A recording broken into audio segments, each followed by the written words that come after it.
Let us drive your investment.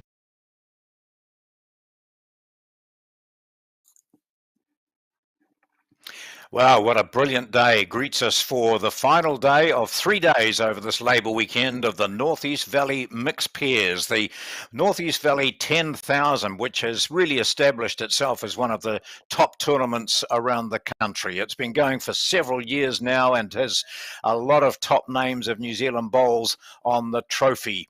And today we've reached the situation where we're into the quarter-final matches. We'll go through to semi-final and then the final later in the day. But what we see there is beautiful blue sky. Now, hopefully the green's playing up to it, and certainly as we look at this first end here, no problem finding the green. I'm John Macbeth, and I'm joined by Joe Edwards. And Joe, you've played in this, I would imagine, a couple of times. Your old mate Val Smith is wandering through there, so a lot of interest in this, and what a top tournament for sort of early in the season.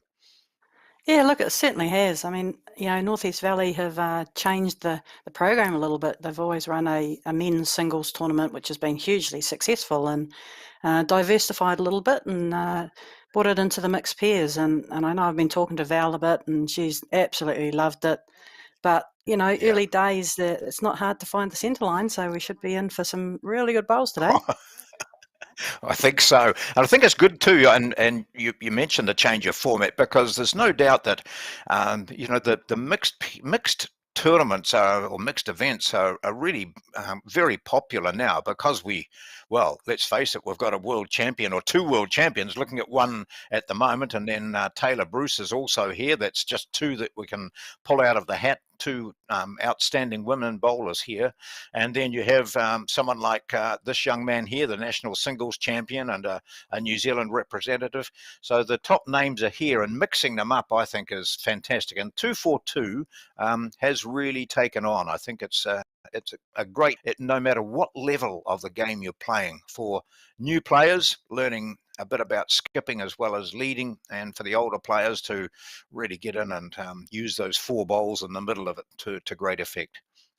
Absolutely, John. I think it makes you appreciate all the positions. A lot of leads around think probably skipping's easy and vice versa. And so, with you playing the 2-4-2 format, you just get to play in every position, and you just realise every single position, every bowl is so crucial to the final in the end. So we're just having a look. We'll explain to you that it is 16 ends, as you can see on the score tick. The players, you can see up the top there with the red tag, which when we see the lollipop go up, that'll indicate whether red or blue has got the shot. So it's Sheldon Bagri-Harley playing with Val Smith, and with the blue tag and just delivering her bowl now is Lindley O'Callaghan, and she's playing with the well-known Bill Clements, both from the Central Otago Club of Alexandra. Yeah, won't probably be a bit happy with that. A little bit heavy and a little bit tight, and they just rolled their own bowl out. I think the Sheldon and Val combination are now holding.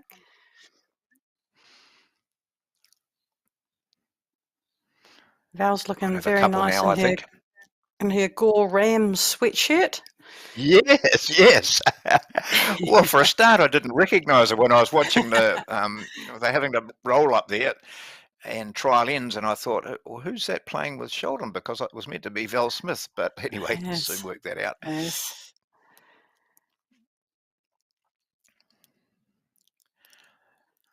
So if you don't know the 2-4-2 format, the player who leads plays two bowls, and then they switch over, and the other players playing in the centre of that particular end will play four. And then, as you can see now, they're switching over. Those that played first will play their final two bowls. Val Smith just straightening the mat up. Good club rooms here at North East Valley. A man who's been instrumental in keeping the club humming along over the years, along with a really good team, is Terry Scott, who I rang him on Saturday, and I said to him, Terry, he said, what do you want, John? And I said, you got a moment, or are you working behind the bar? He said, no, I'm working behind the bar. So it's the sort of thing people do, isn't it? Yeah. There's a shot on here for Bill. Lindley's 4 Yes. bowls are just that 2 to 4 foot behind the jack. If he can get any movement out of that jack, it's all beneficial for them. But he's just Oh, gone I and just drawn drawn. it dead. Oof. It's a great shot. I don't know whether he could have got round that front bowl with a couple of feet to trail that jack, but it was an excellent shot all the same. You'll find the play a little bit today. You'd normally see when they're looking at what shot selection, because the top prize for the winner is $8,000 to the combination that wins this, so $4,000 each. The runners up get $2,000 each. It's a great prize pool. So yeah. It's well worth winning.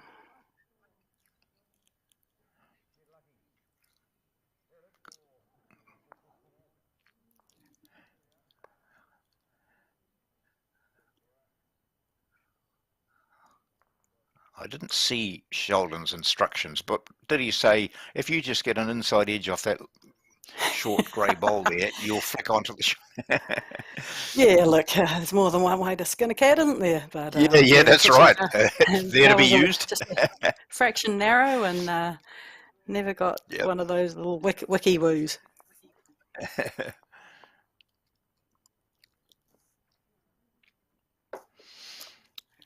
So Bill and Lindley, they score first. So 16 ends, 2-4-2. We've got the quarterfinals. This is the first end just completed of the 4 quarterfinals. We'll keep you up to date with the others as well, the other quarterfinals. We have a look through some of the teams that played to get this far. There was Elliott and Buchanan were beaten by Ray Martin and Kenny Critchlow that was the last 16. McEwen and Woodham beat Drake and Archer by 15-14, so close one there. Merrilees and Hendra, who we'll see in action here, beat Horn and Hammond by 12-10. And then a one-shot difference between Clements and O'Callaghan against Mason and Francis by 19-18. So that's Oliver Mason. Oh no, that's not Oliver Mason. That's Elliott. Anyway, Elliott and Ange, yeah, Elliott and Ange, because there's another Mason playing Oliver and Kerry Heifer. So now we've got Clements and O'Callaghan against Baggery, Howley and Smith. Merrilees and Hendra are playing Darby and Bruce. And McEwen and Woodham are playing Finbar McGuigan and Sarah Scott. And Martin and Critchlow are playing Sean O'Neill and Sandra Keith.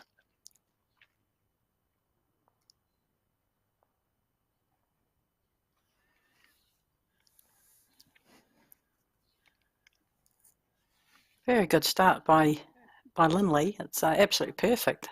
Pretty much a front toucher and one just behind. So way to build up at, the 2-4-2. It's very, very similar to a fours game. Your first 2 bowls are your leads 2, and then it's the 2 and the 3. But it's so important just to get bowls around it. Not necessarily right on top of the jack, although that's a bonus. But it's just a patience game. You don't need to get the shot with your first bowl. You just need to be setting it up to make the job a little bit easier for the person coming up behind you.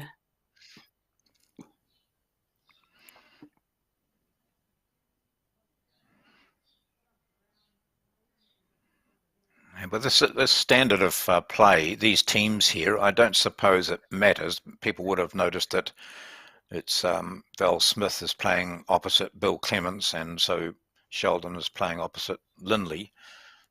But they all play so much bowls anyway, they won't be worried. Is there any sort of advantage, or do you determine who's going to bowl first when you come to this sort of thing?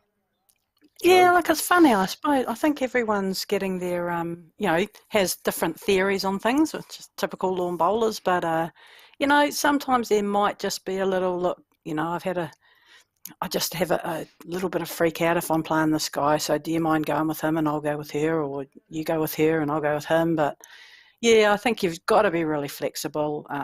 I don't know, some people might like leading straight away just to get their draw game. I know it's only one end, but, just to get the roll of the jack, roll of your first 2 bowls. So, again, it's just that communication within the pair of being comfortable where you're playing.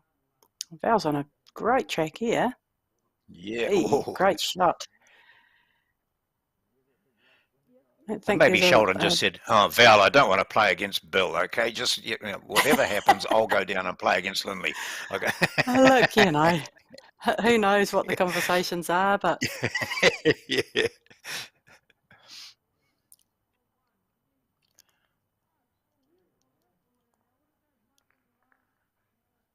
yeah, it's not a negative saying that you might have a little bit of not a fear by any means, but I'm just going to be a little bit more comfortable with the other person, and yeah, again, it's that communication between the two. It's so important.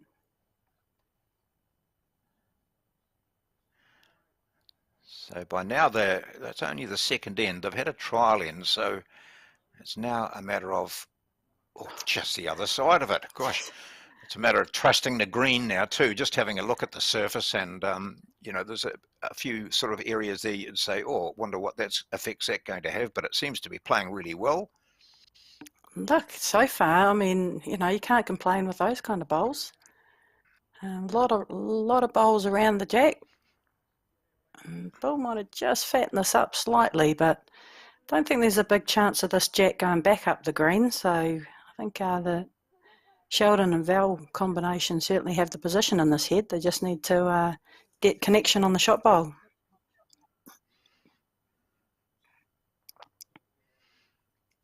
What a great day. There's no breeze there at all. Look at those plants in the background. We'll see the flag and some of the advertising banners. The support that the club gets for this is extraordinary from local businesses. Here she goes. Oh, holes for bowls. She wouldn't have even seen that gap back there. Yeah. Have a go, Val. No, you just got to get your bowls down in the right areas and hope for a little bit of luck here and there. 3 very, very well weighted bowls. Yes. It does look a bit fresh down there, mind. I see a little bit of, you can see Bill's breath and a bit there on Lindley. I think Colin said that it was about 5 degrees this morning. A little bit chilly, but stunning. She's got plenty of clothes on there, you can tell. Clothes, and you can see her breath coming out into the cold air.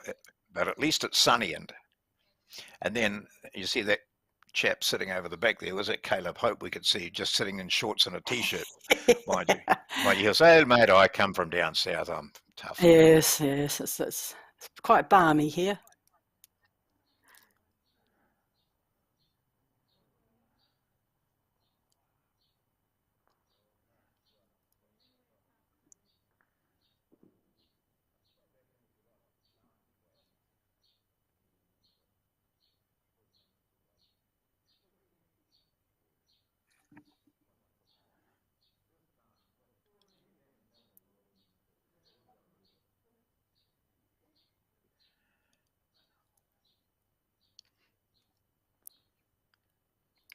I think they're just trying to work out which hand to play this on.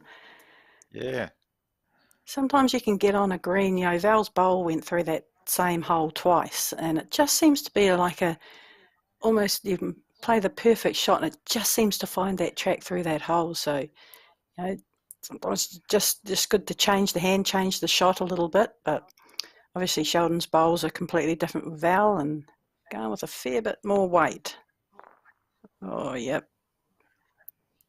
Got a result.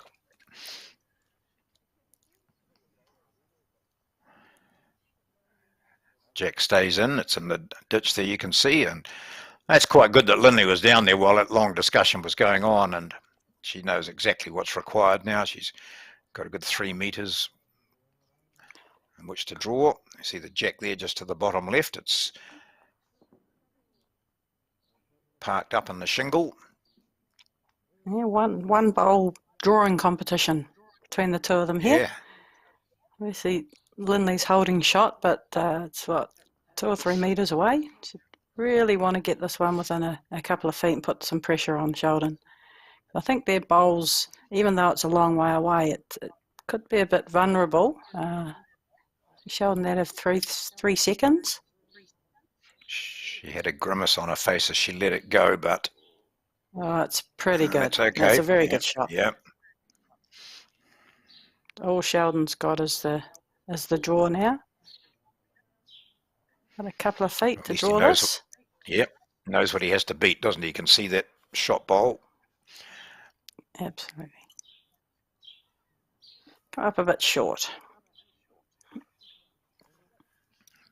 Always a little bit hard, when you've played a full-fledged drive and then having to draw to an off-centre jack in the ditch. It's a pretty tough couple of shots to have to play. Yeah. So 2-0 after 2 ends. We're playing the third now, and it's Bill Clements, who's playing with Lindy O'Callaghan. He puts the jack down. Sheldon, being a gentleman, goes up and straightens it for the opposition.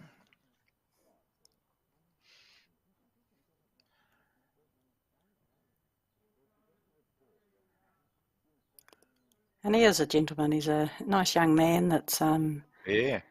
that's really starting to put his mark on the game. He's getting a number of really, really good performances, stringing them all together over the last couple of years, both internationally and nationally. And, he deserves a spot in that New Zealand team. I know he would have loved that World Bowls experience on the Gold Coast, 2 months ago now. And he'll just definitely want more. I bet you he'll have the thirst for it, and he'll want more and more in the coming years.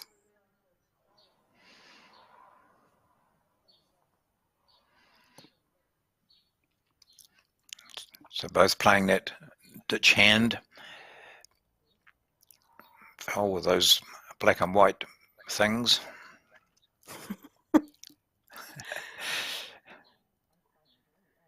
Yeah, Aerodynamics with their cat Ajax on them.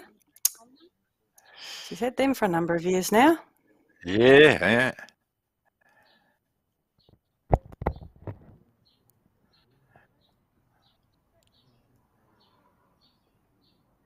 I think she looks quite comfortable in that Gore Rams gear. I think, I sense maybe, she had issues, didn't she, during the flooding and that, and now maybe she thinks it's time for a change to head off down south. Hey, woo. She can wear it today. Great club down there, that Gore club. Been there a few times and producing a number of great bowlers out of there. They can borrow her for today.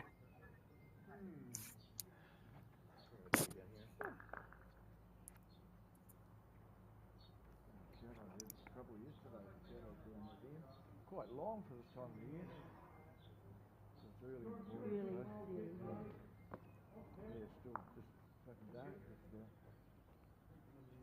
So we're here at Northeast Valley in Dunedin. Sunglasses required as it's a brilliant blue sky. Temperature's a bit cool, but that's going to improve. And as you can see from those banners over to the far side, one of the sponsors there is the Grand Casino in Dunedin. They've got some big banners there, and they're absolutely still. Really pleased for the players that the conditions look great. No excuses. Should see some really, really good bowls here, and the green looks really good. I mean, they've all been able to get to the centre line, which is the first thing you try and find on a green, and they're getting a number of bowls within 2 feet. So it shows that the green is playing pretty good.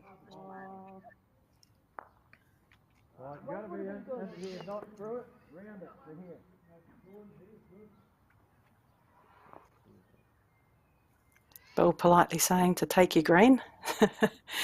Don't go through it, get round it. Not what you say, it's how you say it. That's a great shot. Exactly where he wants it. I think, you know, Sheldon can play any weight down here.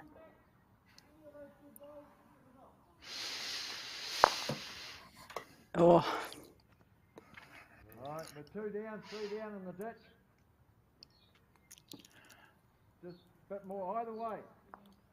Oh, that's good. We're now hearing Bill. That's excellent. So I was quite keen to hear sometimes what they're, Either way. particularly some of those long discussions. absolutely. Just to hear how they communicate within each other, you know, Yeah. whether some people need a bit of a picture painted, or if you're simple like me, you just draw the shot, whack the shot. Come on. Oh. Depends where it goes. Yeah, sometimes those, you know, put one down here because the opposition are driving. And there's traffic to the side. You sometimes have to go really wide, and you're testing the green that you haven't been to before. Here we go Oh, again. he's That looks to be close. dead on the jack. Oh, he's got no. one. Yeah, and it's probably a little bit more. You need to be a little bit more specific about, you know, just get one round the back. Well, you want It's where do you want it? You know, a lot of people when they're Yeah. drawing a covering bowl, throw it in the ditch because they don't take the same amount of time, and it's a little bit blasé, and you're just saying, oh, I'm just getting one round the back. But it's a really good thing, even to get your skip or your 3 or whoever up there, just to stand where they want your bowl to finish. It just gives you a visual, and it makes you a little bit more specific with your preparation and your pre-shot routine, and you're just getting into your mind about how hard you have to play this. And so, but you know, really important to really have a outcome that you want. Well, delightful bowl there from Bill. Yeah, it's a great bowl. It's a good bad one. It's just framed it a little bit. It's you know, Val can now get the jack off that bowl. Got to get it down into that channel. There's a fair few things to work off. Oh, give it a 2. Good shot. Yep. A result. You're 4 down to cut it down to 2 down. It's a great shot in anyone's book. He'll see if he can find that track again. Oh, he's playing He well. has too. Look at that. Wow. That's a great shot. The guy can play. Yeah. One worse off if mine goes, so I think you're going again. You get that and clear 2 of them out, happy days. Fluke it onto the jack, we've got a wee bundle in here. Same speed. It's a really good call from Sheldon, you know, letting Val know that if Sheldon's goes, they're one worse off. They'll go from 2 to 3 down. Just gives you that confidence that they're both bought into the fact that if it happens, it happens. And it's only the third end too of 16, so Yeah, it's not as for if sure. it's end 15.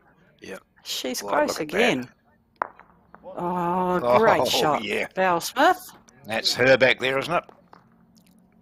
That's 2 down to 2 up, I think. Yeah.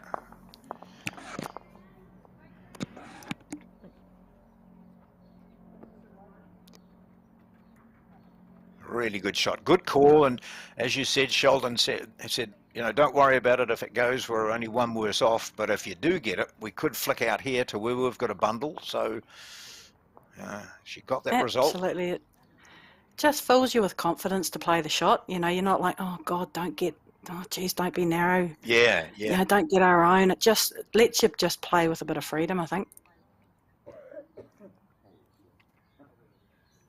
I think the worst comment that you hear though is don't make sure you don't hit this, you know, don't hit ours. And Yeah. invariably it's the last thing you hear is ours, you know, don't hit ours, bang, oh shit, I've hit ours. Or Did I just don't say be shit? narrow. Yeah. Yeah, don't be narrow. Oh, dear. Yeah. Yeah, oh yeah, yeah.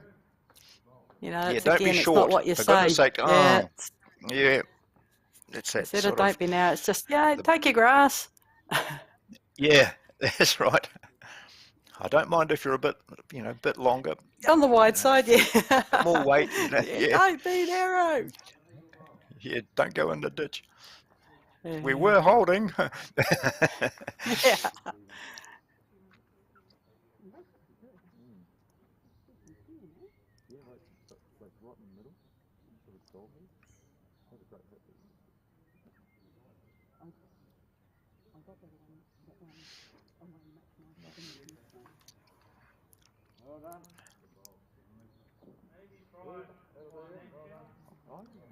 So Lindley's, you know, both these players from Alexandra are helping each other out really well. He's setting things up for them.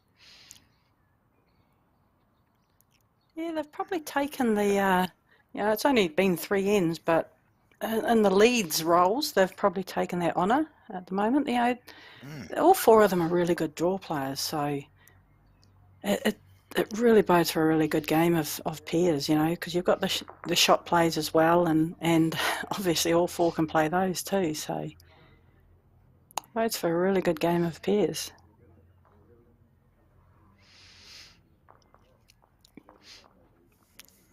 See there how, you know, Bill Clements just kept well away from the mat area when Val was bowling. He in fact moved further away, so he's almost out on the rink line.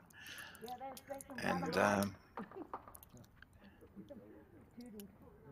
not crowding as some people can tend to crowd a wee bit, standing right in behind the player. Here he goes. Yeah, and I mean, at the end of the day, you've got no control over what your opposition player does, so it's a waste of time. You know, you waste a lot of energy worrying about what they're doing. Sometimes I know for myself, I don't mind just getting away while my opposition's playing.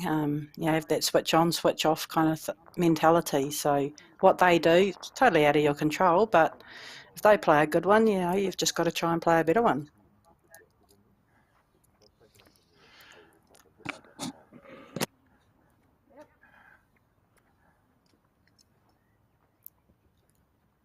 It's an inviting little gap there for Clements to get into.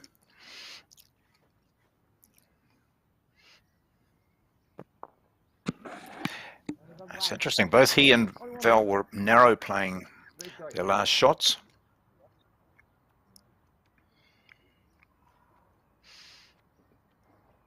But it's with the format with the 4 in the middle there, you can really correct. You know, if you've played a bit of a roughie, you can correct with the next one, knowing that you've got, you know, 1 or 2 to come as well. So it's really the time to put a lot of pressure on a head when you've got the 4 bowls. You can really set it up well. Great shot. Yeah.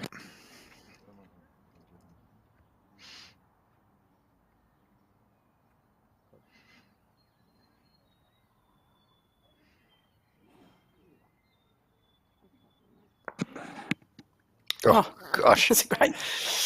Pretty good that too. Yeah, yeah.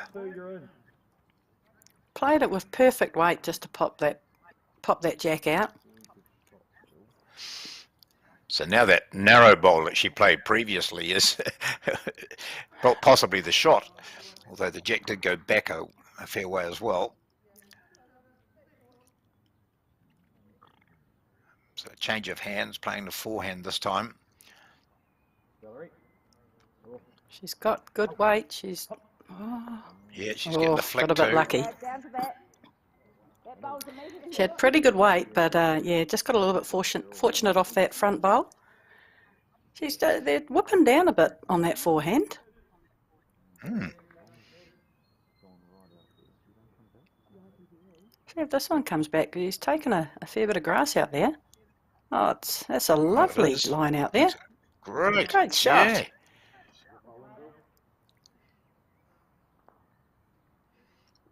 It's got Lindley smiling anyway.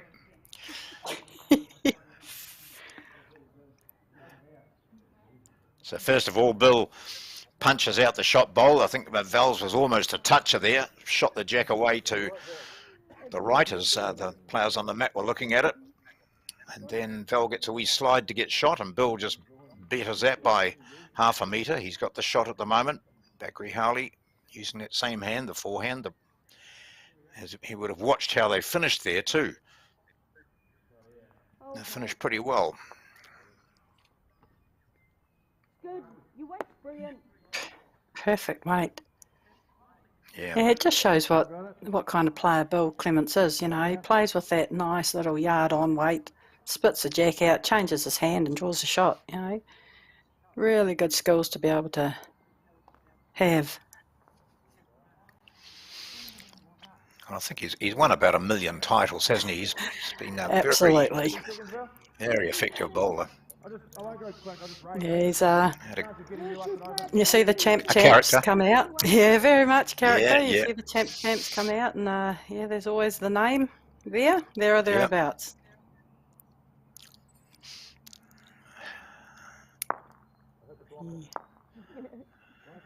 Yeah, I met up with him at the National Fours in Central Otago earlier in the year. Had a good yarn to him, and he played pretty well down there. And everyone knows Bill. I certainly do.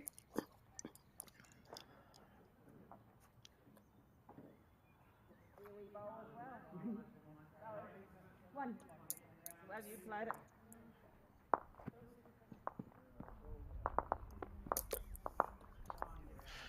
So it's back in front for Bill Clements and Linley O'Callaghan in this quarterfinal of the North East Valley Mixed Pairs, North East Valley 10,000,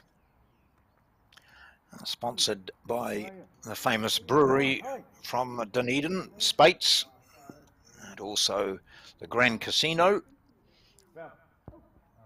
and superb support from lots of the small businesses around the area, such as Gilmore Motors and Joe's Garage and Fresh Choice Roslyn, Otago Brick and Block Laying. Isn't that great that some of those smaller businesses which probably get pestered every week to support events in their region have popped up and said, well, yeah, we'll help you out, Terry and the team at North East Valley, because you support us and we're going to support you as well. Absolutely, and it's part of the thing that the North East Valley Bowling Club does. They really do support their sponsors, so that the sponsors know that they're getting something back out of it. But yeah, it's like you say, Terry Scott and his team. You know, I know it's not just run by Terry, but they do so much work in providing bowlers such really, really high quality tournaments to be a chance of being involved with. And you know, that Spates singles went for, I don't know, 20, 30 years. A lot of probably.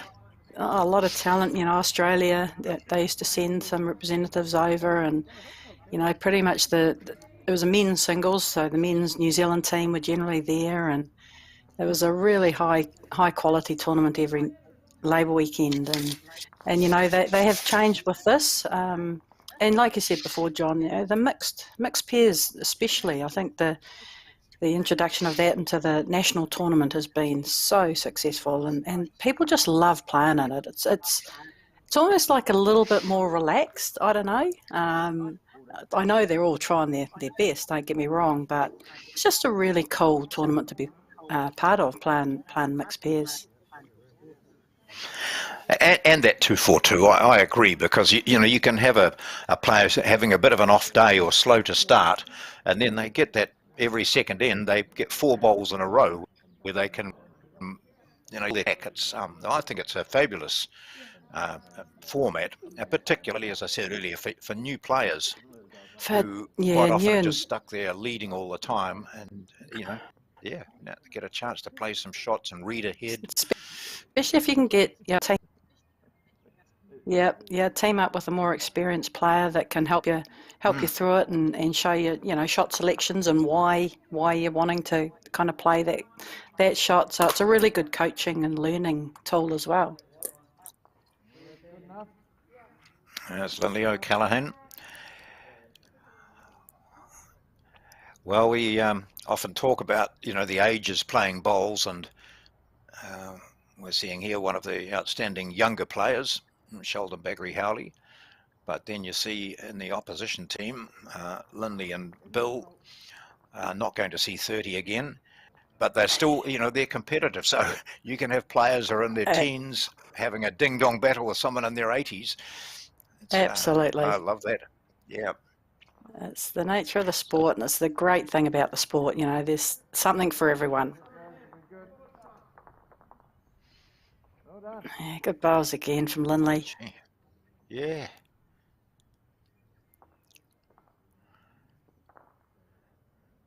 So the Bagri-Howley-Smith combination, both using those two-toned bowls. Val with her arrows, as Joe explained earlier, they're sort of black and white, speckled and white, and here's Sheldon's coming in now.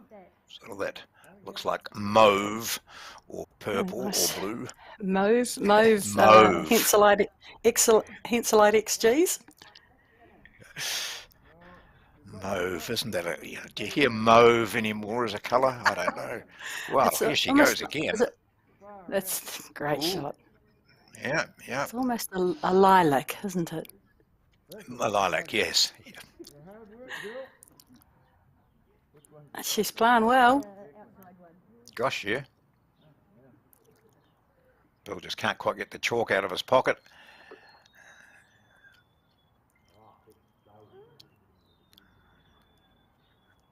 Brings out the pen. All right, stay there. Sheldon just hasn't Why not? quite found Just his stay range. there. No.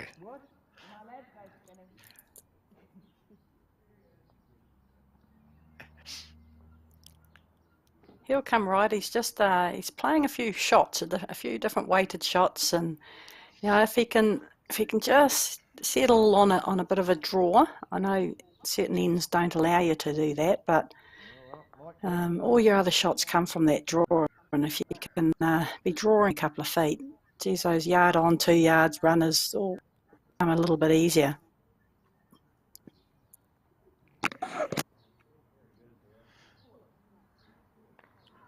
So what you're saying is if you get your draw right, then the other shots will come. Pretty much. Here we go. Absolutely. The ditch again. I think they all the shots come from the draw. You know, you've got your line for the draw, and obviously you add more weight, the line has to come in, but it all starts with that draw, and the draw just gives you confidence to start with. If you know you can hit the centre line, you find your weight a lot easier. So just everything comes back from that draw, I think. So it looks like Clements and O'Callaghan, who lead 3-2, have got holding a couple of shots here on this fifth of 16. So this is the Northeast Valley 10,000 mixed pairs, 16 ends, 242. The winner of the event, or the winning combination, collect $8,000. For runners-up, it's half that, 4,000. There's another good bowl coming in from Bill. Is he going to slide around it? Not quite. Just another metre on would be good. So now you can see that that's a Val Smith bowl just past the jack, probably third shot. Yeah, nice. What she'd do for a little toucher here. Yeah. That high side. One bowl's holding us out of 6. Yeah, I can't see it. Have a go. 7. Yeah, look, very vulnerable, the Val Smith bowl up there. Luckily for them, Bill can't really see it. You can nearly see it.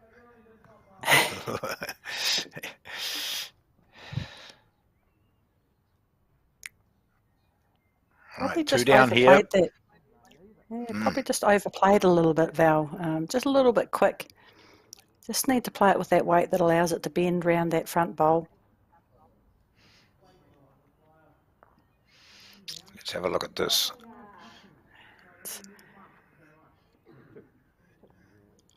There was 4 big misses really by those two, weren't they? They weren't in the zone at all. So a couple there, I think, to Clements and O'Callaghan. Yeah, the sport of all lawn bowls is all about correcting, and you know, you miss with your first, okay, you get a fair idea of what you need to do with your second, and yeah, just unfortunately for Val there, played 2 bowls very, very similar, and so, you know, didn't change anything, because in a lot of times, you know, you say you only change one thing, you either change your weight or what line you're playing, and you know, when you do miss, generally you've got to change something. Just to see that bowl going down there, that with that pace didn't really turn a lot. So maybe, you know, change the shot a little bit, drop the weight, allow it to turn. Just looking at some of the names who were invited into this event, New Zealand players such as Blake Signal, Mike Kernahan was there as well, Sean O'Neill, Sandra Keith. Saw players that we've seen a lot on in the Bowls 3-5 a couple of years ago, such as Craig Merrilees and Claire Hendra. They're still in the competition. Finbar McGuigan, Sarah Scott. Taylor Bruce is playing with Keanu Darby. Caleb Hope played with Jenny Anderson. Ray Martin is here with Kenny Critchlow. So The two great. And Riker, yeah, very good. Riker Gregory, who we saw recently, didn't we? And can't remember what event it was. Oh, there you go. You're on song now. What a great hit. Yeah, Sheldon really hit that. I think he wanted to get one out of the system, eh? Just get back on track. Possibly a little bit of frustration, but yeah, an absolute brilliant hit, and obviously no respot here. Which will please a lot of people. Replay the end. You're running through those names through the games that play were unbeaten. Darby, Taylor Bruce, Finbar McGuigan, and Sarah Scott. Yeah. Yeah, unusual. Only two teams. Just having a bit of an issue with your microphone at the moment, Joe, but I'm sure it'll come right when you get your IT man in.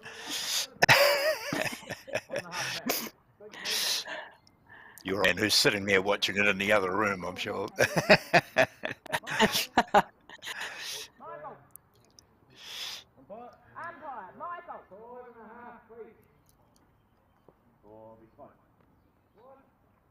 Just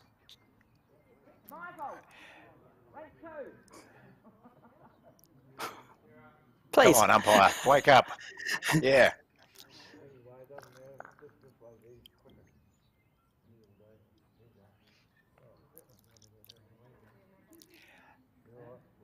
Quite often with this standard of play too, Joe, there's very few times the umpires have to go in and measure as they might in an ordinary club match or something like that, because the players tend to have pretty good eyes and their finger measure system is accurate. But every now and then they're down there with the calipers, and occasionally this sort of thing, just measuring that the jack is past the minimum distance. Yeah, and generally with this calibre of player, there'll only be probably 6 or 8 inches either way of it being up or down, up or not up. Oh.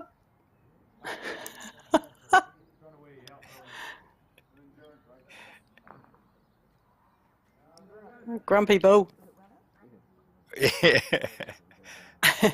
Looked to be about 8 inches in it. When you're playing a lot, you certainly do get the vibe for, you know, the jack being up, or, you know, who's got shot. Some people are very, very good at it. Some people have terrible eyes. I'm getting worse as I get a bit older, but yeah.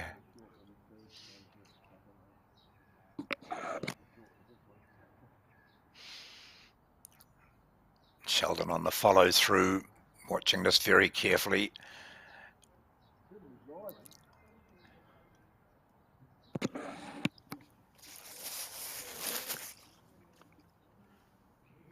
Both playing that forehand side. 5-2 the score to Bill Clements and Linley O'Callaghan.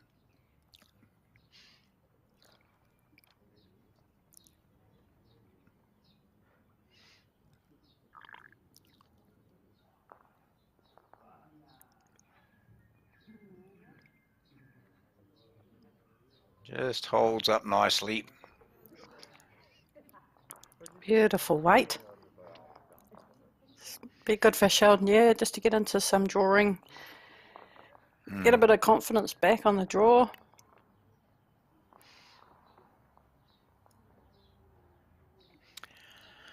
So we'll give you an update on the other three games during this match. just to let you know how they're going as we get to close to the halfway stage in each of these.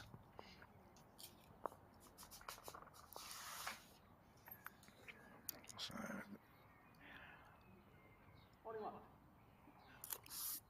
there we are. Thank you very much.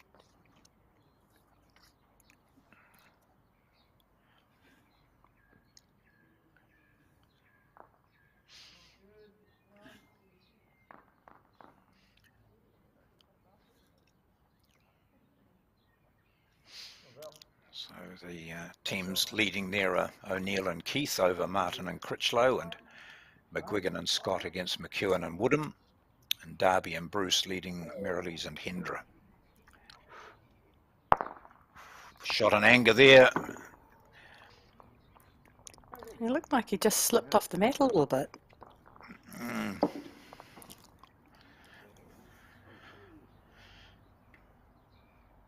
Let out a bit of a groan when he let it go. Yeah. As did Val. Yeah. Jeez. Oh, I wish my bad ones were that yeah. good. Dreadful shot.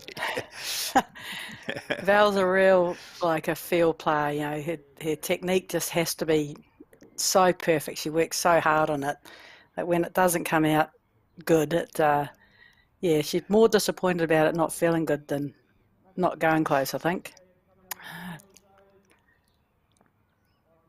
Well, that could have just dragged that jack back for a couple for the Alexandra pairing.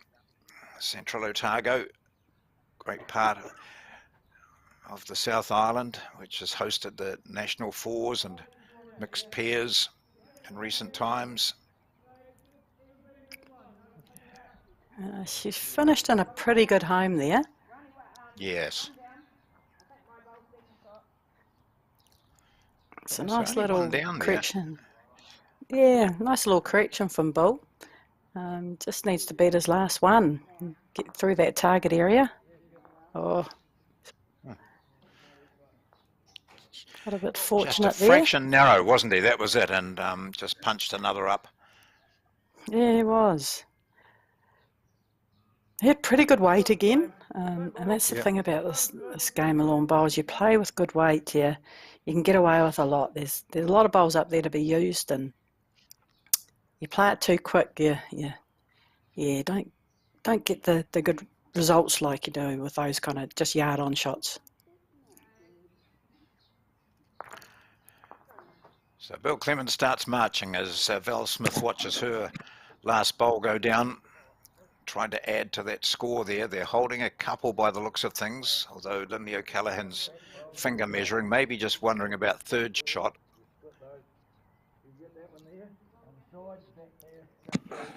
Yeah, there you go. There's targets there for her, just to be, as long as she reaches, he says, either of those two, that's all right. You could hit one, you might get both. Absolutely. If you miss it. Not yeah, fussy. so there's, not fussy with what weight you use. No, several options.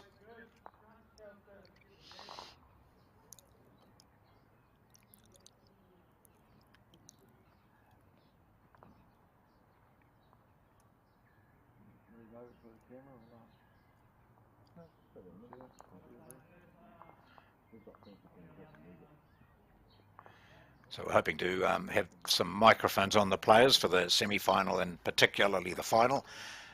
It's really good to hear you. We've been hearing a little. Oh, yeah, she's not on a bad line either. Close. What a shot here. Oh, yeah, she did. She took them both. That is perfection.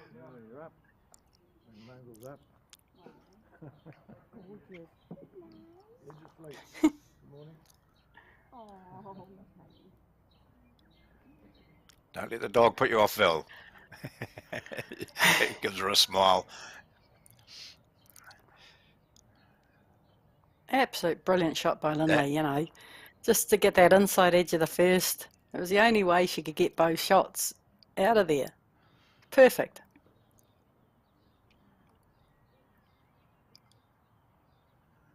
I'd say they probably hold shot there now too, because that one that was just past the jack, I think she was finger measuring to see whether that was third shot or not. So here's Sheldon trying to put one back in, not a mile away either. Sit that and you've got it. No, not quite. It'd be a measure for second, I think, between Bills and Vals on the wings. Definitely they've got one. On the dead draw. That bowl there. You're trying to beat that. You want to go charging through it? Just that polite, just draw there, don't go charging through it.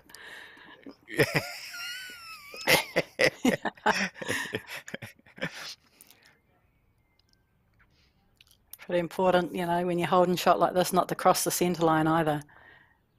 Lots of bad things happen when you're holding shots and you cross centre lines. God, yes. She was not a mile away. Inside those bowls, she would have had the perfect weight for that, as he said, dead draw. Very good. But it's in a good home too. Yeah, and, you know, Sheldon doesn't want to be touching the jack the wrong way. Looking for the shot. So he got it this time. Last time he just inched through, and he goes in the same track again. Nice. He might have got it, did he? Oh, now comes the measure. Very good shot. Very well weighted shot again. Bill just walking around closely, hoping that his ball will fall back in.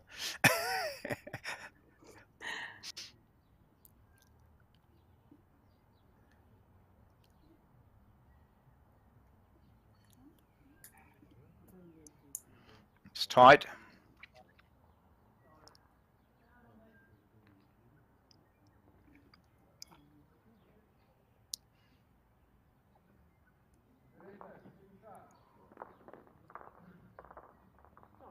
Oh, He got it with that last year. So it's only the second end on which Bagri, Harley and Smith have scored, and they still trail by 5-3. 6 ends gone of this 16-end match.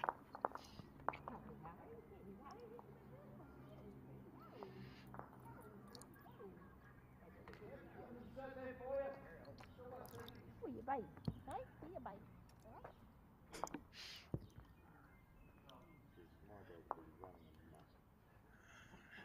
Interesting to see what sort of length Val Smith plays. Remember, playing down this way, the pair of them tried for the jack, didn't they? They were those slightly weighted shots, and the bowls just didn't come in at all.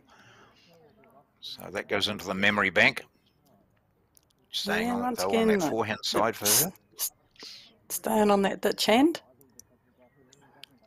Yeah, sorry, I think backhand. it's the kind of hand. It's got a Yes, nice turn. It's a great start. Yep.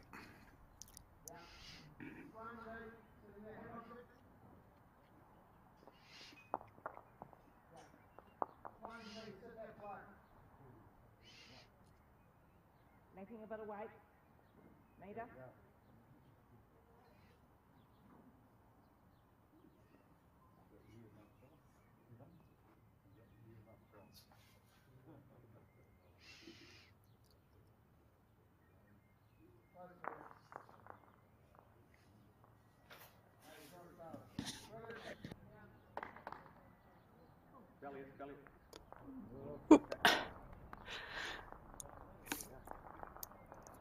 Still around there.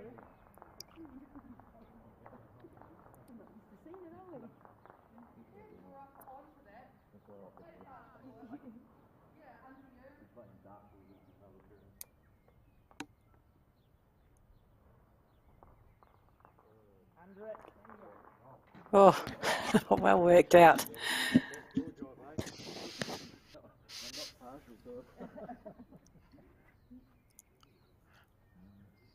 Just watching Val there, and as you know, with the pair of you played so much together and represented New Zealand and at World Championships in Christchurch when she won the singles title, and the pair of you won the pairs, didn't you? So a fantastic event there, and I just wondered, when you consider that it was only her and Elsie Wilkie, I think, have won the World Singles Championship, and then for Taylor Bruce to step up and do it a few weeks ago was a wonderful result, wasn't it? Absolutely. Yeah, it's just a really tough event. I mean, singles are tough anyway. It's a great position to play in when you're going good, and it's the loneliest position to play in if you're not. Yeah. Which is why you have to have a really good rink coach with you both ways, whether you're going good or not, just to bring you back down to earth a little bit if you're going good. And but yeah, for Taylor to get up and win that world title is absolutely brilliant. On the Gold Coast, not too far away from home, but still different greens, and the conditions over there were warm and windy, kind of tough to play in, but yeah, to come away with that gold medal, absolutely brilliant. And for Val Smith to, she's now the most capped lawn bowler in New Zealand, with 649, I think. Gosh. I don't think there's a lot stopping her keeping going either. No, Yeah, it's she just loves her it, own yeah. enthusiasm, isn't it, really? Absolutely, yep. Yeah.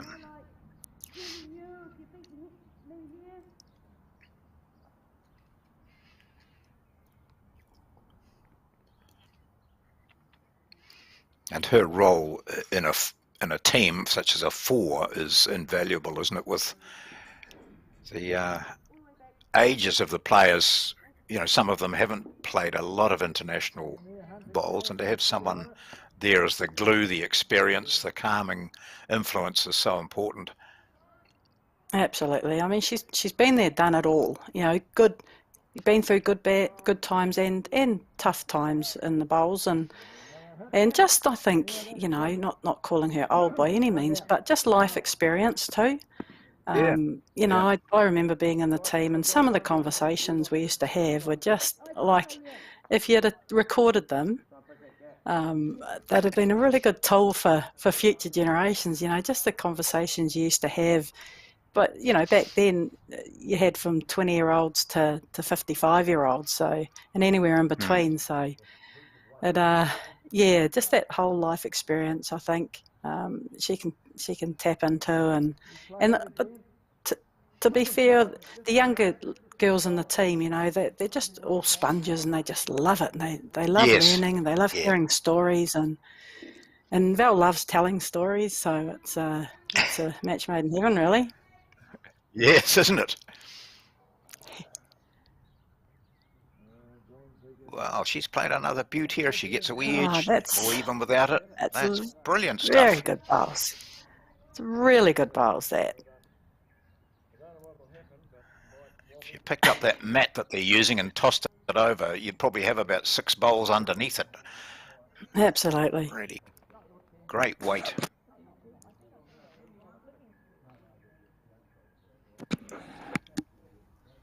So the Bagri Howley bowls are clustered on one side. You've got Linley's couple on the other side.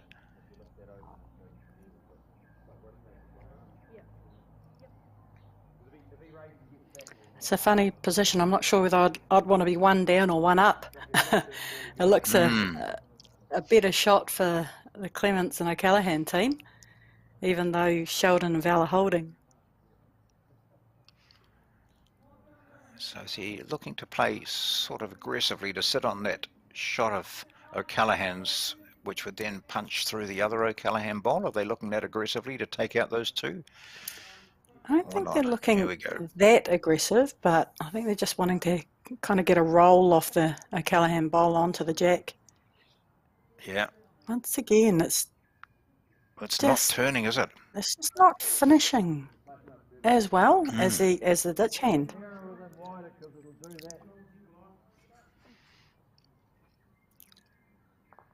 Bill might be thinking that he may have to play just a fraction more weight. Yeah, doesn't. Yeah.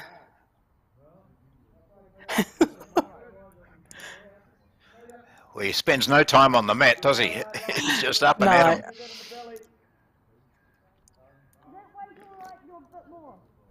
Probably another 2 feet, yeah.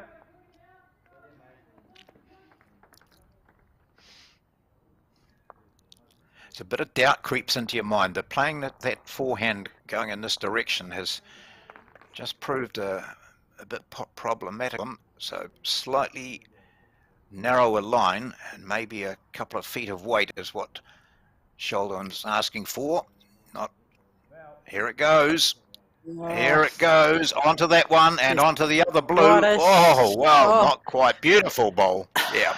A little unlucky, but what a great attempt. Probably 2 now, but hard to tell. No change. Oh, still 1. Just the 1. I think Bill got in his head with that last bowl that, geez, I don't want to be wide.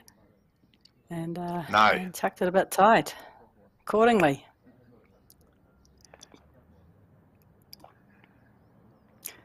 It's done it again. It's just dipping near. Gosh, she's a tricky hand there for them. 1 it is. Sheldon Bagri-Howley indicates to Val Smith, his partner. They've scored on the last 2 ends now, and it's only a 1-shot game at 5-4 as we approach the halfway stage of this quarter-final match at the North East Valley Mixed Pairs. Fantastic blue sky they started with at 8 o'clock this morning, and you can see by the lack of action in the, is that a rhododendron in the background there, Joe? No movement in the vegetation, so it's a still day. Beautiful day down there. Yeah.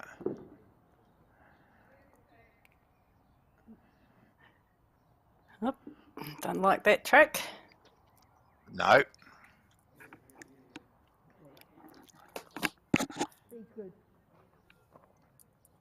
You'd love the weight though. Yeah, it's pretty good. He got the hard bit right, getting the weight right.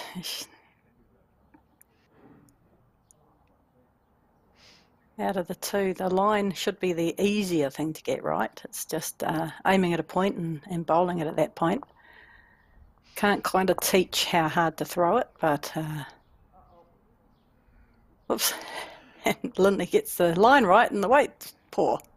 Yeah, that'll be her least impressive bowl of the day. She's been impressively consistent. She's been very good. Touch of the jack to take it across, or the other way.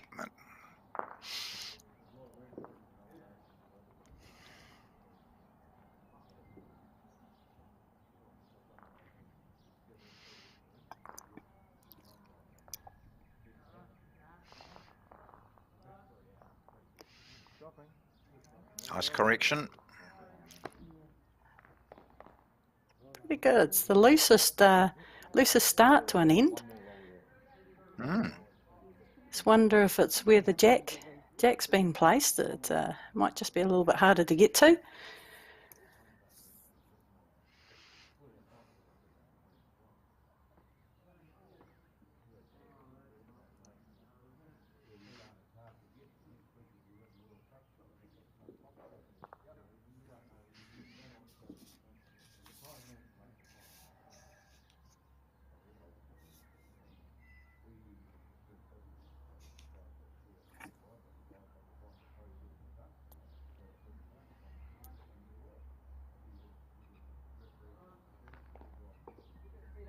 Pretty good here, Val. One out. You've got a major event coming up at your club in Nelson in the next couple of weeks, Joe. Yeah, it's busy time in little old Nelson Town. Got the Women's Stokes Stake Pairs next weekend. Teams coming from around the country. And then the Men's Stokes Stakes the next weekend. Obviously they've got 2 greens full. Really high quality field coming to that. And then the Premier Speight's Premier Fours, which is held at the Nelson Bowling Club. It's a fours tournament that's only 16 teams, as we only have 1 green, but $20,000 to the winning team. So that's a track that a really, really good field too. It's about the fourth or fifth year it's been run. Yeah, fantastic tournament. So yeah, big 3 weeks down here in Nelson. I'm pleased I'm not doing any commentary on that, because to say Stoke Steak several times in a it would be Yes. beyond me. Yes. Yeah, Stoke Club's really progressive in running those two tournaments. Yeah, they used to run a very prestigious singles tournament as well, and they've branched out a little bit with the two pairs tournament, attracting really good fields and really good prize money.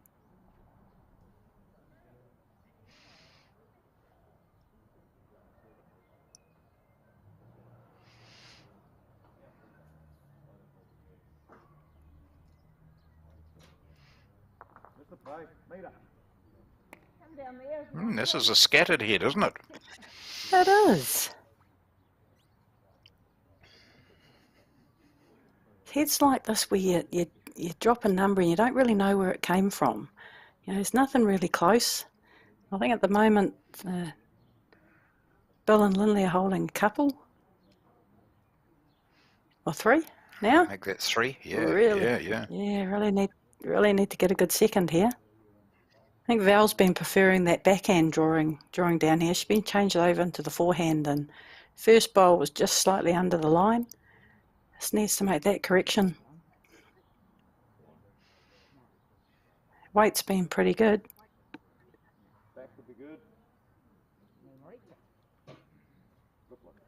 Yeah, just a bit of a fine line down there.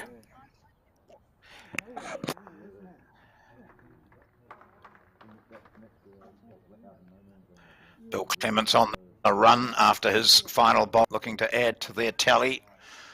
Just sit on that if you have another one. Or there, that's probably another one. So, good looking head at the moment for the Central Otago combo. But there's lots of space there. However, that space has been there all throughout the previous bowls, and Yeah. so it doesn't fill you with confidence. So we'll see what hand he It's just- plays.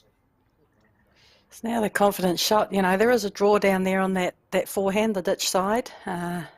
Just splitting that gap. It's just how confident he feels on trying to draw a second shot, or whether or not plays with a little bit of weight down that backhand, looking to land something.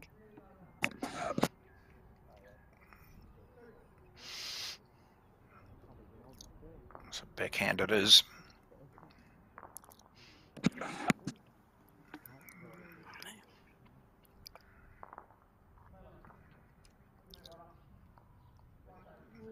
Look at that Oh, weight. dear me. Oh, Oh, dear me.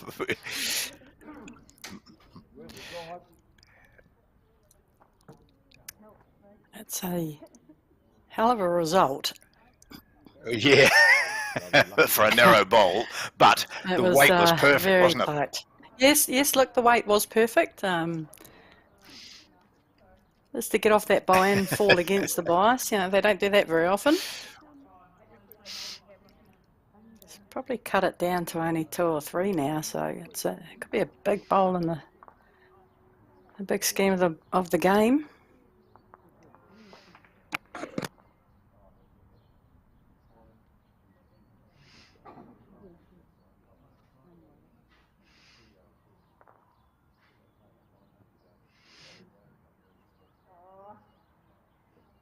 Oh, she was having a wee nudge at that ball, was she, to try and push it out? Wow. Interesting. So I wonder if they... Oh, Must be worth... I know Yeah, they might held be- it must 4 be or worth a 5 few, or- before. yeah, Yeah. yeah.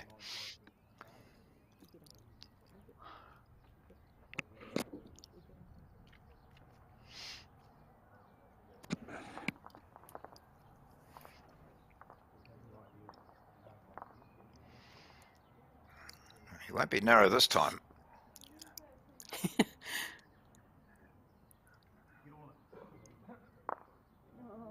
Oh. Oh.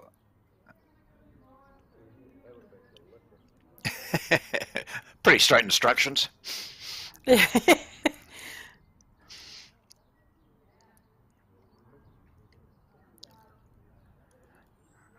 Last bowl of this 8th end. Oh, Oh, not far off either. She would have hit that bowl of theirs. I just wonder, is it one or what are they? I just wondered how close Sheldon's lucky bowl was, whether it actually came in for shot, did it? Oh, surely No. they'd be going to Sheldon's first yeah, shot go- first, wouldn't you? Yeah, so it's and go one at round the least. rest. It's only one of Sheldon's to the rest. It was just one in the end. Just one, gosh. But to get rid of that would have been worth a few, hence the Yes, aggressive shots from Lindley. definitely worth So it. good save there. Yeah, gosh. We're at the halfway stage. We've played 8 and it's 6-4, so only 10 shots scored over 8 ends. That's an indication of how tight this is. It's a quarter-final match at the North East Valley Mixed Pairs. There were 24 invited pairs began play on Saturday. So we're into the finals day now. We're down to the quarterfinals. Next match will be one of those semi-games. And then we'll bring you the final. And riding on that final, there's $12,000 in prize money, 8,000 to the winning combination, 4 to the runners-up. So there'll be a bit of tension there in that final.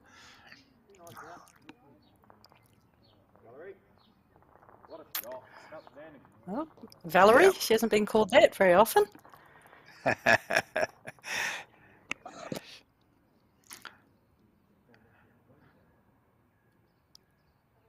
That's the sort of thing that you only get when you're a youngster and your mother says, Valerie? Absolutely. Yep. You can't really yell Val with it meaning, No. having much meaning No. to it. So It doesn't have the She'll same probably effect, have you- does it? she'll have you believe that it wouldn't have happened very often. And it probably wouldn't have, knowing Val's mum and dad. They were pretty crazy people. Yep. Oh, she might get it again. Oh, no. Yeah, poor shot there, Oh, dear. Valerie. Says Sheldon. So holding one, that's the leads. They cross over after their 2 bowls. Now the 4, part of the 2-4-2 format. Head up to the mat. This is Lindy O'Callaghan. Very well decorated bowler with lots of outstanding results behind her. He always gets to the pointy ends of the competitions, the nationals. Yeah. She's was involved in the champs.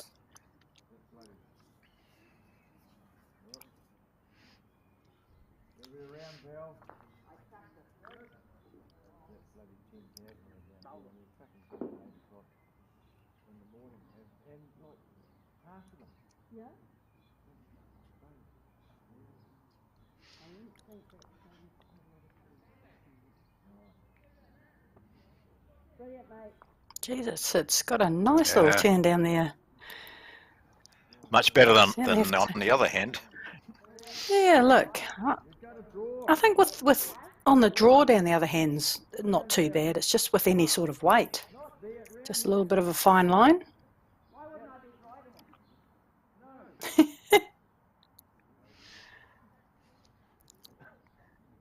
Oh. They call this mixed pairs divorce pairs in Australia, and sometimes you can see why. Yeah. I think Lindley wanted to whack that, and Bill went no. No, I want the glory shot.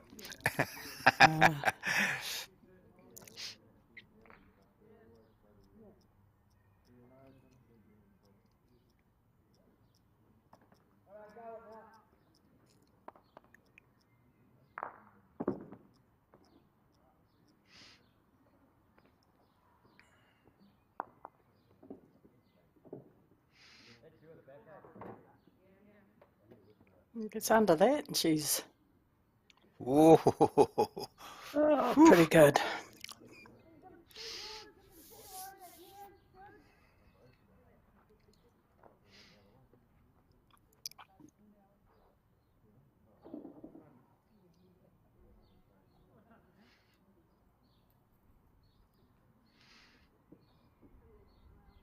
Ooh, gee, that's, well, we're getting that sort of bring out the mat and cover the bowls again on this end.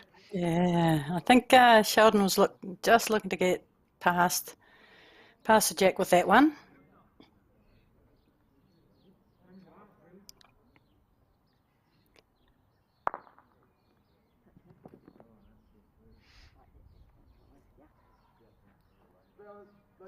Bombers is going to go that. Is it worth big time to just turn it, block it over a wee bit?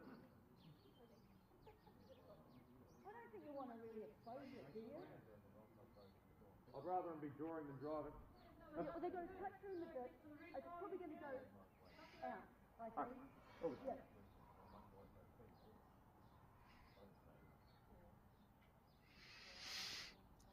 So it was about this time last year that Central Otago women's team, which Lindley was a part of, won the National Intercentre playoffs, what were they called, the Sevens?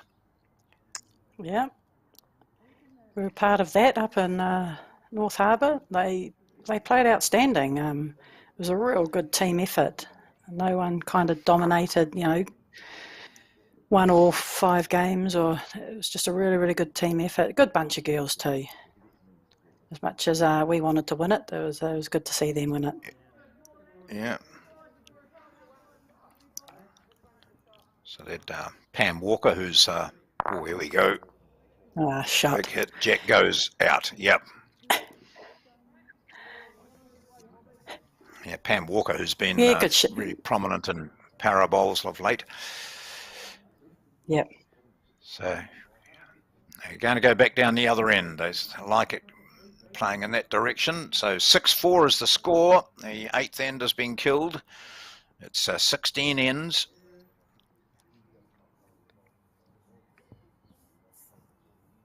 Good shot by Bill. Yeah, it didn't hit the exact target, but was in the area. Val said that if it gets hit, it will get killed. So she was right there.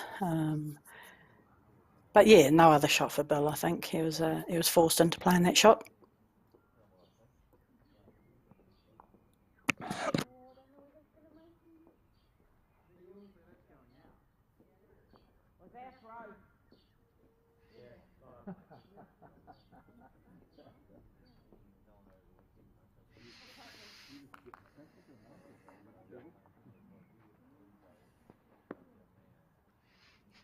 Matt goes down, and here goes the jack again from Bill Clements, having killed that last end.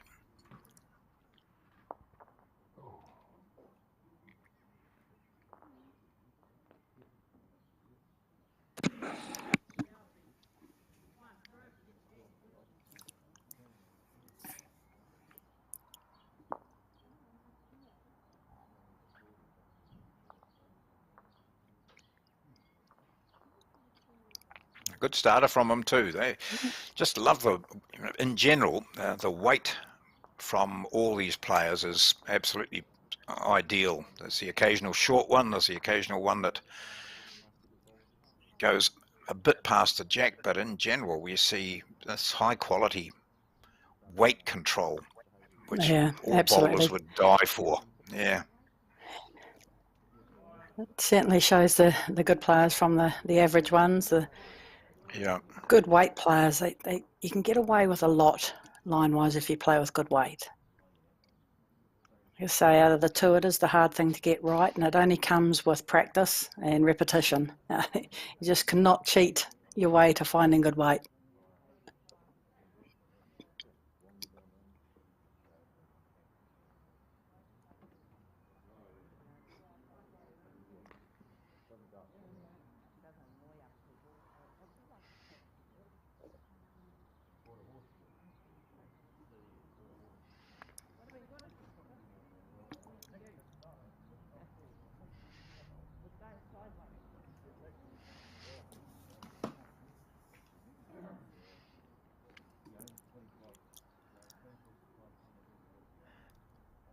So Smith and Clements go down, have a look, and nothing's surprised them. You see a little bit of breeze there now with the flags in the background moving, but it's nicely sheltered on this sort of number 1 green in front of the clubhouse.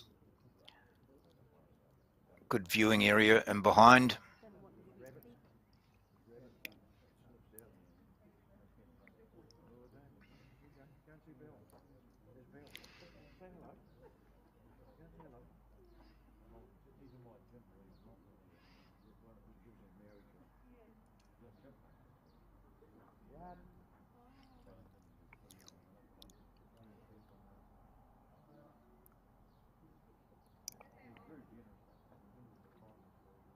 Very, very smooth delivery. Very precise delivery, exactly the same every time.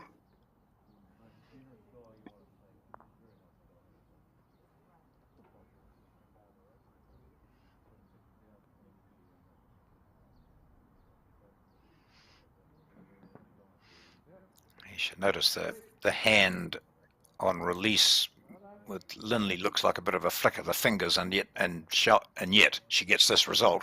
Sheldon is much more sort of hand up in front of the face, perfectly balanced.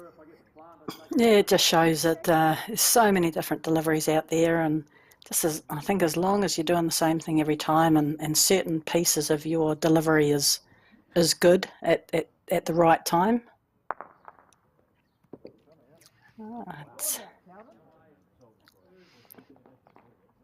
I think Sheldon's just a little bit low on confidence with his drawing game, trying to find shots to play.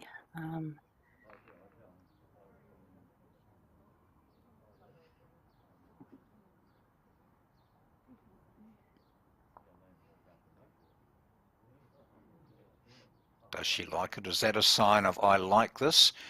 No, she only has to put on half a metre. Oh, wow. I think that was a sign of I like that. I think he's pretty much, he's going again. Target's only been made bigger.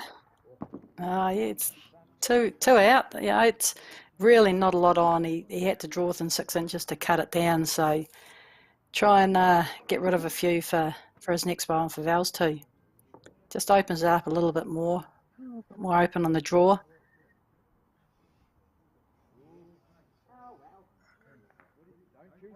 She doesn't like that so much. She's a bit narrow, but if she sits on the inside of those two black bowls, then it's pretty good. And it's another counter. Yeah.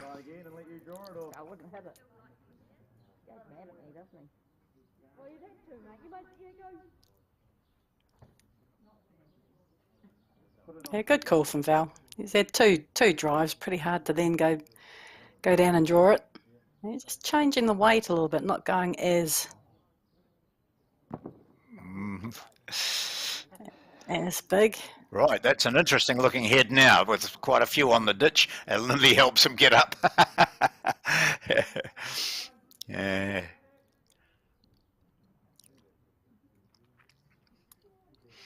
Of course, that gives Clements and O'Callaghan, they'll sense that Sheldon's just not quite on song with some of his shots, so they're anxious to make sure that they can count or advantage of that while he's in that situation, because that won't be permanent. Absolutely, it's not going to hang around for long. He will come right.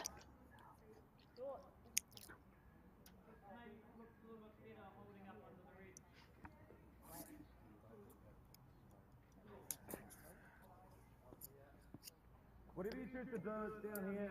So whether you try and put it in or you just try and ignore it. Your choice.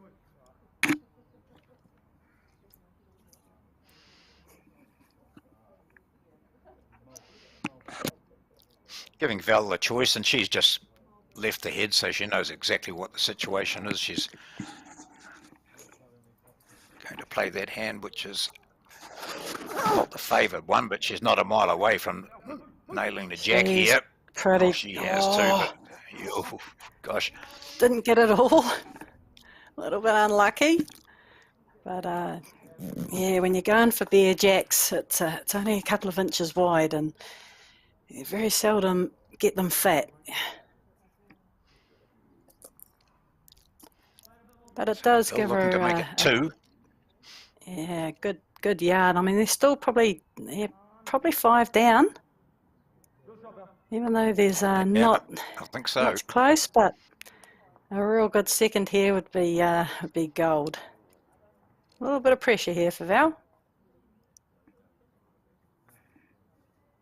She thrives on pressure. Yeah. Well, she hasn't done the sort of dance with the arms pointing out either way, so it waits. Yeah. Well, she just played a run shot, hadn't she? And Getting up a second, I think. Wow. Measure it. Your eyesight had it, so just measure it, please. I think they're always going to measure this. yeah. So she wasn't as far away as we thought. There's a fair bit of room between the jack when you take out that shot bowl. But gosh, it Yes. didn't look healthy for Val and Sheldon. Certainly didn't.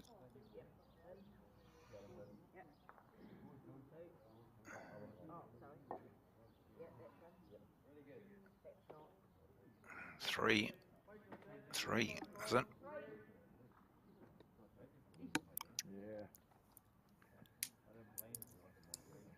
Well, even though she was not that close to the jack, she probably saved 3 or 4 shots or 3 shots. A couple. Yeah. Yeah. So is that Yeah, the most little- decisive end? Yeah. A little disappointed there, I think, for Val, but yeah, it's funny what a little bit of pressure does. You're 5 down, even though there's, one bowl within a couple of feet, the rest are only, a good yard and a bit away. You've still got to draw that shot.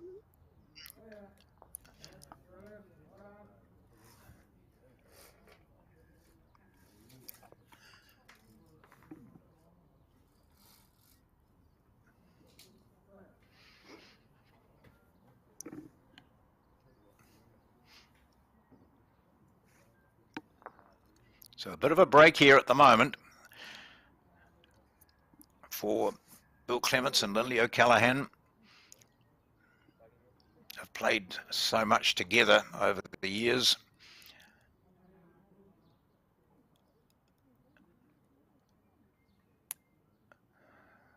And still together. Divorced peers, I like that. That's great. Yeah, you'll be surprised the amount of couples that don't or won't play together. I can imagine. Oh, it's funny. 2 good bowls from Lindley again.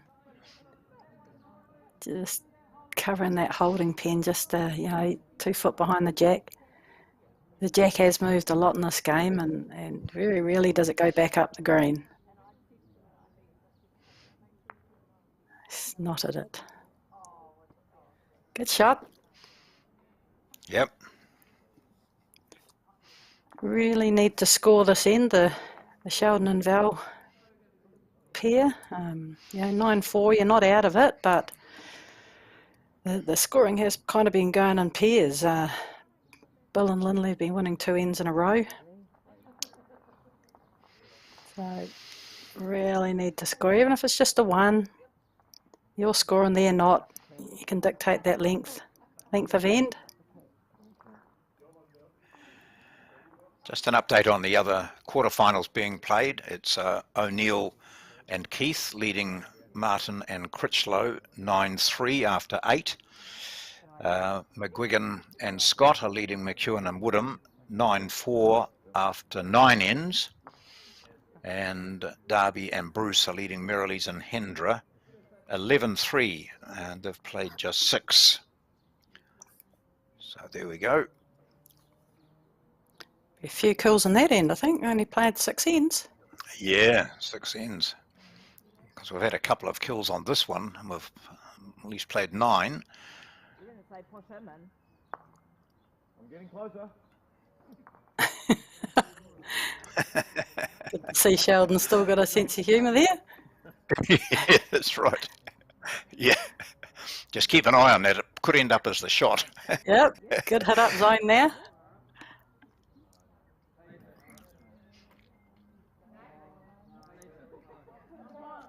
did you? Who won it? Whoops. Ah. Oh, okay.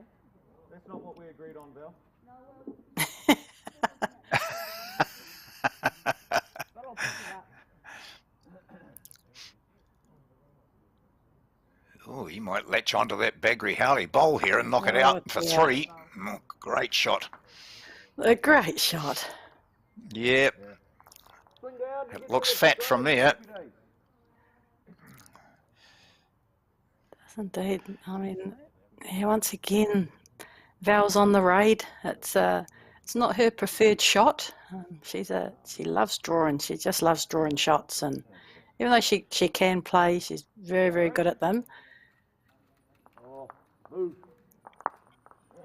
Oh, yeah, Oh, one gone. one of them. That's also quite a good position that bowl's been knocked out of too, because Clements had nothing at the back, so that's a handy bowl for them now, and they're holding 2. He'll play the same sort of shot. Yeah. Oh, unlucky. Oh, gosh. Jeez. We're getting a little bit of unusual reactions from the bowls.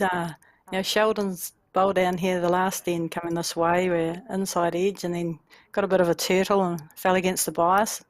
That one, Yeah. that one just went sideways and went up on its edge. Oh, it's just holding their line a little bit. I mean, there's not a lot of weight on that bowl. Geez, it's finished in a good home. Yeah. Sheldon will be wrapped with that. It gives him something to play to. So all Bill's got to do is sit on his own here and push that shot of Bagri Howley's out. Ooh. Oh, well, there we go. That bowl Well, that we talked about is back there in a good position. That's such a good bowl. Like, Yeah. it was so open for both of them to do that, and for Bill to have done it first, it just changes everything about the head. So hard to get to now. You're playing a bit of a perhaps onto that. Brilliant. Yeah. You can mix and mingle. Really good. Even though, you Just sort of- went from 1 up to 1 up, it's just such a better one. So this is a shot where if you hit something in there, Val, it could go our way. But it's a tight little group down there. Here she goes. Forehand shot. Get it in the area and cross your fingers. Oh, she's She's yeah, close. yeah, she's in the area. What a shot. Oh, Oh, gosh. hello. How has she got through there and not touched the jack? Oh, I'll go. Hey. Wow. Well, it's made Bill take another drink. He saw that one. He thought it was things were going to change dramatically. Yeah, I have to apologise to Val. I did the early call there. I just thought, you're under that black bowl, you've got something. Yeah. Stupid game.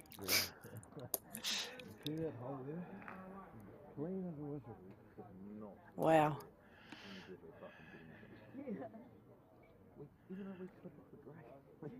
Oh, she looking at playing that backhand out on the open side now. Well, it's interesting. We'll have a look back at that head and see what there is there for Lindley. They're holding shot, but they are good bowls and good positions. So a bit of a cover bowl here.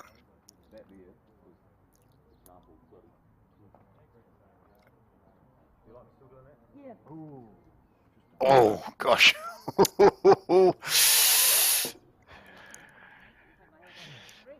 So it still gives Sheldon something to play at. I've got the back bowl. Yeah, something similar to what Val attempted. I don't think he could play it much better than what Val did, but let's see.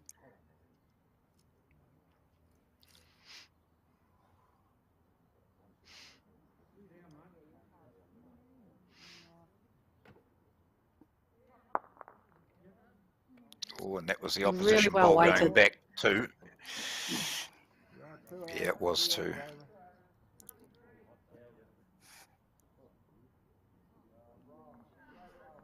Can't play this too quick, One. Sheldon, because he doesn't want his Val's second shot going. Oh, oh, oh. Another bowl waiting.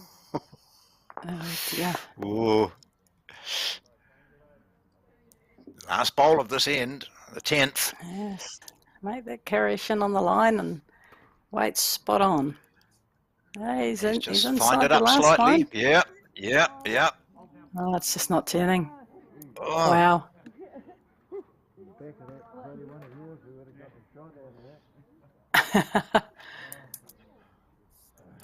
A single.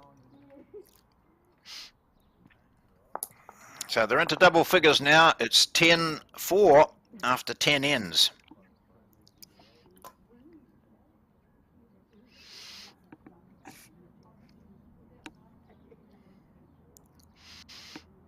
So Bill Clements and Lindley O'Callaghan from Alexandra are playing against Sheldon Bagri-Harley and Val Smith, both wearing the Gore Rams uniform. Val, of course, true Nelsonian. And they're leading by 10-4. That's 10 ends gone of 16. Started around about 8:30, so it's been going an hour and a half for the 10 ends with a couple of kills.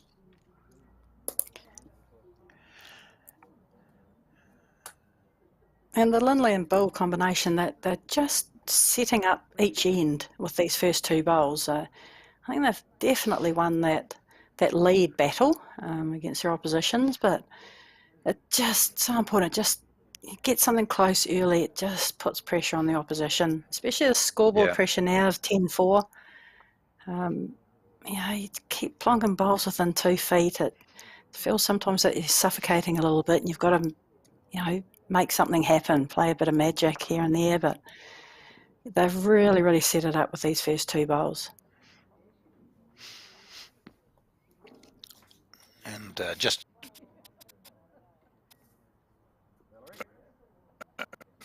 reminding you too that Clement had at this stage, because they had a great match against Elliot Mason and Ange Francis, and that they won by 19-18. A really close match throughout. But anyway, one shot is enough. A really good bowl, second bowl there from Val. That's what it's all about. Really good weight with their first bowl, and just made that correction on her line and hold shot on the crossover.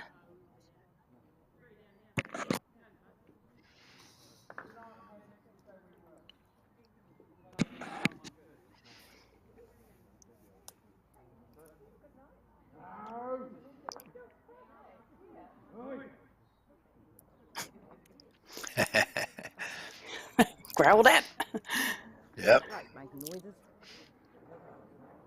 Oh yeah. Better rank though than any of the others.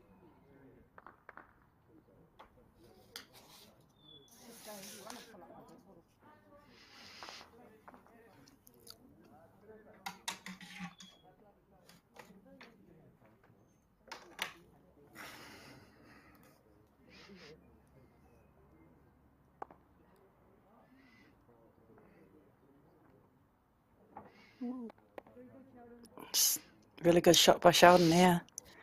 Nice little trail was on.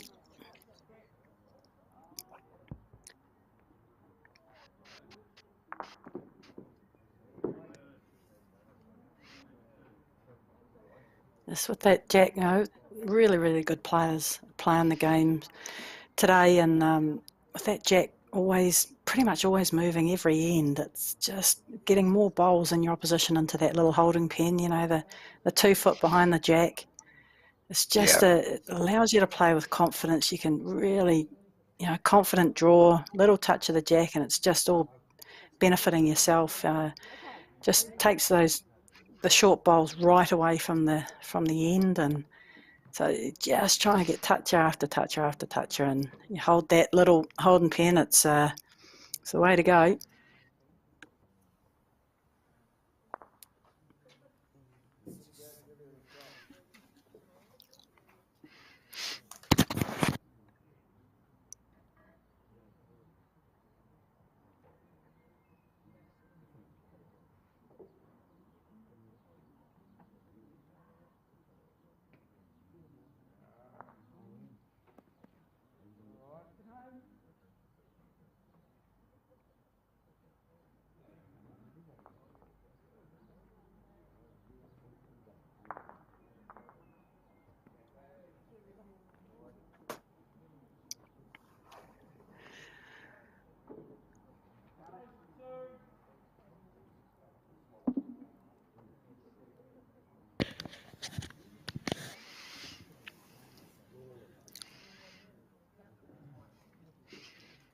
Well, they dropped a single on that last on the 10th, and a 3 on the 9th, and a single on the 8th. So 5 shots in the last 3 ends have been picked up by Bill Clements and Lindy O'Callaghan. It's a handy situation for, well, both teams on this head. Again, it's coming this way, getting the weight absolutely perfect. 10-4 the score. Val Smith using those soccer skills just to flick a ball around and have a look around constantly, just not concentrating on every ball, as you've talked about previously, Joe. It's healthy to be not concentrating on every ball that particularly the opposition are playing, but just to keep your mind fresh. Here's a good shot. Look at this. Oh, he was unlucky. Jingo. Gee. That's a good effort. Yeah, dead right, John. It's gives your brain a bit of a rest. You know. But again, you've got to practice it, switching on, switching off. Yep.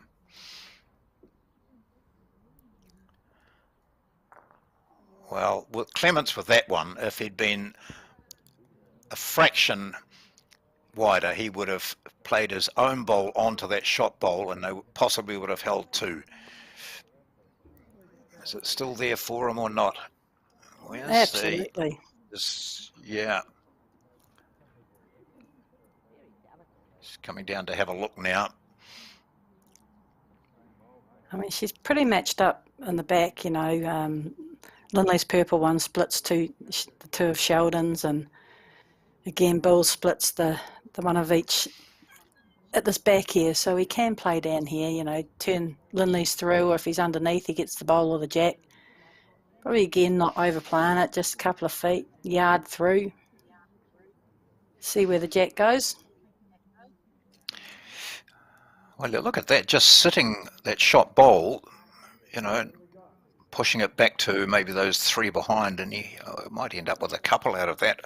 Those shots that are in the shadow of Lindley at the moment, they're both Bills, I think, aren't they? Yeah. Yeah, one of each, I think. If he plays with the right weight, he can hang around too. Yeah. Looks a bit wider this time. Timeline.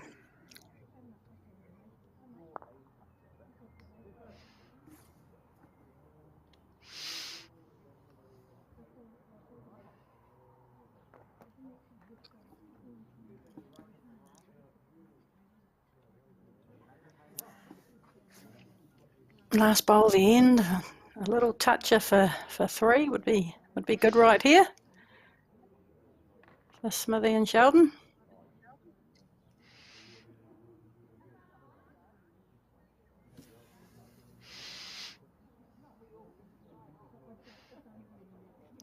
He likes it. Oh, Flick. Oh, for a yard of weight. Yeah, that's it. So just the single. 11 ends gone now. How you going, Green? 10-5. You usually got a drink in your hand. Where is it?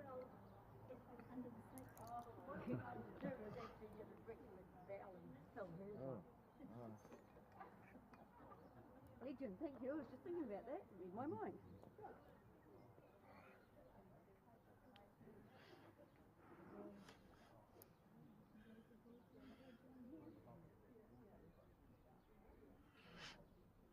Right. Matt's out slightly. Pegri Howley leading this time. He's changed his hand. He's trying to play this back in Yeah. now. He really got onto that forehand draw down here. You'll allow him 1 bowl down there to try and find the line. Should be able to correct with his second one.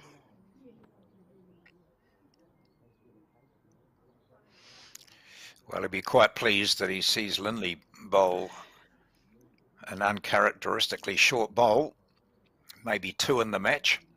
Yeah, she hasn't played many of them. She certainly gives her bowl a chance, but you know, not outrageously with lots of weight, but yeah, very seldom short. Take it. Touch her.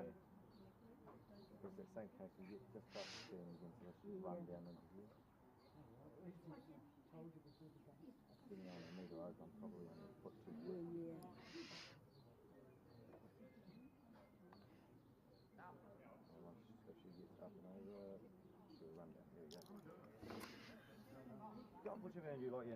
I just thought I'd try and change them because I'm not playing it Andrew. I'm not either. Do what you like. Just discussing that they're both not really nailing it.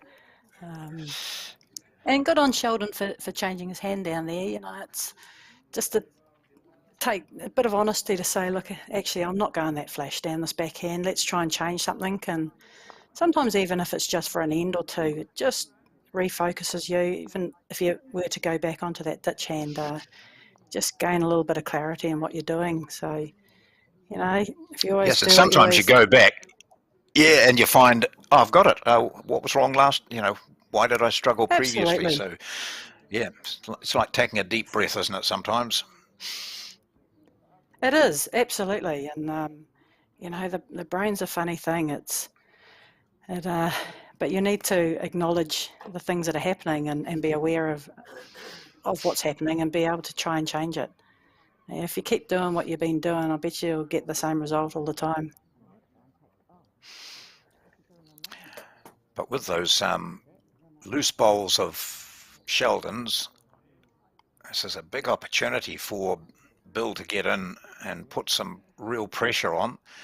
So important now for the Smith-Bagri-Howley combination that Val Smith gets one in reasonably close. She's got one there, second shot.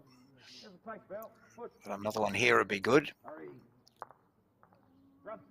Yeah, with the 4 bowls, I pretty much think that Val would be able to get a couple within a couple of feet, which she has, and just to consolidate the end. You don't need to be dropping big numbers here. No. I thought Lindley was indicating to Bill that she wanted him to play the other hand, but he's so quick on the mat, I think, and he's his own man. Hey. Yeah, no, I don't care what you think I'm going to be. Oh, there it goes. Yes. Sorry, did you say something?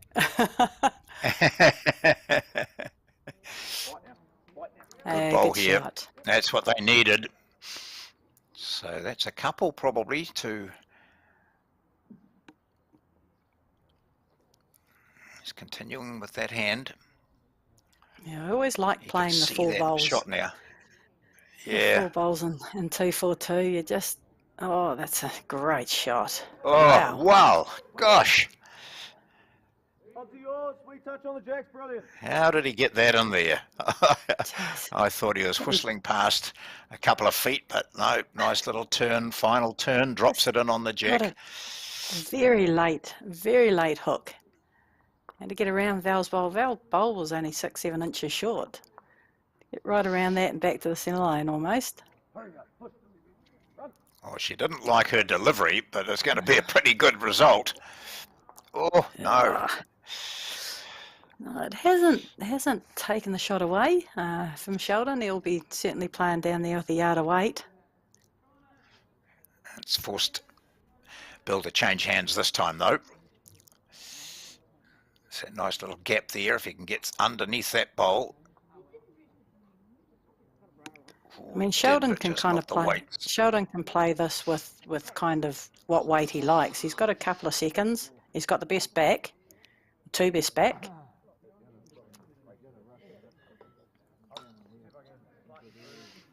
Right through Val's front one, second shot. Everything's looking rosy down the back for them.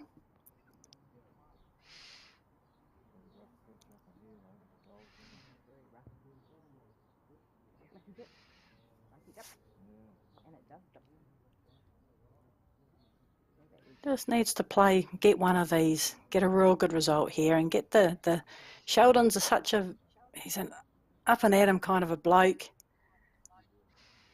He's close. Got it. Oh, yeah. Oh, oh, Well- gosh. 2 down now. Just so unfortunate. I thought it was coming right down onto Val's bowl, hitting Val's fat and onto the shot bowl. Just stop turning a little bit.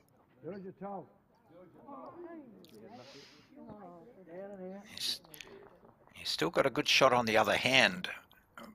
If we look at it in that way, it just depends whether Lindley follows instructions here. She'll be told if she hasn't. Yeah.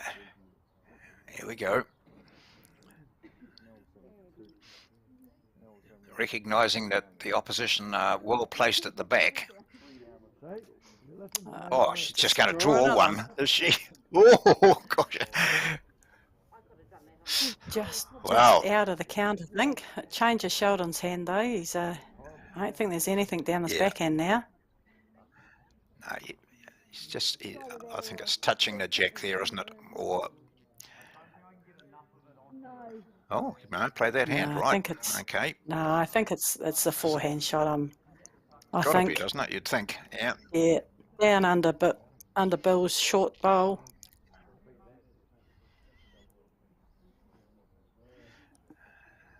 Then you take the jack back for a couple.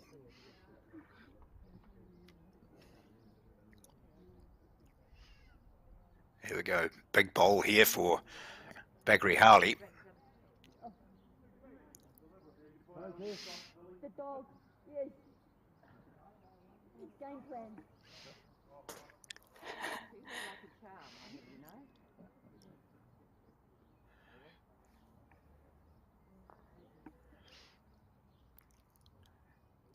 It's a sign that he likes it. He's crouched down. Oh, it's going to whistle. It's 3 now. When it goes for you, it Not a lot's goes for you. working. Yep. No. Not a lot's going their way. They're getting bowls in the right areas, just getting wrong edges of bowls, and fortunately, that's the way the game goes sometimes. It's a silly game. Yeah, why do we play it? I tell you, I question my intelligence sometimes. But then you can have a bad day, and with your last bowl, you play a beaut, and you think, right, I'm coming back. It's like back. golf, isn't it? Yeah, absolutely.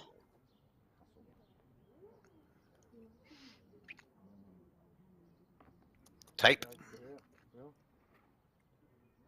It's funny. Straight away, Bill says, "Oh, it's 3 now." I think sometimes it's Yeah. a little bit of gamesmanship just to let Sheldon Yes, know yeah, that. yeah, that's right. Yeah, it's a real No, pressure it's- bowl you've got to play now. Yeah. And Val would have probably been just quietly saying, only 2. Oh, no, it might be 3. Oh, use yours if you want it. Mine's dodgy. Mine's dodgy, did he say? Use your measure. Mine's dodgy. It's just got that little bit of stretch in it.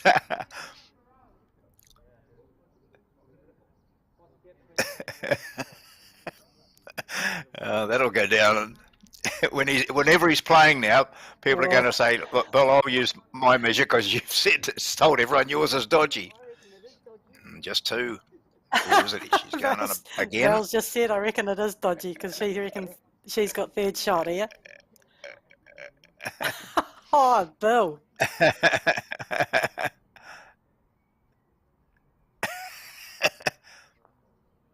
Yeah, that. Oh, Jingos. Oh, he's going to have it checked.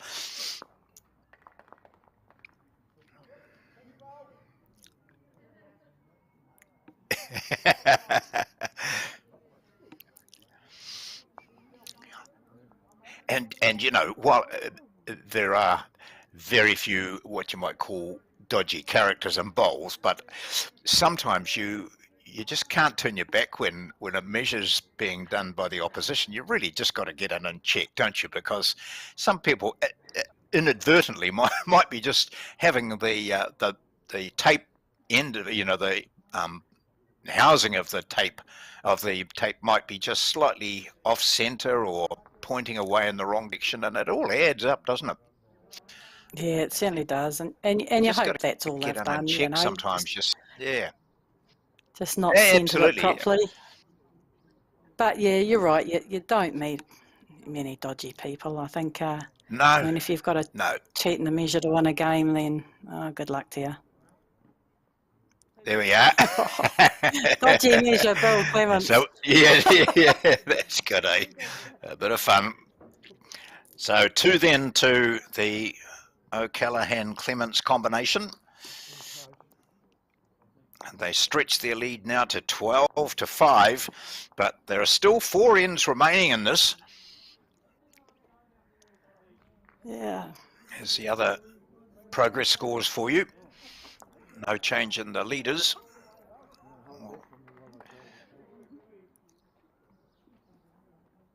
Yeah, 7 down with 4 to play. It's not impossible, not improbable, but No. really need to be scoring this end, I think. Yeah, just string a couple of ends together and you're back into it. It's important not to get too far ahead of yourself. You know, 7 down. It's not a lot, but you start thinking too far ahead, too far down the track, and it becomes out of control a little bit. Just draw the shot, win the end, move on, and repeat. And then you're thinking that to yourself, and you see the opposition put on a dead Put a front toucher touch with their first goal. Yeah. Okay. Yeah, he certainly started well again. That's a really great good second reply shot. there. Yeah.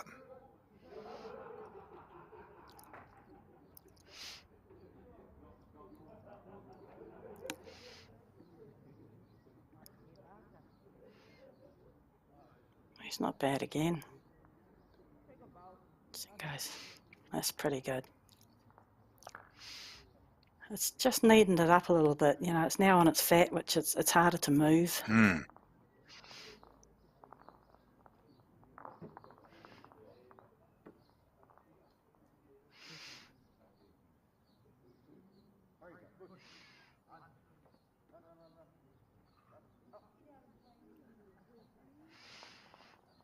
Wow, half a point for finding the line. Yeah, that's right. Bang on good the 4 white line balls. all the way. Yeah.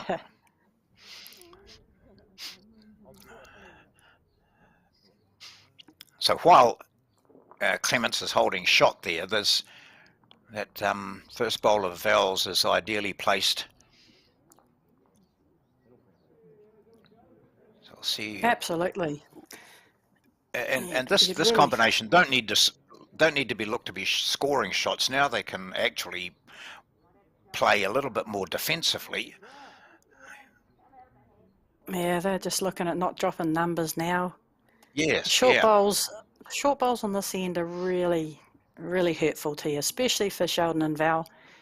There's only one way this jack's going, and that's back. So I think you've really got to be loading up that 2 to 4 feet behind the jack and look to play a shot with one of your last 2. Yeah, sort of the chess game starts, doesn't it? What can we do now? So we've got that bowl over the head. If we touch the shot bowl, it'll spring the jack back to us, so we get 1. But we want more than 1, so we've just got to keep, as you said, loading the back. Oh, okay, we're playing aggressively. We're going quick as. Yeah. I suppose, it clears something out for next few, but I don't know. Not sure with that. But I mean, if he gets it, it's a great shot, isn't it? Yes. Yeah. So now Lindley won't be short.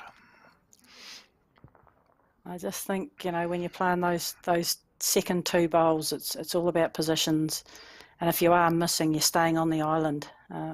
You're getting your bowls in good positions for later on. He's going again. Oh,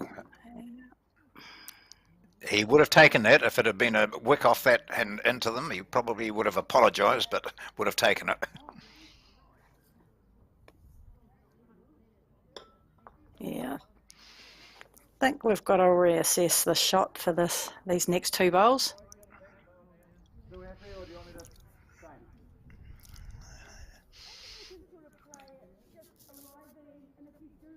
Yeah. Yeah. Just play with better weight that you're going to play a part in the end if you do miss. Yeah, this appeared to me to be the shot that they should be playing early on. Just onto that shot bowl, it'll Great spring the jack shot. back. There you go. Yeah, so Great that's shot. and that's where you wish those 2 bowls that are up there on the bank were, It was you know, stayed just on. over the head, eh? And suddenly saying, "Whoa, gosh, we've got 3 now." Yeah, Yeah. Look, and that's the beauty about our sport. We all read it and see it a bit different. yeah, You know, right or wrong. I think, you know, if it's the wrong shot but you get a good result, then it's the right shot, isn't it? It quickly becomes the right shot. But I think percentage-wise, you know, where you want your bowl to finish.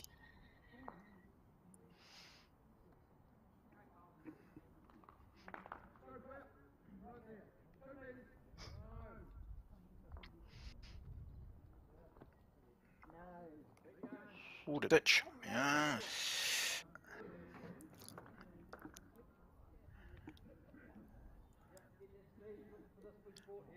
So there's a ton of room there at the moment, though. I think it's Clements and O'Callaghan holding shot with a bowl that's just out of view to the left as we look at it.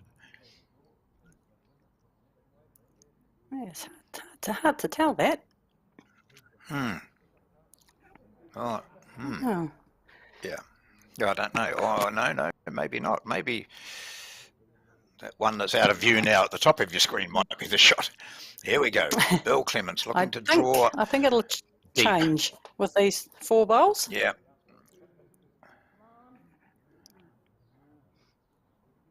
Good weight from Clements. Or was it in? No. On the wide side. Big bowl here, Val. I have to get one pretty close here and put some pressure on Billy.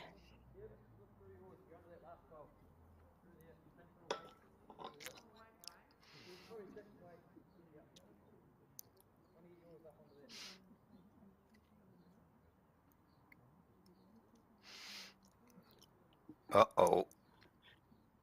Oh, I good. thought she might have caught that, but she didn't. Right, so that's 1 certainly. Clements looking to make a fight there. A similar line Does to so. Val. Yeah.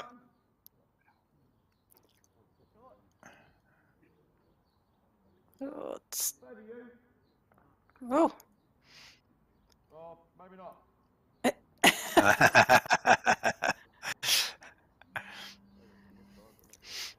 Very, very deceiving from the 2 angles of bowls. You look one way and it looks yours, you look the other way, it looks theirs. A better grass. Geez, you wouldn't get a touch here, would you? Oh, great shot. Pretty good. 1 and then without a dodgy measure. Don't get Billy's measure. Yeah. 1. 1 it is.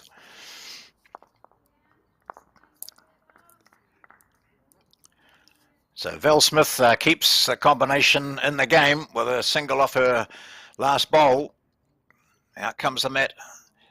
Bagri Howley. It'll be interesting to see which hand he plays going this way on this occasion. He chopped over to the backhand previous time. I think he'll stay down that backhand. Yeah.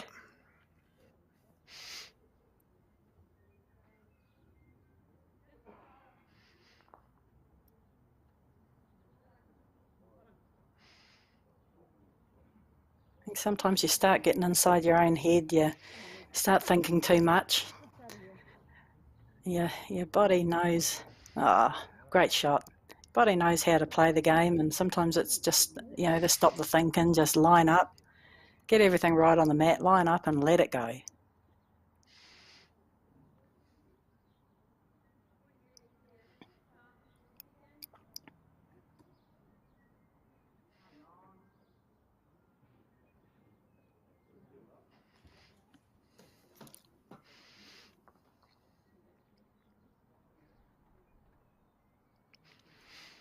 (12-6) the score. We've got 3 ends to play. This and 2 more. This is the 14th end. So Bagri Halia started well. He looks at another game as that one goes down.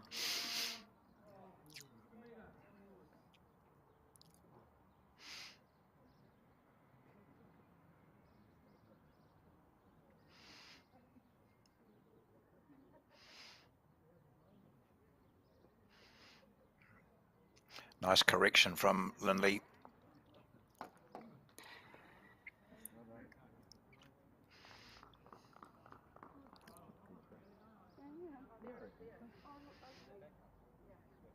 Well, 4 of them preferably, but we'll start with 1.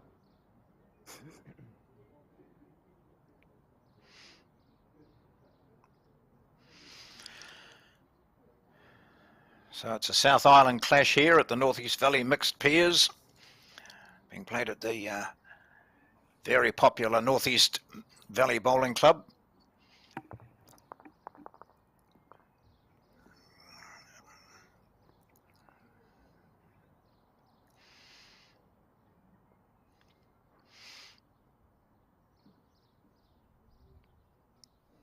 Right now. Andy, good.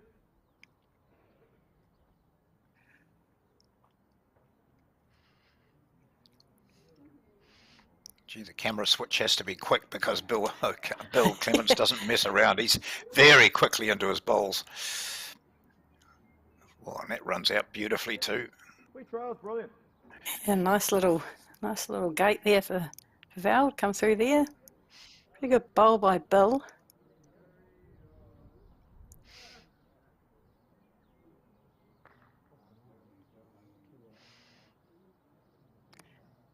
Just under the line, I think. She's got a little bit of weight. It hasn't made it any worse. I think they were 1 down anyway. No. Yeah, yeah.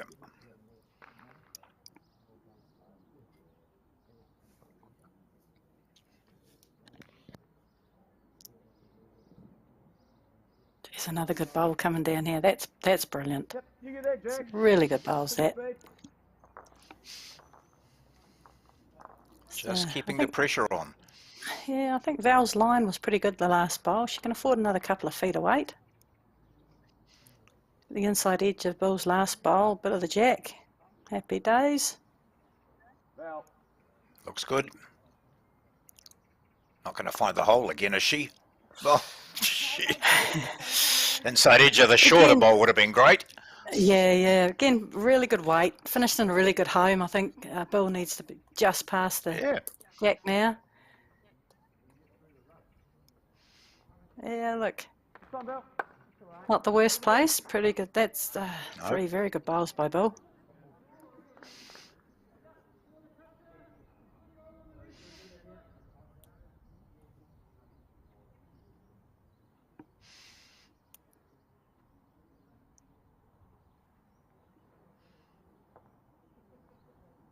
Got to be in the zone. Nice line again.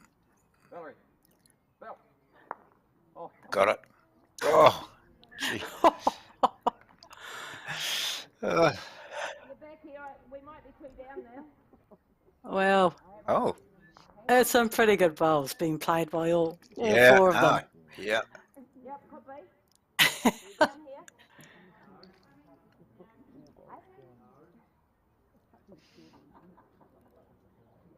Play your own shot. Jingos.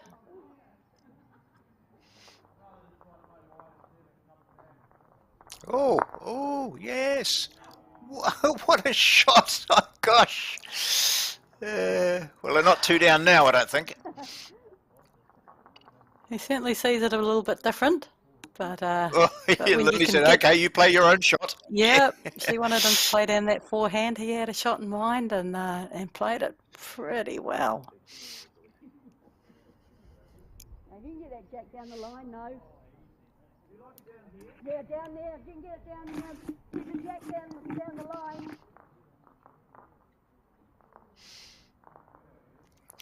If you remember, there are a few of the Baggery Harley Smith bowls past the jack. Look at them there. Any movement of that jack will be great for them. And Oh, he's got it too. shot. That's it. Look Oh, at it's that. gone They're the ones. straight. Yeah. It's gone straight to Bill's bowl. Oh, is it? What? Oh. Yeah, what a great shot. Good But call again, from Val. She said, Bill put that bowl in a really good position, you know.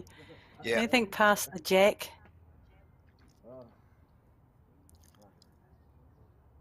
Oh, Oh dear. oh, wow. gosh, oh!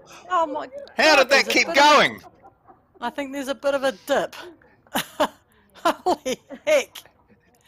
Oh, what a silly game. Yeah. It was a great shot by Lindley.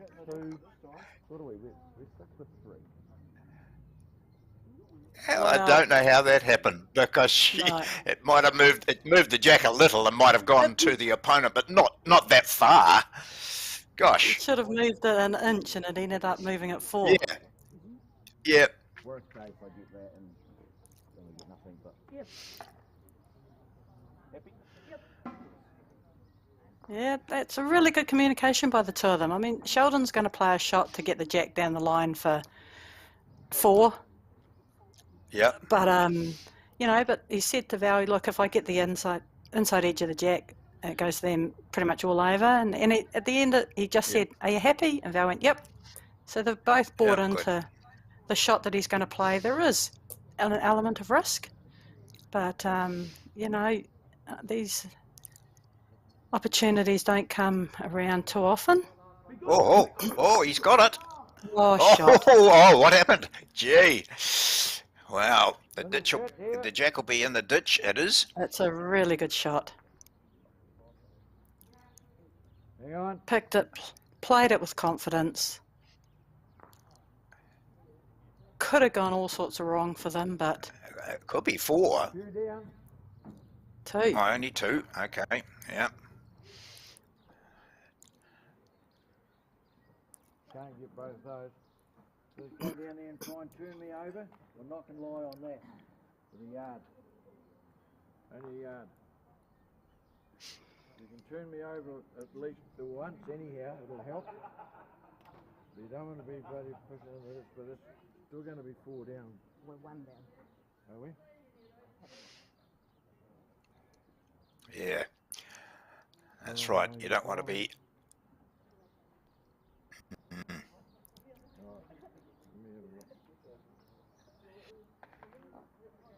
If it's only 2, they're no worse off than they were. But things could go awry here, and as Bill warned, we don't want to go 4 down.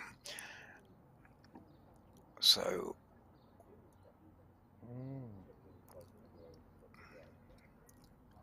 Yeah, could be right. Righto. Take a rest just on the draw then. You don't want to push it into the ditch. You're a bit. Don't want to be pushing that bowl into the ditch. no, that's right. Uh, Then it could Maybe be 4 I think down. they think that they're only 1 down at the moment. Okay. Pretty good track. If she sits. Oh. Yeah, it was only another roll away from going into the ditch. Oh, she might have got the shot. What a great bowl. Oh, well, that's What a great sensational. bowl. Oh, gosh. That's a brave shot, really. Oh, I think Bill said you turn it over once or twice, and you've got the Yep. shot. She turns it over 1.5 times. I mean, it's outstanding weight Yeah. control. She would have had a few So little 7 shots flutters the in the heart. difference, 2 ends to play. Yeah, oh gosh, yeah, I think she would have when she saw it heading down there. Yes. She knew it was going to hit her own bowl square, and it just travelled enough distance to gain the shot. So that's a brilliant shot, may well be a crucial shot in the context of this match, with 2 ends remaining. A 7-shot advantage to Bill Clements and Lindley O'Callaghan over Sheldon Bagri Harley and Val Smith.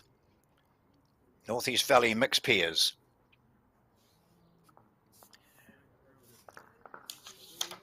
I think The other quarterfinals still going.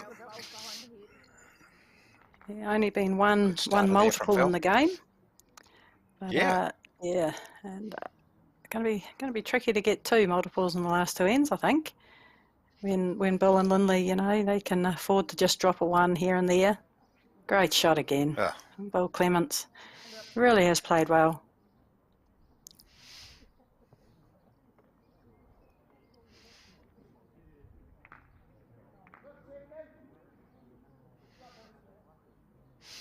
He's walking with a spring in his step as they come down after playing their 2 bowls, he and Val Smith.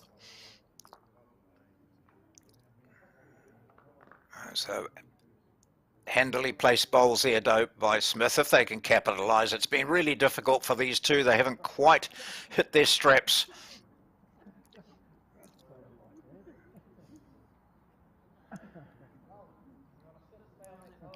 Yeah, I think that's a fair point, John. They have had a number of things not go quite their way. However, I think, as a pair, Bill and Lindley have possibly played a little bit better. Getting a few more bowls closer. I think But so, yeah. It's been a great game to watch, actually. It's had a bit of I everything. think so. Give Sheldon something to do. Play it neat or restart. So we can probably get both and stay for the lock, can't I? Yep. Both just Give groupie. us, yep. Hang in there, second shot.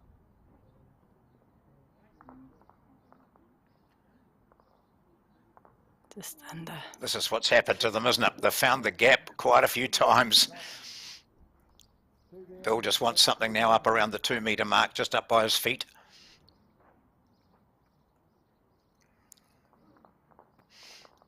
Here we go.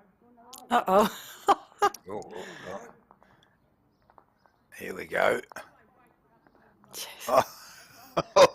It's not what was asked for, but by geez, it's made it No. pretty ugly.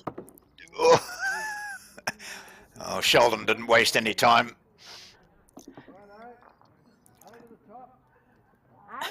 Over the top. Still 2 down on the disc. Draw another one. Sheldon's draw another one. Yeah. That's sometimes what happens too, isn't it? You're concentrating on your line and you've been told to put one over, give us a couple of metres, and you draw a shot and people say, what a great shot. Between you and your skip, or the person, know that it wasn't what it was wanted. No, Might have drawn another one, not. but this is what he wanted. Yeah, that's very good. Up to the That's a great 2-metre shot. mark. Okay, you've got the back bowl. Yep. I want to kill this end now. Yeah, good shot, Oh, Sheldon. I've got 2.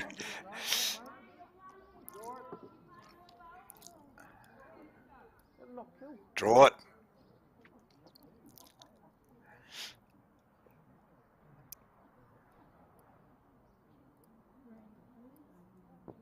Oh, I reckon. It's incredible.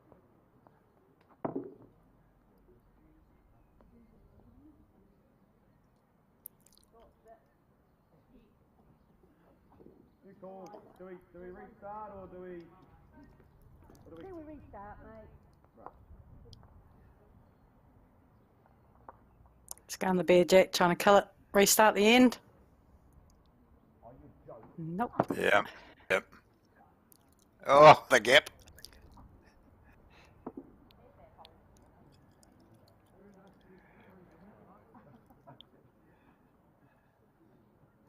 So as they swap over, Val Smith's got 2 to play. And as you've said, Joe, playing that sort of shot, trying to kill it is not her favoured, but she's quite capable of it. Absolutely. What do they do here? Yeah, so have they got the shot at the moment? It's whether or not she wants to If they've draw got an attempt to get 3 shots. Yeah. That you'd think that'd be a fair point. Not now. Oh, Not now. I think it's Rumpty Dumpty up the middle. It's a better target now. Get inside. Bang, bang. Onto the jack. Yeah.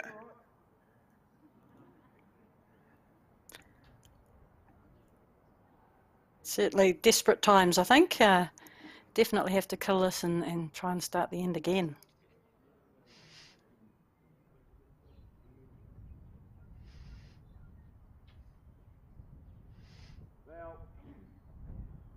Yeah, she's Close. got something. A hole. Oh, A hole. are you Oh! there?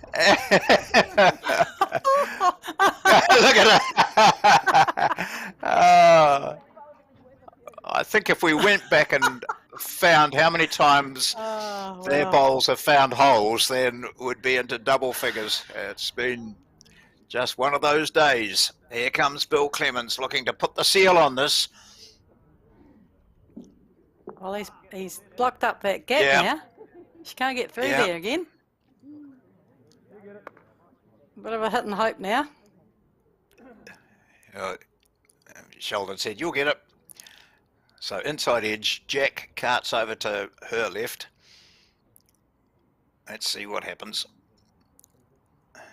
There she goes. She's got something, and not what she wanted.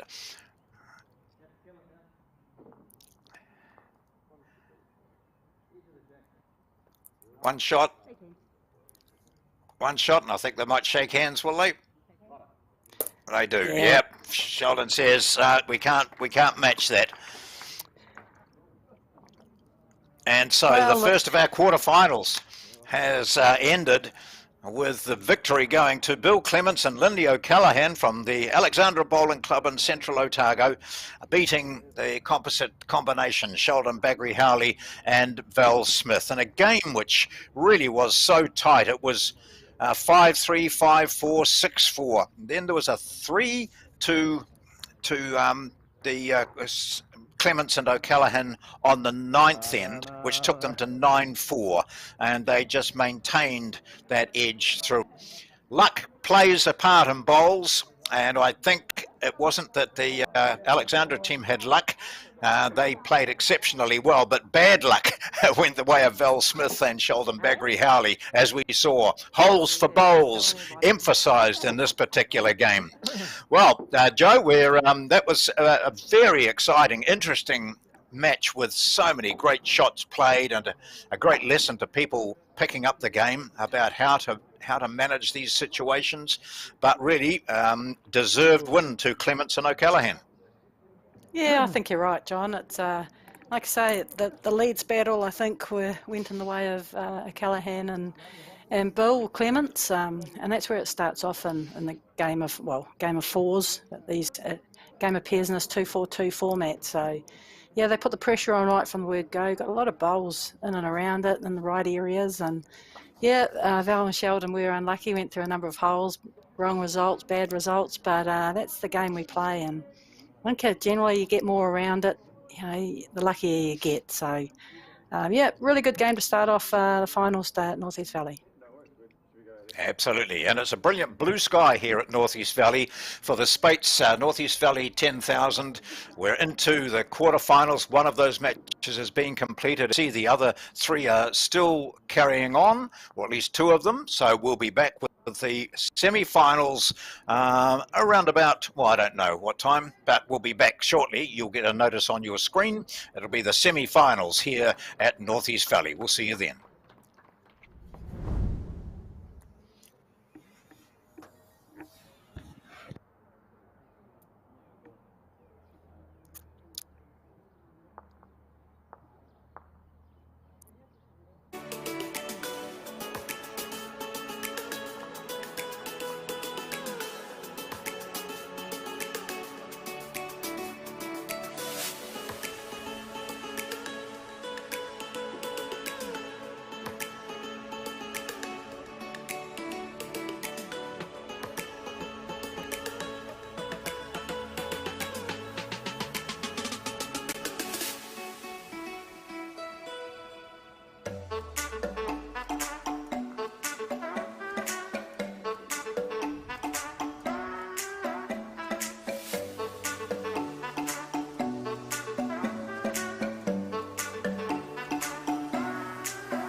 There's no one else who loves me like you used to. Sometimes we're not ourselves. There's no one I can turn to. And I know all the feelings that we shared are in the past. And I know your relationships are never meant to last.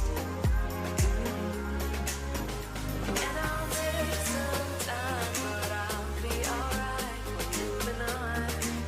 We're moving on. I know times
Well, we really are at the pointy end of the competition now. Welcome back to the Northeast Valley Bowling Club in Dunedin for semi-finals time in this fabulous Northeast Valley Mixed Pairs, sponsored, as you can see, by Spates and the Grand Casino in Dunedin. The match that we're going to see will feature Sean O'Neill and Sandra Keith, and they will be playing against Finbar McGuigan and Sarah Scott. So they're using the same rink, of course, as we saw for that quarterfinal match, that exciting quarterfinal match. And in the other semi-final, which we'll keep you up to date with, it is Bill Clements and Lindy O'Callaghan who won that quarterfinal that you might have watched. They're against Keanu Darby and Taylor Bruce, who beat Craig Merrilees and Claire Hendra in their quarterfinal. So welcome back. I'm John Macbeth, and again, Joe Edwards is here. And we're just seeing this white bowl now of Sarah Scott come down. Sarah Scott teaming up with Finbar McGuigan. So two of the youthful players in New Zealand. And Sandra Keith, who's had some great successes, hasn't she, Joe? She absolutely has. Superstar of our game. Right there at the pointy ends of most national tournaments, mixed pairs tournaments. Yeah, can play the game, but interesting to see straight away.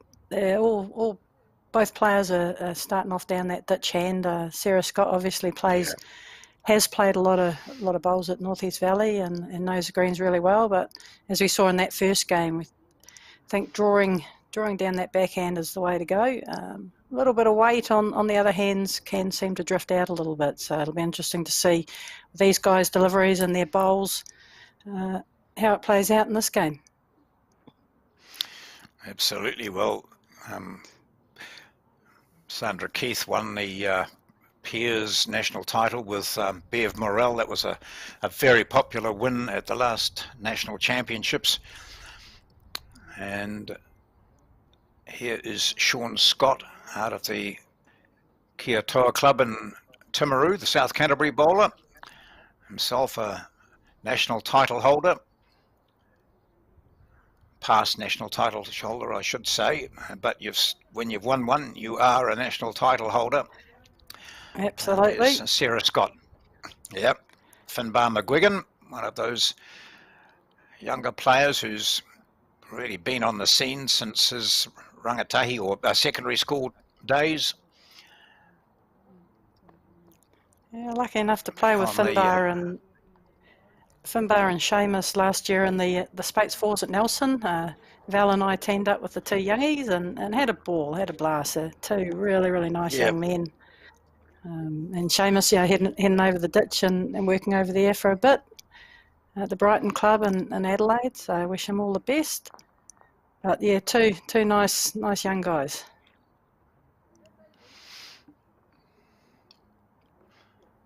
So this here is McGuigan.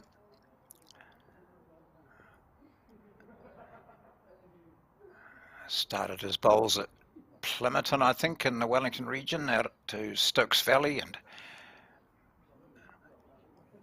a couple of good bowls down here. So there's the blue and gold ones belong to McGuigan. You'd think they might belong to Sarah Scott, who's of course an Otago product. Lives in Invercargill, where she works these days.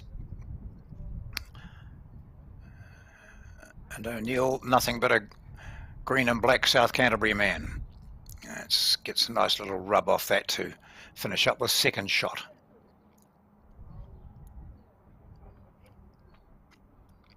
Sarah's played with those white bowls, the Henslide XGs, for a number of years now.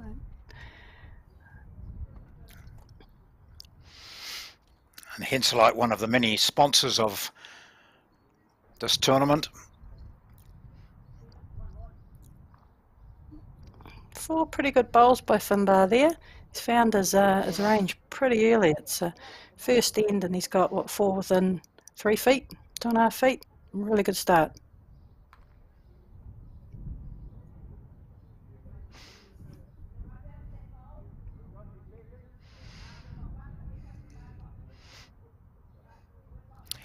And the great thing about having this coverage, Joe, is that members of all these players, the clubs they belong to, are tuning in and watching, and invariably you'll be getting text messages, and so do I, from interested people. Sometimes we get a Absolutely. few stories sent to us that we don't actually broadcast. Oh, for sure, yeah. Some things are just kept within the four walls of the bowling club, I think. It's the safest place to keep them. Yep. So Sarah Scott, who you saw in the blue there, I mean, this will be where she had her grounding. Her father is Terry, and Terry has been a big influence in bowls in this region, famous Scott name, and Sarah carrying on. She's been on the national, I think, development team.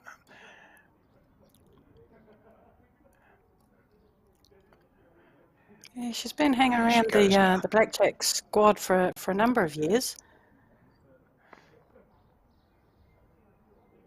But again, I mean, you can't say that you can't get back to that centre line on this rink. It's a pretty good start for a first end. Yep.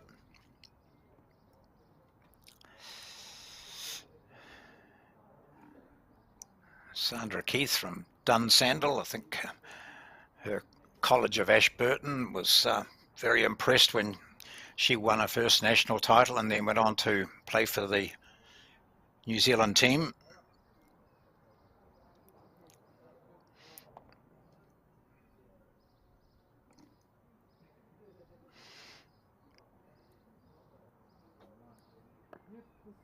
Squeeze it off and draw, mate.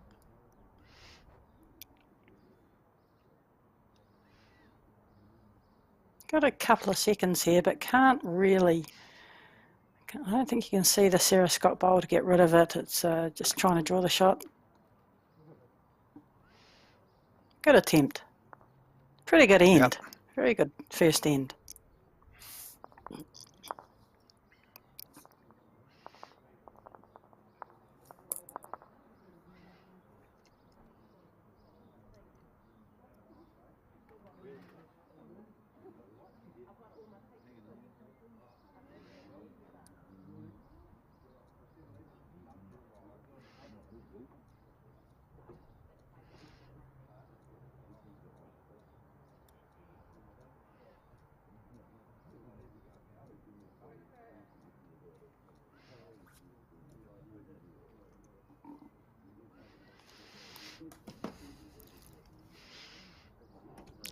So just see up there the flags are fluttering a bit, but I don't think it's affecting down below much at all. It'll be interesting, as you mentioned, they adapt to one hand here, which in the previous game it just didn't seem to quite get the finish that the players had hoped for. But at the moment, coming this way anyway, the ditch hand is going pretty well. We saw in the previous game that Sheldon Bagri-Howley was just struggling on this hand, coming in this direction, and so he switched over late in the game.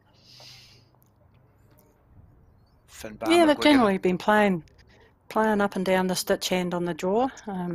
Yeah, it's got a nice arc back to the centre line. Yeah.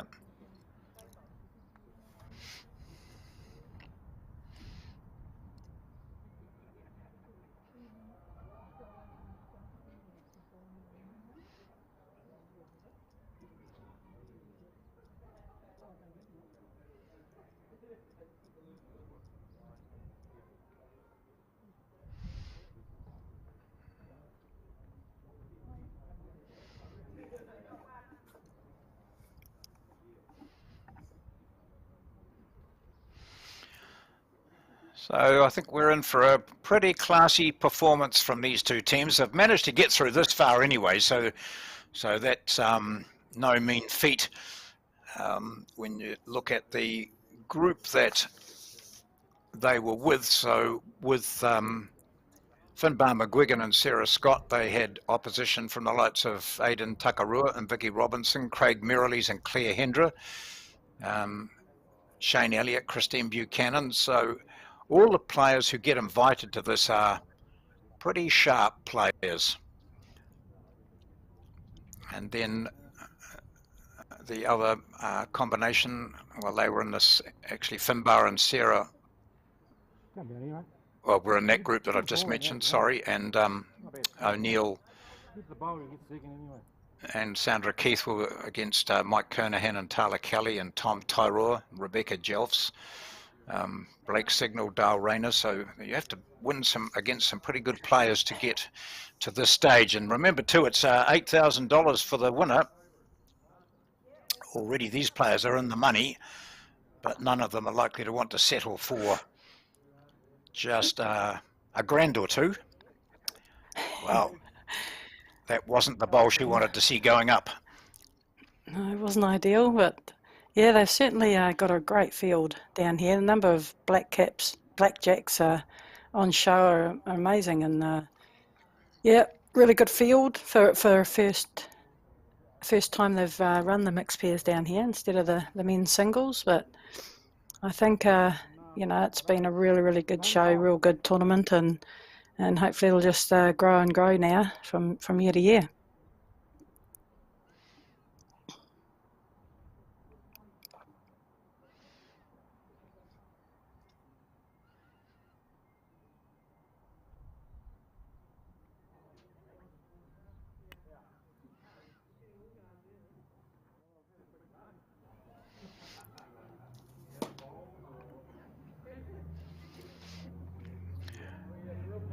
Either. It's starting to take some really good shape for Sarah. Unfortunately, Sandra knocked Sarah's bowl right up into a really good position, but they got 2 or 3 shots here, and just starting to build a little bit of a wall in the front there. Yeah, man, good late duck to keep away from the Keith bowl. Right down your backhand, mate. Anything in this area is going to be good. Yeah, good call by Sean. Even if she doesn't get these shots, she's going to clear some out, open up a path. Sometimes you just got to waste one to... Oh, look, you take that, wouldn't you? Fortunate. Yeah. Very fortunate result there.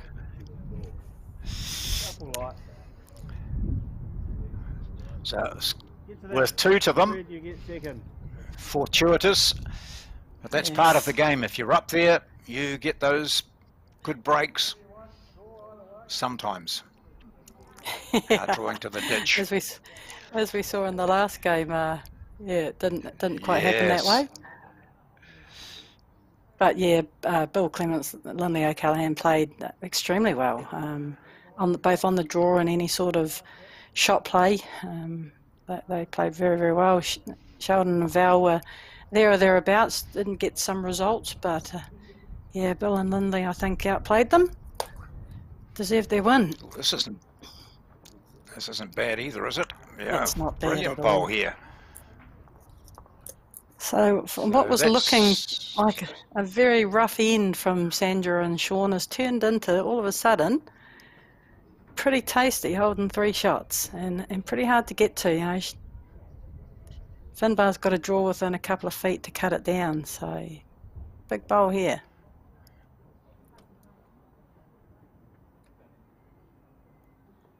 He might just look at running the two bowls off.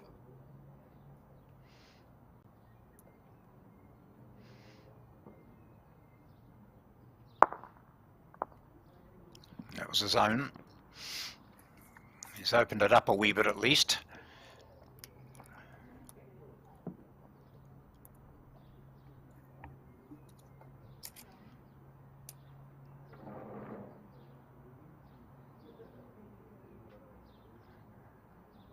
O'Neill, a former National Fours title holder.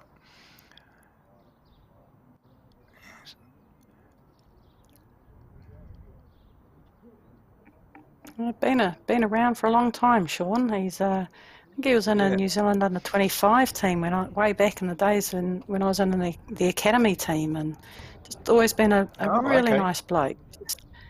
Just fun to be around. He's got a very infectious laugh, and again at the pointy ends of tournaments, he always seems to be around there.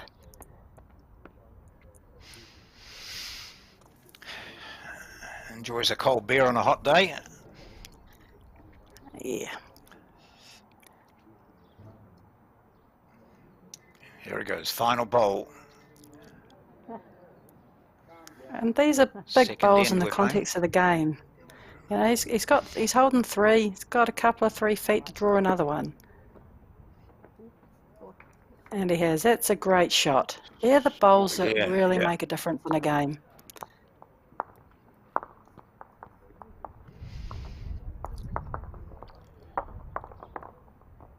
So it all came from that, a bit of luck involved when Keith played into the shot area, which was what she'd been asked to do. She got a great flick. The jack went into the ditch. She went there. There were a couple of their bowls down there, and since then she drew another, and so too did her partner, Sean O'Neill, who straightens the jack now as we begin the third end. Just shows how quickly an end can change around, can't it? Looks like they, Finbar and Sarah, were dominating that first end, or the second end, sorry, and just one, you know, fortunate result just turns the whole head around and goes from 3 up to 4 down pretty quickly. Very good, Sarah.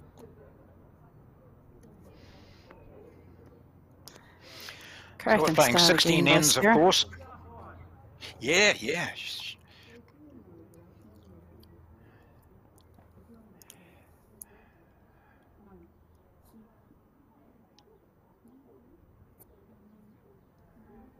No use putting white chalk on those bowls.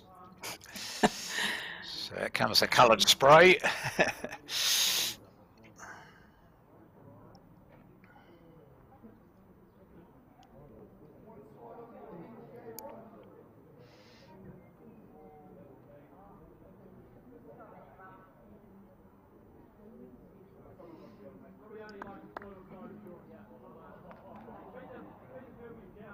Very good start there. A little bit unfortunate just to get that roll and fall off it, fattening the target up a little bit, but 2 bowls within a foot, take that any day. It's up to Finbar now to consolidate the head, get into some positions, get a wee toucher, just neaten it up a little bit. Sean O'Neill will be looking to just again fatten it up for themselves, get some close.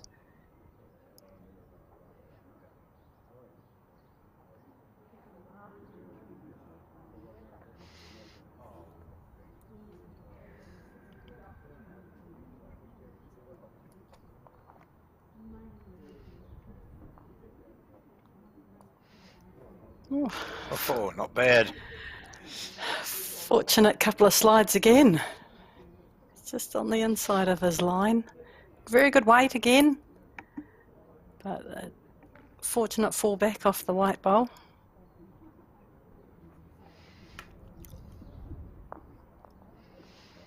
Well, they're packing them round the jack. In this particular match, it's the first of the semi-finals. The other semi-final is Keanu Darby and Taylor Bruce playing against Bill Clemens and Lindley O'Callaghan.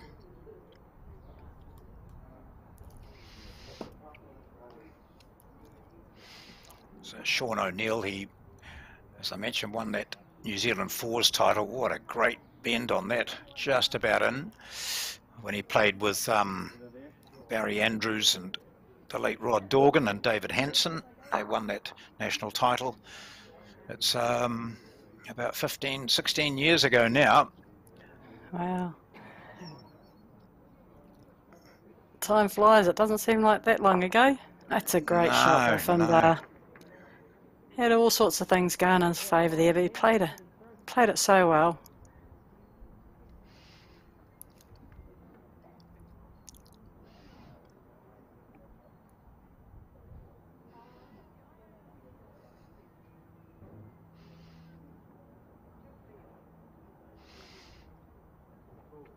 They all know what the other's capable of when they come to this sort of level, don't they? Like, they've played each other several times. They know exactly what their opponents are capable of, and all these players are capable of every shot in the book.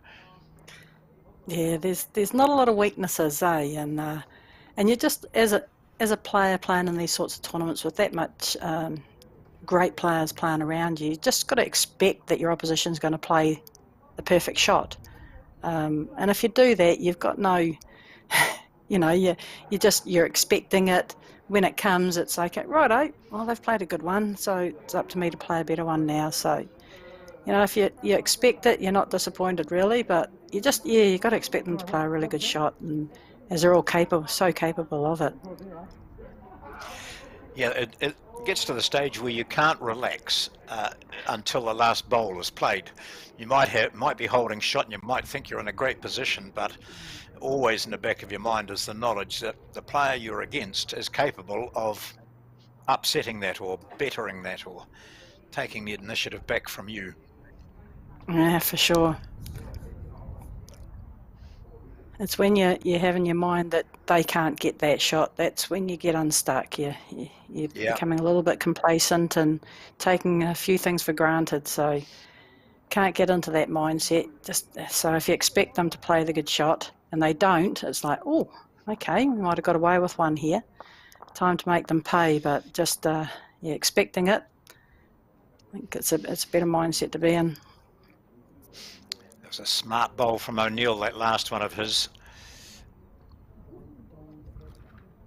Oh, that's an outstanding bowl too. Just falls out. So whether it's 2, 3 or 1, it's a bit hard to tell from there, but certainly it looks like a couple.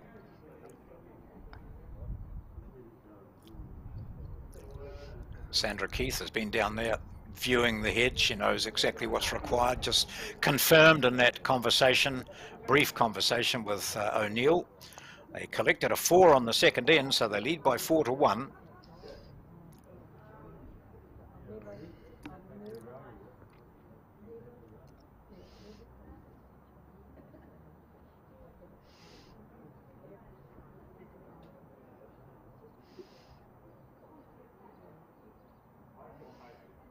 Good line. Slide off that. Yes. Yeah. Oh dear. I'll take that. There's a few little slides happening in this end. You can't fault Sandra's weight. She plays such a good weight. Yeah, absolutely she does.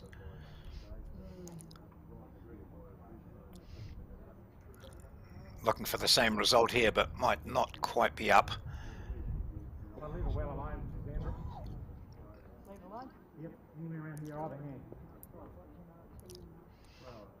Yeah, good call for Sean. The last thing that Sandra wanted to do was play down this backhand, finish 6 inches, 8 inches wide and 6 inches short, and it gives Sarah something to play off.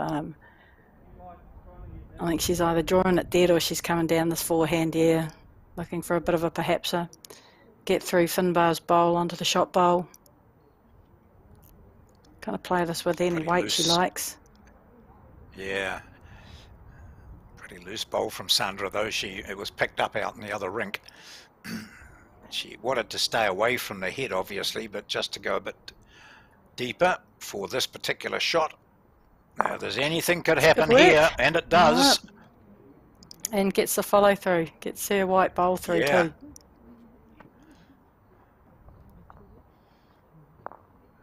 Yep. Which is sort of where Sean was wanting that last bowl of Sandra. As he said, anything up here, either hand, but they played for it. They knew that was possibly what Sarah would have a go at. That's what they would have done in the same situation. A cluster of bowls just around the jack, so something was going to happen, and it worked to the Scott Finbar-McGuigan combination. They get a single, it's 4-2. I suppose, like I was saying in that first game about, getting those covering bowls and how important they are. Not to be a bit blasé, I'm not saying Sandra was, but it's such a weird thing how, you ask Sandra to draw one within a foot, and she does. You ask Sandra to get one past the jack, which you've got literally 4 metres, and you can't do it. It has to be something in the psyche that goes through your mind thinking, oh, this is an easy shot, just get it up there, where yeah, you just got to be so specific. I mean, Sandra got one on the tee; they would have scored that end, and Yeah. it's as bigger part of the game is the drawing to cover as drawing a shot. I think.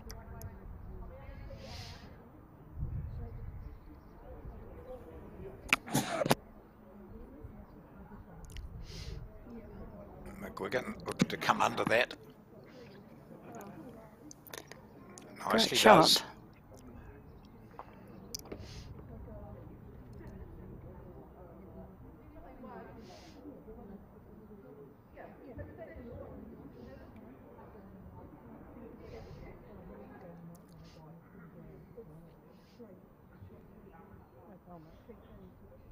Very good bowl by Sean. Yes. And you see, that was he went round that shorter bowl and McGuigan went under it, but they're both in ideal positions. Really good.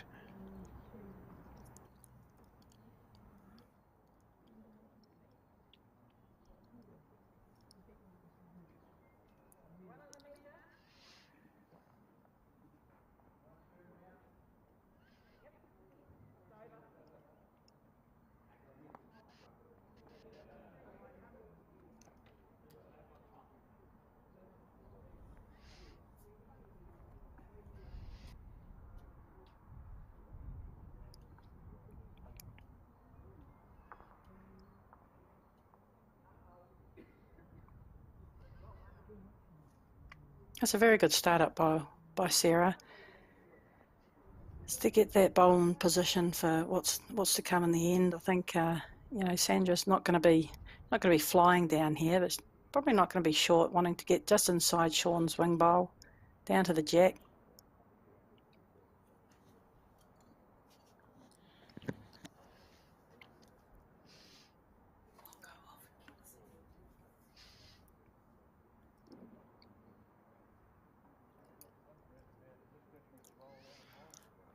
Scott, who works as a fisheries officer in Invercargill. Ooh, Won't be not happy her with best that of one. the day. No. And got away there. Round that if you're drawing it. It's either that or you draw here, mate. Take a clean draw.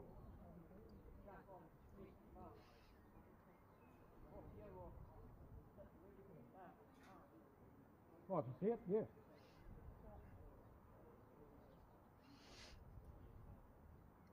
Often the shot looks different from the mat, doesn't it?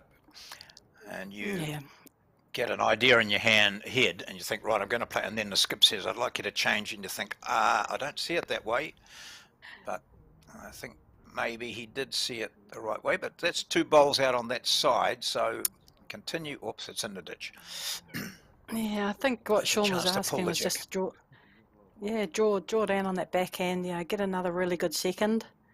And, a couple of really good seconds, it's so good for at the end of an end, you can start playing shots, sit a bowl out, knowing you've got the confidence that you've got a few around it, so you can try and make some magic happen. But, yeah,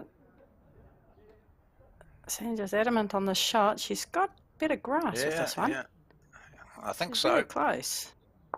Yeah. Oh, again, a little bit unlucky. Wrong side of the bowl. Touches real good. But pretty good way to bowl again in the area. Sarah looking for correction on her previous bowls.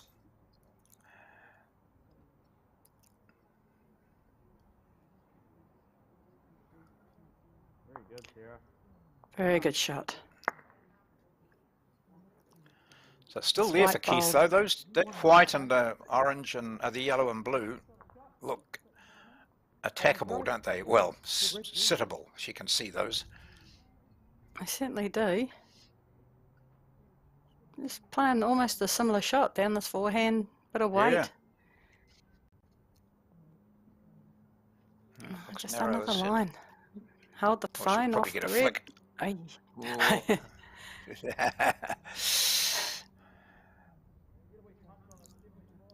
It's probably third and fourth shots they hold, but the first two belong to McGuigan and Scott.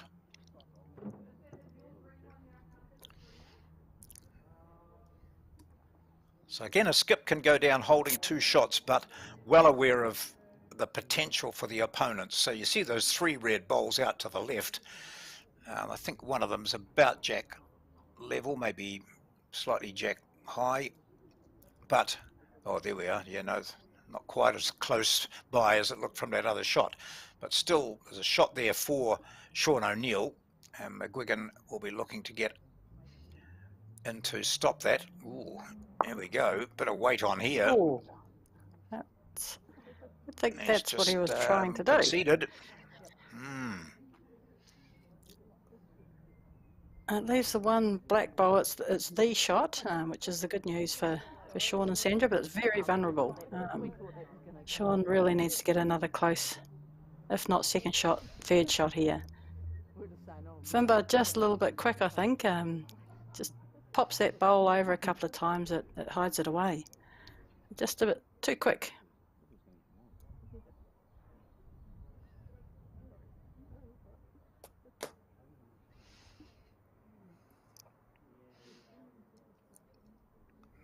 He's got to get round that short one of Scott's. Oh, he's got Oh, it. oh, gee. It's probably a bit shy on weight anyway. So what do they look for here? Have they got the possibility of numbers? If that black one goes, Yeah. they would be holding 3 seconds, haven't they? Three, if not 4, Maybe really. even This 4. Yeah. back white bowl of Sarah's hard to get to, but I think there's that opportunity. You can probably see half the bowl up there. I don't think they're going to be any worse off. The only danger is that Sean has another bowl. If he misses, he leaves him probably 2.5 foot to draw another shot. That's just the risk analysis you've got to weigh up in your mind. If you get it, great. Put a lot of pressure on your opposition. If you don't, you just got to respect your opposition that they're going to be able to draw out another. He's got the jack. Oh, jack in the ditch, yeah. And And it's the popped jack out. came back out. Wow. Well, no worse off, I suppose. Get a roll on me or under it. No. Wow.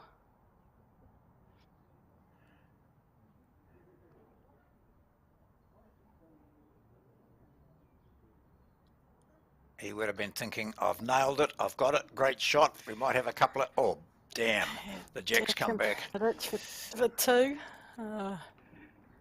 You can't predict that sort of thing happening. No.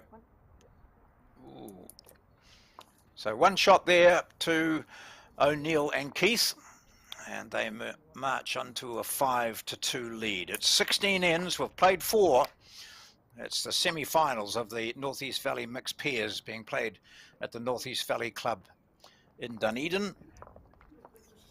Well supported by their main sponsors, Grand Casino and Spates, but others such as Gillian's Funeral Service, Commodore Motels, Deloitte, the Print Room and Proctor's Auction Rooms, all along with 25, I think, sponsors, local sponsors getting in behind the club, which, as we mentioned in the quarterfinals, also encourages their members to get in behind the sponsors. Great opening bowl there from Sandra Keith.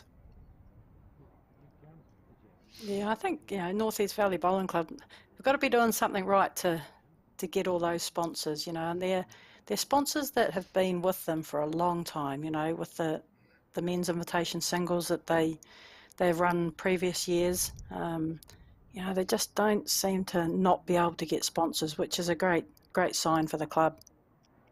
A lot of people doing a lot of good work down there. Yep. And sometimes too, Joe, as you know, it's the sponsors, they probably think, oh, I'm not going to get much out of this, but they'll get something. And even if it is just that, now look, remember on Wednesday night, we've got the big sponsors function and we'll have bowlers here and, you come along and we'll look after you. So they get a social activity out of it, and that then encourages them and enables them to talk with prospective customers or clients. So it's a business opportunity. which might only cost a couple of $100. Who knows? I don't know what Absolutely. the sponsors pay, but and it's probably being cheap part of the community advertising. too. Yeah. Too right, too right. It works both ways. Yep. See how long that bowler, Sandra Keith, stays there as the shot bowl. 2 white bowls belong to Sarah Scott.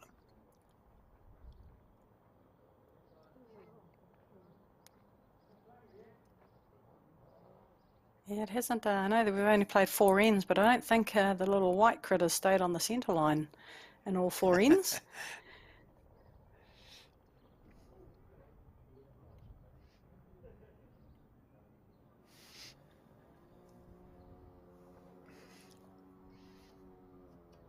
Pretty good bowls.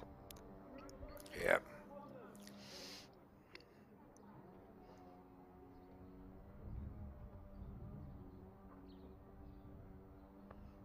Look how this the arc on this bowl coming down this forehand. We haven't seen a lot of draw bowls down here. Oh, he's pretty much got nearly back to centre line. Just obviously his weight was a bit too much.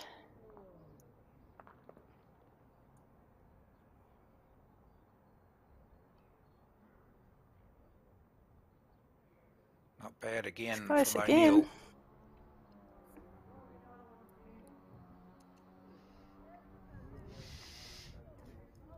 it a bit sharper or? A little bit quicker down underneath.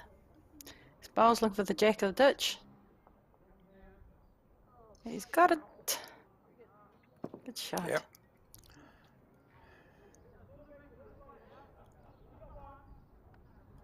So Sandra Keith puts a white block down just in front of the scoreboard to indicate where the jack is.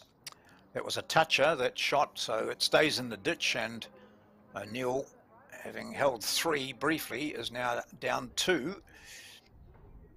And just looking for the deep draw. Folds his arms, watches that. Not a hand that he's played. And he saw that one from Sandra Keith coming in this direction last time, stayed out. Was picked up in the next rink.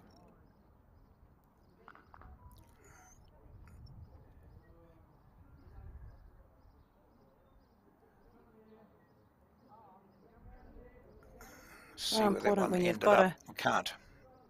Yeah, when you've got a couple of bowls, you know, you're attempting to draw to an off-centre jack. You know, that first bowl's so important, just to watch the line, watch the extra grass. Is it a little bit slower out there? You know, not a lot of walking traffic down that side of the rink off the centre line. Just watch and learn as much as you can off that first bowl. And it's just the game of lawn bowls and generally just making a correction on that your last bowl. We saw McGuigan's be picked up. So see that one of O'Neill's out to the right where this one's going as well. If he holds up, he's pulled it pretty well. Oh, he was on target. Played the line very Couple well. of feet too much.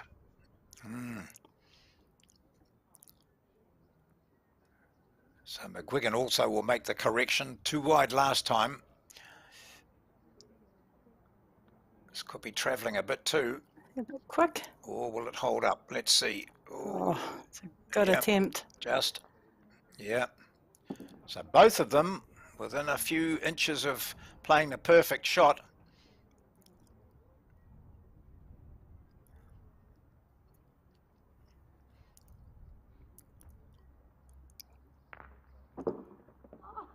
It's interesting when drawing to the ditch. I think it's the competitiveness in all of us. We just try and be too perfect. Where, like for Finbar, you know, just try and beat Sean's closest shot. It's not about being on top of the jack. It's just being closer than your opposition. But I tell you, I'm the same. You just try and be too perfect. You just want to sit on the lip of the ditch. Yep. And of course, with some live greens, you know, grass greens, that sitting on the edge of the lip is dangerous because often they just they run, don't they? Just Yeah, some do. occasionally. But these look pretty good. It doesn't look as though there's any pickup of speed as they approach the ditch. No, obviously, you know, I mean, it sounds very obvious, but they've just thrown them a bit quick. It hasn't like got to a point where it's starting to stop and then it goes down a slope.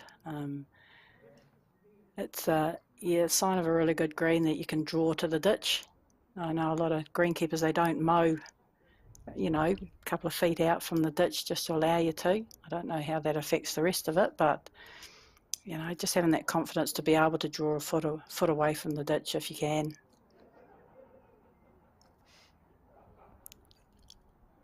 Oh, fine line, and it looks like Sarah Scott's drawn the shot there.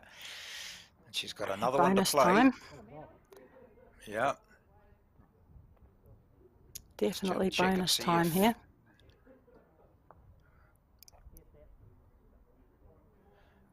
Yeah, they're just checking to see if Sandra's bowl's out.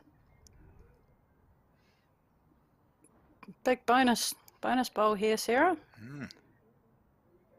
And you've got, you know, you don't have to be perfect here. Just beat Sean's closest bowl out there on the left-hand side. Oh, Bit got quick. to be moving a bit. Oh, Oh. no, it's not. Is it in? Might not be in. Is it done? Gotta check that again too. Chuck a mat on it.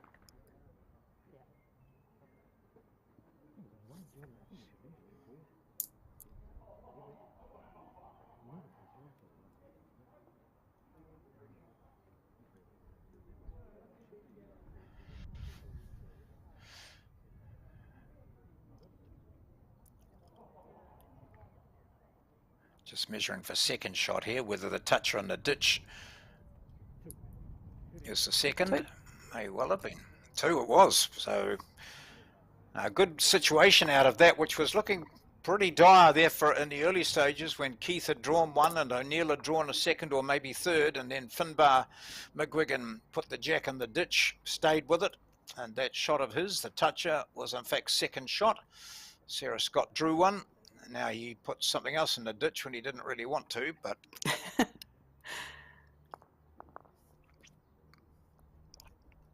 Yeah, last two ends have changed dramatically. Holding shots and end up dropping a number.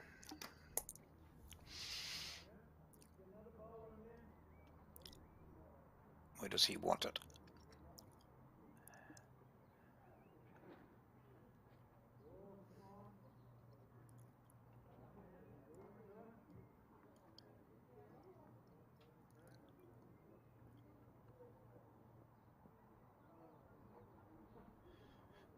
So although he put the jack in the ditch with his, when he threw the jack up, and the opposition were able to put the jack down, it's still McGuigan with the first bowl, having won the previous end, and that's pretty much where he wanted the jack, is it?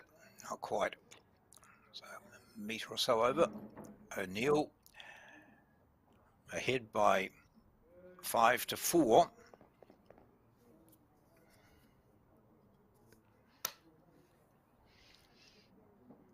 Just a wee pattern forming on the scoring. Yeah, Sean and Sandra seem to be scoring down, coming down this way, and vice versa. Just interesting when you see patterns on scoreboards. When you aren't scoring one certain end, you know, try and change it up if you win the mat.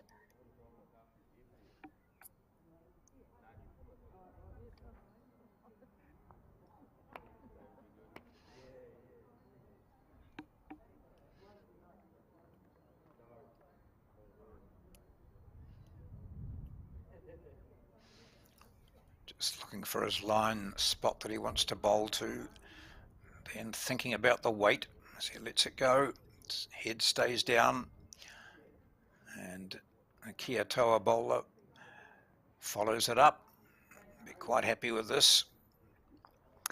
Yep, two good Good bowls. spot.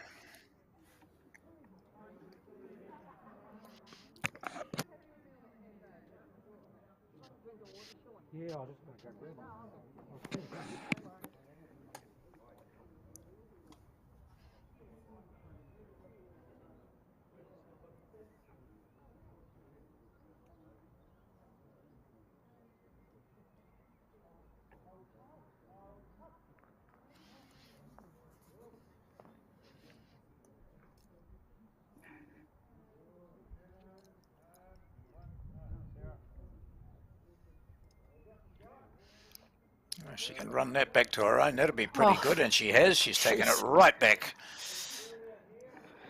It's a shot and a half. Yeah.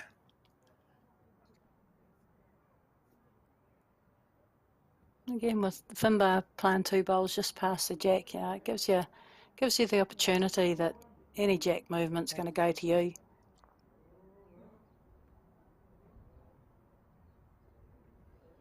Now it's time to just try and neaten it up a little bit. Probably. Stay there. Little touch of the jack would be perfect here. Just hide it a wee bit. Yeah, it just looks a little bit fat, that target, and Yeah. you can kind of play any sort of weight down that channel, and all leads to getting the jack. But Good home. Another metre or two in your last. Yeah, so that's all it needed from Sandra Keith. Just a metre or so on her last. Her line wasn't bad. It's gone quite a bit just wider changed. this time, though. Yeah, changed both. Yeah. Changed the weight and the line. So talking to me about earlier, John, about how, if you are going to change something, just change one thing. So your line was pretty good, just add another yard. Or your weight was good, just pinch your line a little Yep. bit.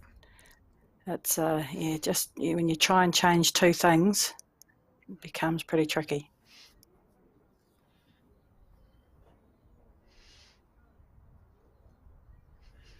This is good weight here too, I think, from That's a good Scott pushing bowl. it over. Yeah, very good. bowl.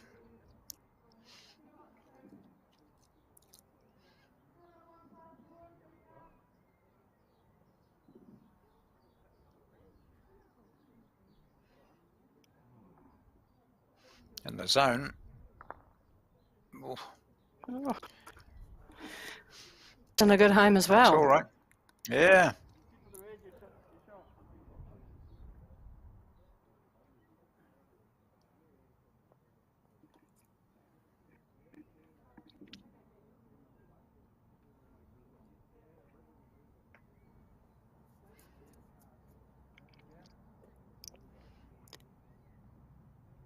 Could be annoying. Yeah, just see them get out of mine, mate. Yeah, yeah. Yeah, weight's real good. Sandra, just make that one under Sean's front bowl.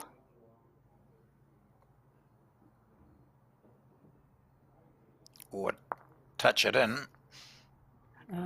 Yeah, pretty good result. Very good result. I mean, it's a pretty good bowl. Well weighted. Was trying to get just underneath, but second prize, that's a bowl fat, and wriggles in for shot.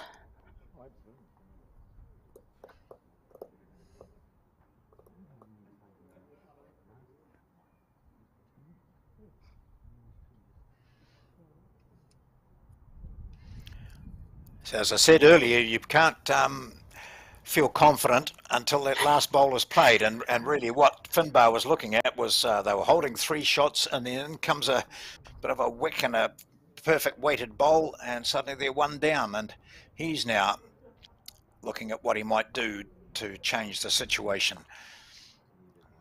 He's probably got the 2 back bowls there, and we know that he's very handy with the weighted shot.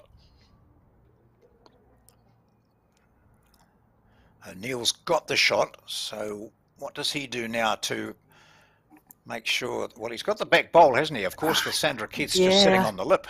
Yeah, yeah. I don't think he can make this too much better. I don't think he can draw another No. shot. It's just probably more about a little bit of position, in case Finbar comes down and gets the shot bowl out. I don't think the shot bowl can go clean out. So it's all about just thinking about where it would go. Possibly if Finbar hits it, white bowl onto the black, Jack's going to spit out there. It's a pretty Yep. good home out there. Yeah, so Keith and O'Neill, they chatted about it. What will happen if Finbar plays with weight? Where will the jack go? And you get a good idea when you're standing down there and looking at the bowls that are surrounding the jack. So If it hits here, it looks like the jack would squirt out to that side, so let's put a bowl there in case. And that's what O'Neill's Yep, done. absolutely.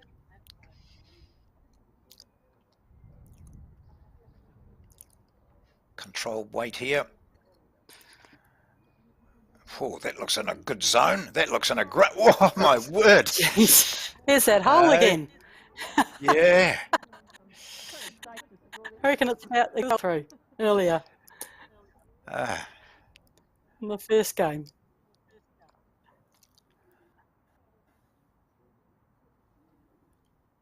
so here's Claire O'Neill. There's that bowl that's to the side of Keith's, which he could perhaps just poke up. You see that red one there?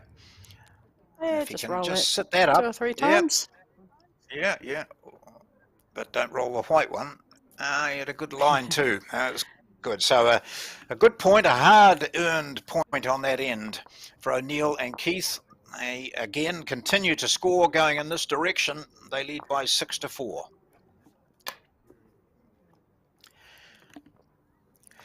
So we're about to start the 7th end of this 16-end semi-final between Sandra Keith and Sean O'Neill and Sarah Scott and Finbar McGuigan. There's the score up there, 6-4 after 6 ends. The other semi-final is between Keanu Darby and Taylor Bruce, and they're playing Bill Clements and Lindley O'Callaghan. We'll give you some progress on those as I get them, and I've just got one, I think. Taylor and Keanu leading 6-2 after 5 ends. Thank you, Colin.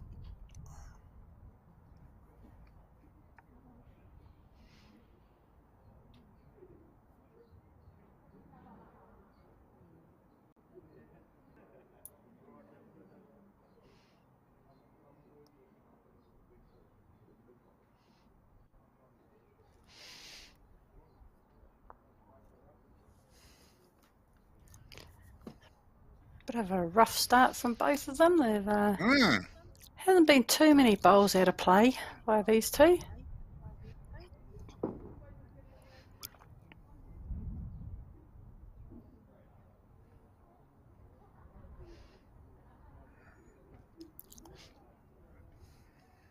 I think there is a coming down this ditch end, especially on the back end going this way. There are a couple of different tracks to the jack. You seem to be able to get a nice finish, but if you are just slightly on the underside with good weight, you hang around.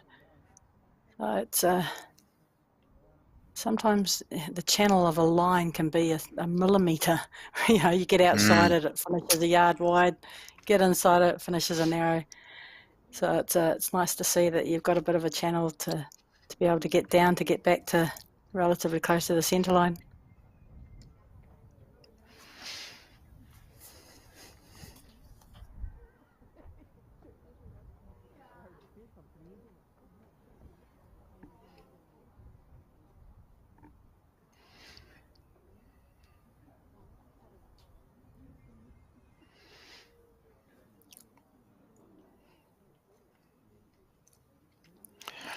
I remember seeing, it must be four or 5 years ago now, that a photo and a story about Sean O'Neill and his son Jack. They were, I think Jack was 10 or 11 or something, and they were playing bowls together even then. Yep. Get the kids involved, which is possibly what happened here with Terry Scott and his daughter. Absolutely, there'll be a lot of stories like that. It could be told around New Zealand or around the world. You know, kids in tow with mum and dad at the bowling club. Mum and dad might stop for a quiet ale and the kids get out on the green, but Yeah, it certainly is a sport for all ages, and it is a sport that can take you so many places. It's an amazing sport. I'm so pleased I've become. You know, I've played it for so long, and it's just something for everyone. If you just want it to be a social roll up, if you want your bowling club to be a bit of a hub for a bit of support and contact, absolutely. If you want to become a blackjack, you know, there are paths available for you to get to there. So it's sport for all ages, all abilities, walks of life, to go as far as you want. But it is now a sport that can take you places. It's no longer just a pastime or an older person's sport. It definitely is available for every age, but geez, there's some places you can get to go with the game now. Yeah. And even if you're just playing, if you're playing at a South Island club, for example, there's something on pretty much every weekend somewhere in the South Island. And Close. although Great you shot. said mixed pairs is a great divorce competition For some, for for couples some, John. and mates. Yeah, for couples and friends and that, it's just fantastic. There's something on all the time. You can Yeah. travel around and not too far and meet up with lots of people. You know, last weekend I went up Close here. to years What a too. great shot. What a great Really shot. close, yeah.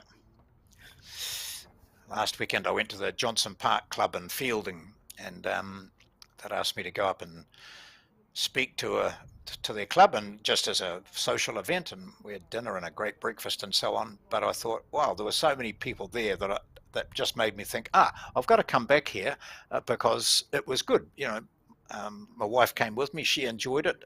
A lot of the players up there said, what have you got going on at your club that we can come down to? So that's what happens. Absolutely. Yeah, it's so lovely social. Well, that's a good bowl too, like getting the result. So on mentioning Johnson Park, I'm sure that Mark Noble is watching this, and Mark's had just a bit of a hiccup with his health in the last 3 weeks. So, mate, we hope that your recovery is on track. Oh, brilliant bowl there again from Finbar. That's 1, 2, 3, 4 shots. So this could be a turning point in this game. Speedy recovery, Marky. Yeah.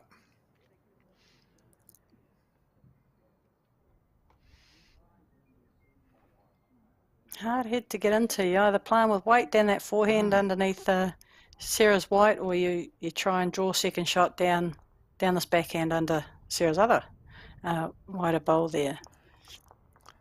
Whatever you do, you got to be so specific in the shot selection that you're playing. You know, a lot of times we have 2 shots in mind.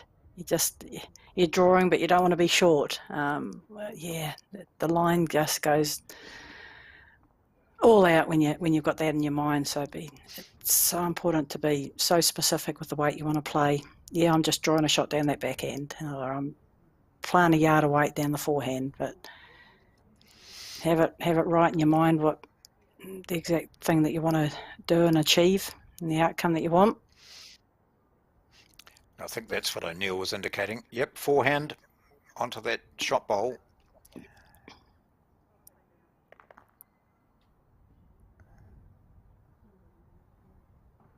Whoops, she thinks she's a bit wide, does she? Wide, is it?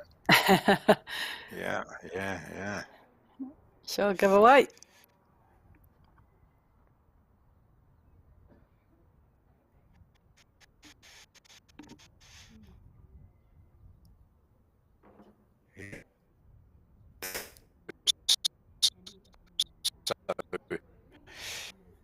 Either, and probably should get obvious, not necessary. Oh, here's another one coming in. Oh, yeah. Oh, now they're Very 5. good shot. Yep.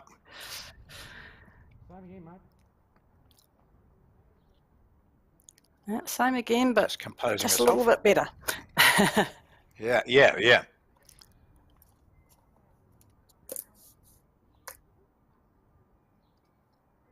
Oh, she's On better a tighter track. line this time. She avoids that one of Scott's. Oh, She's got dear. it. Oh, unlucky. And it Oh, might she's just cut cut out. it down. Yeah. She would have Wow. cut 3 out, possibly. She was on perfect target, wasn't she? On great line. Just get underneath that, and Just she would have had something. Yeah. So now the task for Scott is to play probably similar weight to dislodge that last bowl of Keith's and go back to 5. Yeah, it's there is a really good Here she goes, attacking looking for the chance red here. bowl on the right. Yeah. Oh dear, not the jack. Hard Whoa, luck. didn't want the jack over there. No. Like I So think it it might was just worth the Yeah, risk. yeah, absolutely. They'll be measuring for second, I think, here. So they're going first of all to Sandra Keith. So certainly one in it, and that's the one that'll be flicked away in a moment. It's the one. Just the one. Wow. So pretty good shot then, as it turned out, from Sandra Keith. It looked to be perfect. Well, in fact, it was not quite perfect, but still good enough to take them from 5 down to 1 down. And they still have that lead by 6-5. The scoring on alternate ends continues. 6-5, O'Neill and Keith leading Scott and McGuigan. This is a semi-final of the Northeast Valley Mixed Pairs. As I mentioned, the other semi-final is Keanu Darby and Taylor Bruce against Bill Clements and Linley O'Callaghan. Clements and O'Callaghan played really well and upset Bagri Harley and Val Smith by 14-6. And Darby and Bruce beat Merrillees and Hendra by 19-6.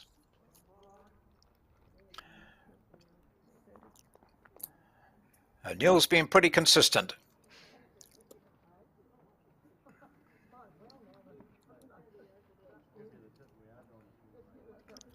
Yeah, Two nice cracking bowl. bowls first up. Both the boys. Nice little duel here between the two boys. Yeah. Both wearing the reddish shirts, although the Stokes Valley one that McGuigan is wearing is sort of orangey red.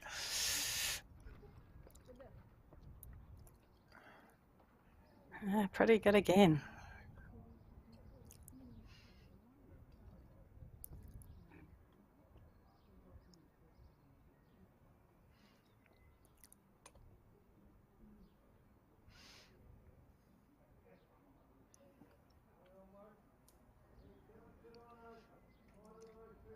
Not a mile away.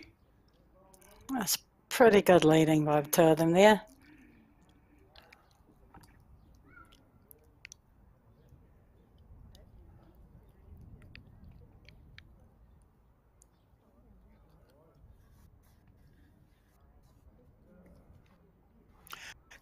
Crowd here watching as we saw a shot earlier. People sit in front of rooms here at North, all people inside. A Labor little Day sun Monday. crack in there. Yeah, really good. It's one of those places where often you see the eyelids just start to droop.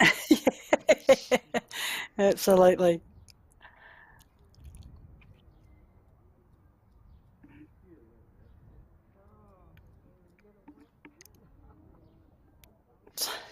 You draw with confidence here too. Very good home there, yeah. Both almost playing the same shot down here. And Sandra probably wants a little roll out of Sean's bowl. Turn that up and over once or twice and hers stays there, and Sarah's looking to do the same thing.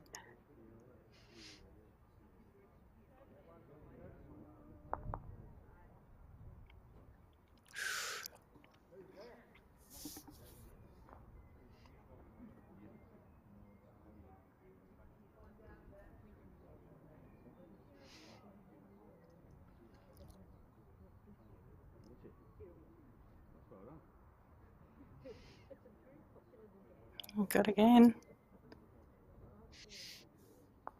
It's a great, Oh yeah, top shot. great Gosh, look at shot. that, massive.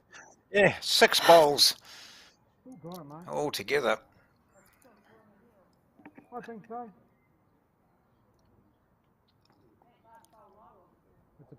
It's a bowl low. Yep.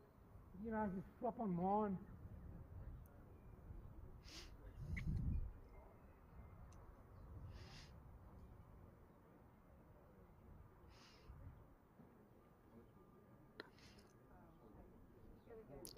Ooh, here we go. That's the one. Here we go. Oh, what a shot. Gosh. That's a great shot. Wouldn't be afraid of it. Either hand. Wait till the ditch.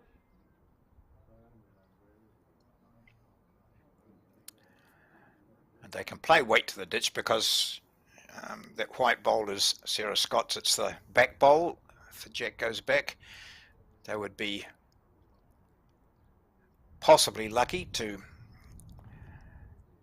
capture the shot. Here she goes. Giving it a wee nudge here. Is it going to come in from there? Wow.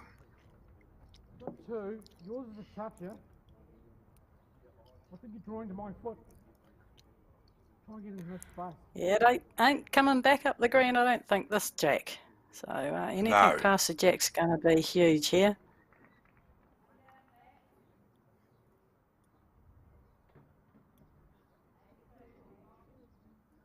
Around that one, and she's played it well. Oh, good bowl.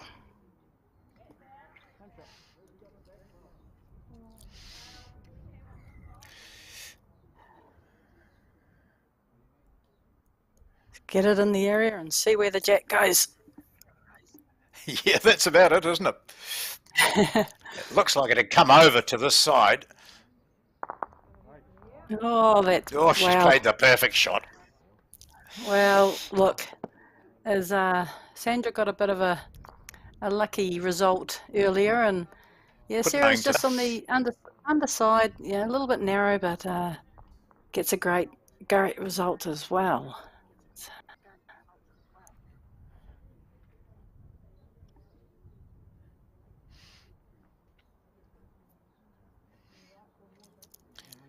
Sandra can't really play with weight here, can she? Because the jack's going to go.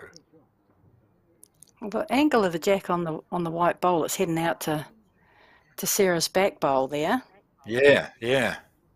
Or you just look to crack an egg to try and spit the jack out a foot, 2 foot for the red and the black to count. I think that's probably the better one. Yeah, so maybe it could well be that if Keith hits her shortest bowl, which is only a metre short, the one she's standing just in front of now, playing on that backhand, she might get a result, but that's... I think it'll be down the forehand, just over a draw, you know, 1 to 2 foot through, crack an egg on that white shot. The white bowl would be the perfect result for Sandra and Sean. So Sandra Keith goes back to the mat, her last bowl of this end. This is the 8th end, and there's only one shot the difference. Sandra Keith and her partner, Sean O'Neill. And she is doing what you suggested.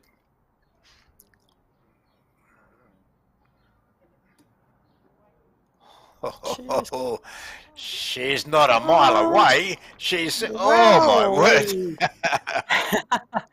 What a good effort. Not a Gee. couple of feet away. Yep.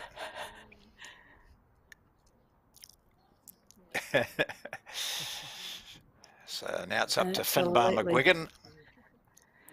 Yard past the jack and a couple of foot wide of the centre line, I think. That's where it's heading.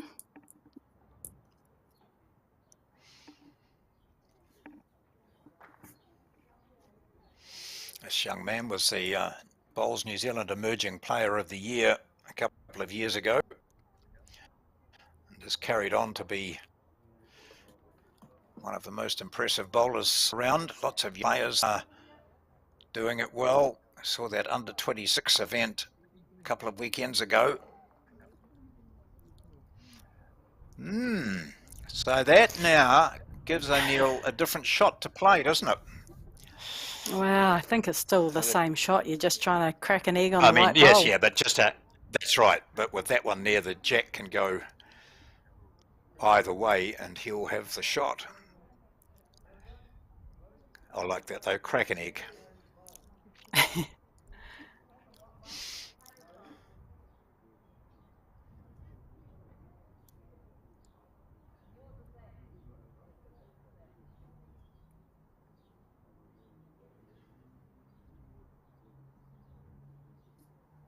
O'Neill sights down the bowl to his line, watches it very carefully.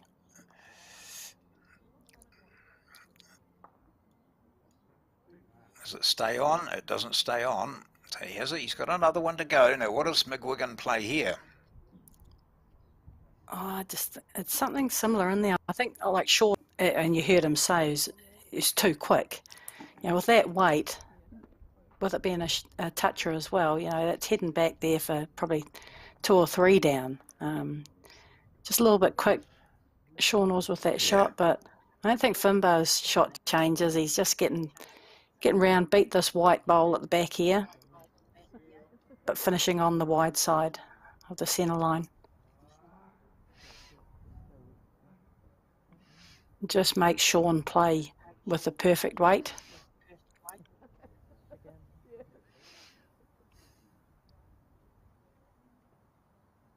So you're trying to play it.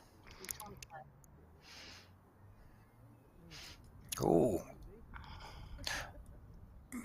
Oh. Oh. Oh, gosh. Wow. Yeah, see, well, that white bowl just needs to nudge the jack, doesn't it, to go back a couple of feet? Yeah, or a Not couple of sure inches. what he was trying to do, whether he was No. trying to get round the back on the forehand, but So finer, tighter line and less weight. Oh, I don't think it's going to come in from there, is it? His bowls do finish well, but no. So 1, and so the scores are level.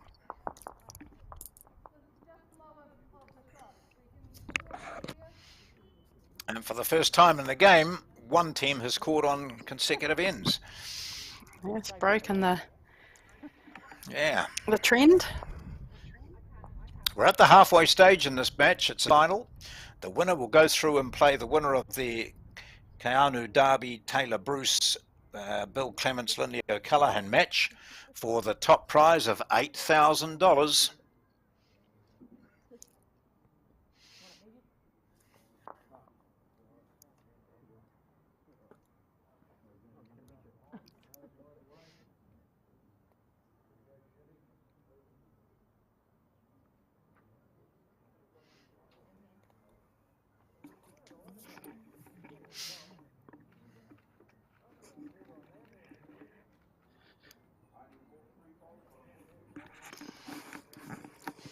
Second time today in our bowls coverage here on courtesy of Bowls New Zealand, and the team doing a great job again.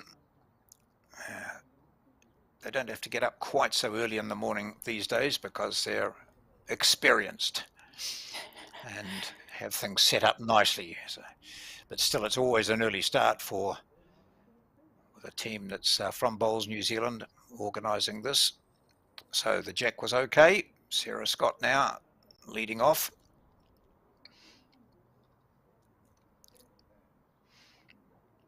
Yeah, they're doing a great job, the amount of competitions and tournaments that they're covering throughout the season. It's, you just see so much on social media about the live streaming and where people are watching it from, and just great to get lawn bowls on the telly. And of course, there's more to come with that Twilight series that's starting up on the 31st of October. Every Tuesday and Wednesday night for 6 weeks, I think it is, with some selected pairs playing for prize money every night. So that's coming to you. It'll be not only on live streaming, but also on some of the events are going to be on Sky Channel. 2 good bowls here from Scott, both within a metre and over the jack, so that's always handy. Sandra Keith looking to match it. Just puffs her cheeks a little bit as she watches this one go down, hoping that it's in that zone. Pretty It looks to close. be all right. Oh, yeah. Great correction by Sandra. She had the line really good with the first one, just dropping a yard short. It's all about correction this game.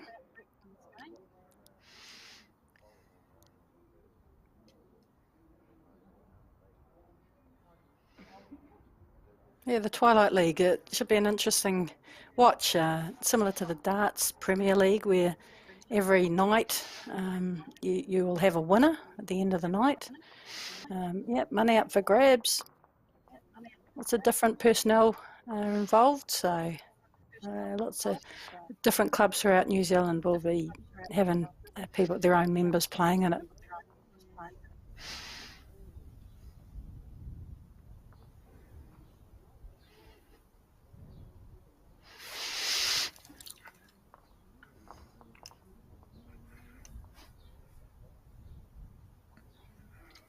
Or it's almost as if that bowl had eyes. It knew it wasn't quite going to get there, so it looked for the hole and it went through the gap and ended up in a pretty good position. A bit short, but nevertheless in the zone. McGuigan needing quite a correction to his first one. Well, that's at hand and didn't come in from there. His weight was good.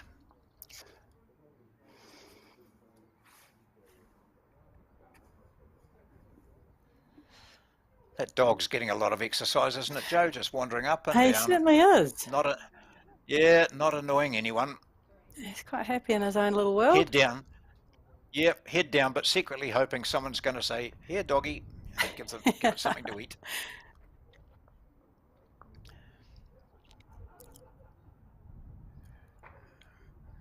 McGuigan, better track, but still the weight's not quite there. I don't know what's causing the problems this time. Is a bit of a scattered head, considering, you know, we've seen some like that last one, for example, where, you know, most of the bowls were within the zone. Here we go, O'Neill continuing to play that ditch hand. It gets quite frustrating when it happens, you know. There's no reason. Yeah. Whoa, geez, that had a big hook on it at the end. Yeah. No reason from one end to the next. You know, you've got 6, 7, 8 bowls within 2 or 3 feet, and then the very next end, it's struggling to get one within a yard. I don't know, it's just that sport. It's the psychology of the sport. You might be a little bit thinking it's a little bit easier than what it actually is, but yeah, it happens all the time.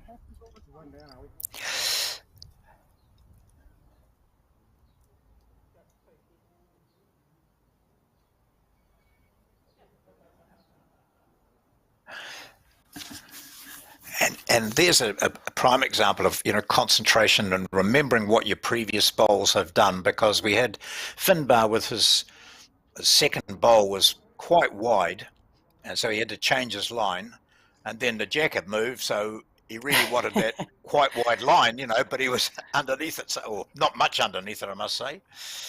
Absolutely. So you really do have to absorb every bowl you bowl, don't you? What happened? Well, it's just feeding. O'Neill hadn't played that hand either, so you see how wide that stayed out for him. That'll go into the memory bank.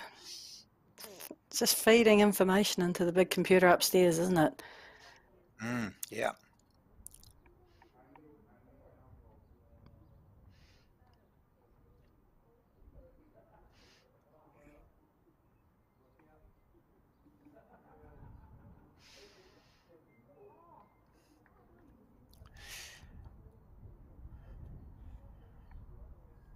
A great line down here, Sarah. Yeah, and gets a wee slide. Oh, yep.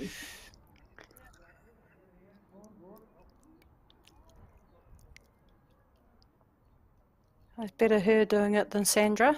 It's they've just got the same one shot, but it's in a hell of a lot better place than the original shot from Finbar.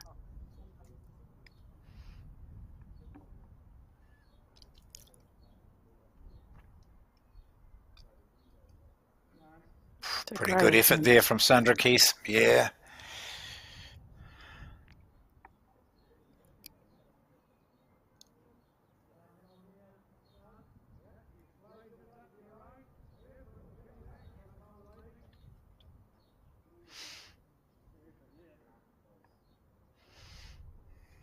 She's got Track the weight. again. She's got a great shot again. Oh. It's in the line a wee bit there for Keith, isn't it? Do they have 2 seconds? Yeah, you might go looking for the bowl here. They've got 2 seconds.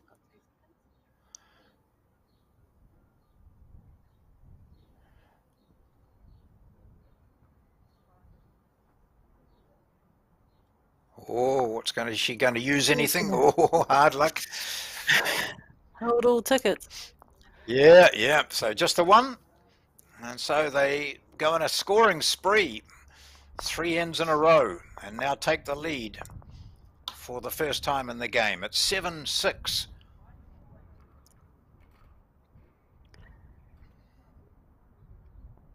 Again, apart from that 4, the 4 on the second end, she's been mostly just ones.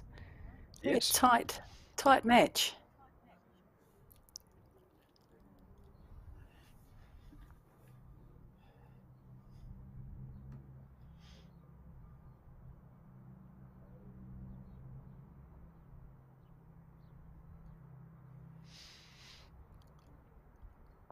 Six ends to go in this game. Well, no, we're playing the 10th, aren't we? 10th. Mm-hmm. So 16 ends. I've gone through 9 at 7-6.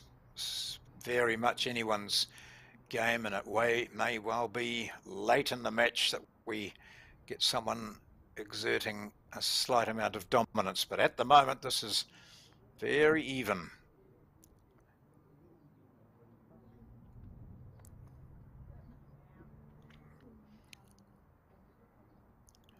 Sean O'Neill, vastly experienced.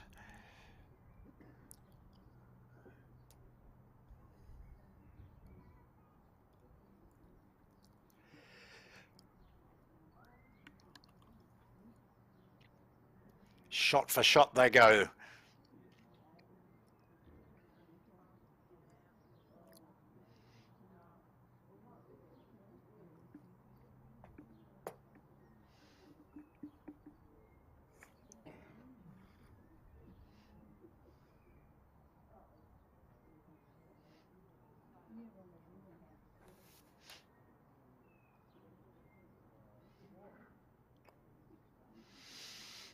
Again, 4 First pretty 4 good bowls down, and that's pretty good, isn't it? Yeah, I agree. Very, very good. Even though, like, Finbar's are, a couple of foot short, they're definitely in the zone in the hit up area.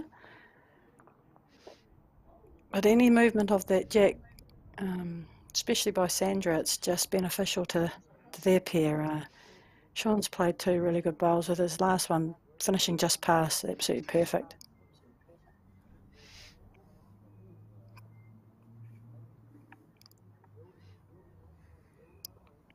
More.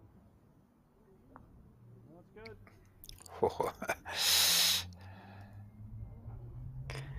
Oh, for a foot of running. Yes.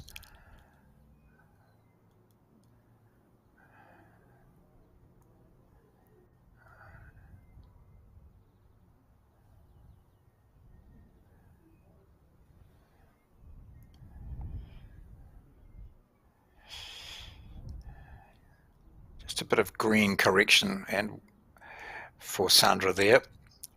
Just wants to get around those, as Sean said, just draw it. But that's also what Sarah Scott's looking to do. Or if she's slightly narrow and she can knock something up, but not with this.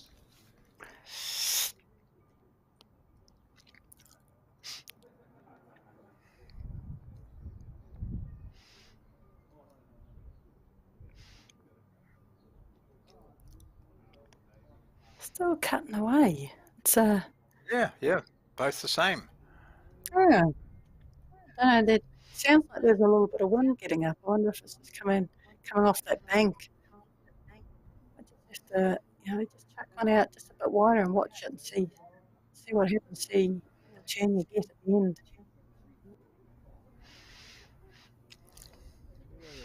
See Scott looking to make amends for that last one. Not bad either.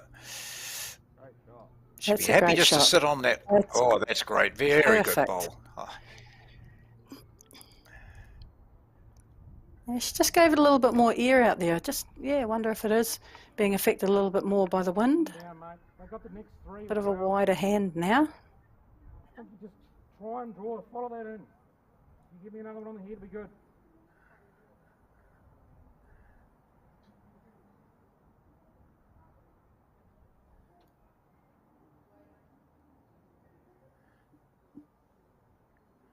Well, she's given it more green Nice. anyway. Yeah. Yep. Yeah, that's all right.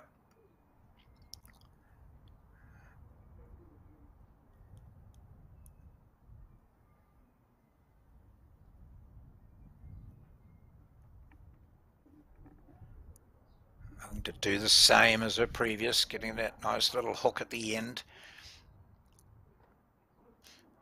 Just chucked it out there again. Two very good bowls here. Yeah, That's really good. really good. Yeah, I think we just got to keep doing it, mate. Lay one down. That's a good call from Sean. You know, that there is a shot that looks really tempting down the back end, but they've only got one bowl on the head, Sean and Sandra, and if that goes, they're in a world of pain. They They can get are. another really close second, then the options for Sean. Wow, close Oh, what a second. shot. What a great shot. And they're drawn Wow. it. Wow.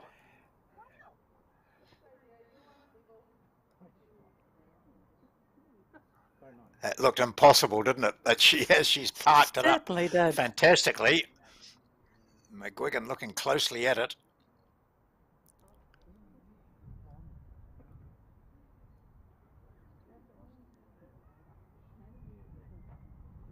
It's hard to tell from our camera angle, but the way that stopped dead and fell in nicely, it could well be shot, I wonder. Yeah. Now their finger measure.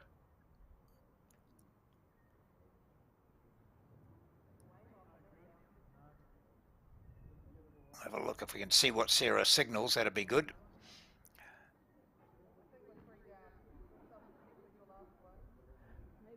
Oh, Ah, there you go. she favours Yes, hers. she says, we've got it. Yep, I reckon we've got it, she says.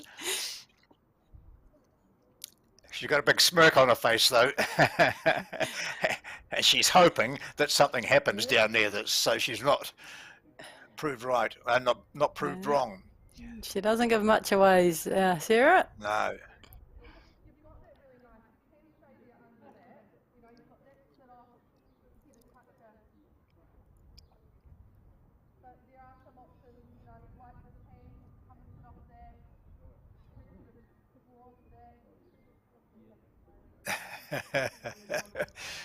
Well, it's a matter of being confident in your call.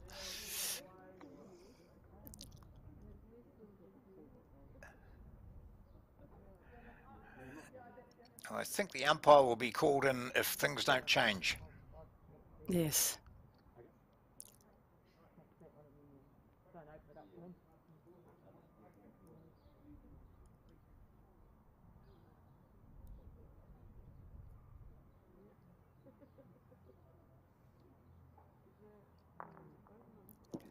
Of course, you know, if he touches the white and the jack moves, you know, you don't know who it's going to favour anyway.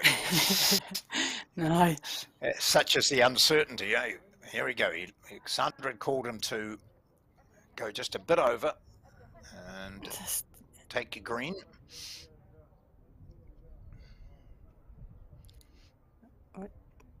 gee. Right, we'll soon know. He's done quite We'll well. soon know. Oh, not that one.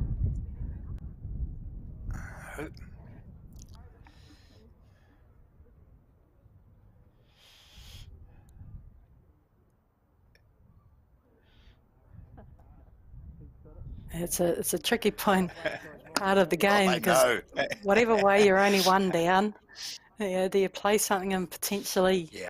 you know, go further?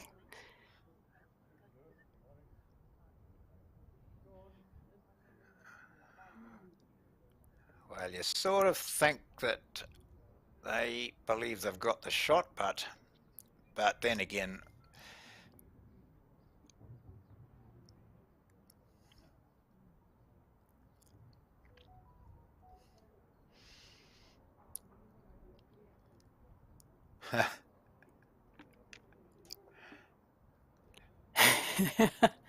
It's, you can't say, don't play it.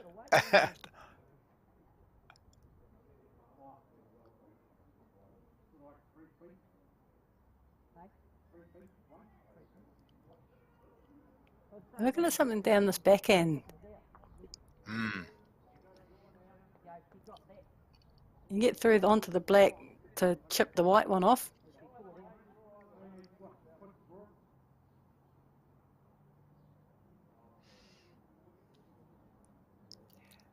Don't you love this, just to hear what they're saying and see how they think? Well, you like to be on the mat knowing exactly what shot you're playing, and Yeah, he could play this really well, and they could go 3 down. I think that's the wise Yeah. call.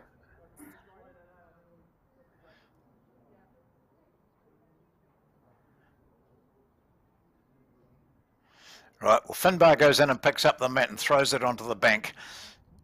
He'll soon find out what's happened here. Oh, O'Neill's Gee, played that's this pretty close. well. Oh, Pump that. what Oh, a good gosh. attempt. Gee. Didn't move the shot. And they won't want to Umpire. measure it. Let's see if Sarah's right. Yeah.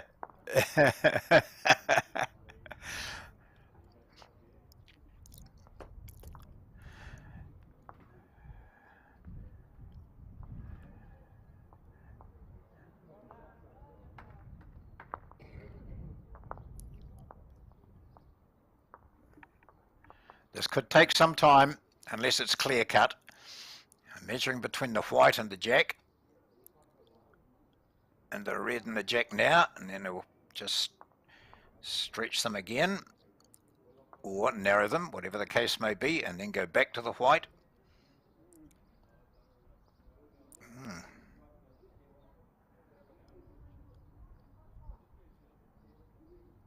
It is close.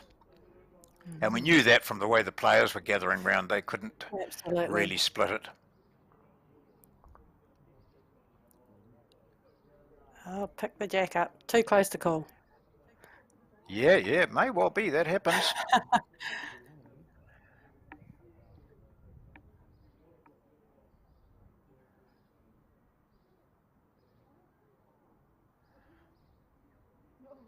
Red. Ooh. Oh, wow. Wow. There we go. Sarah Scott in the background grinning. It was very close, and that's trying to measure with your fingers and your eye, and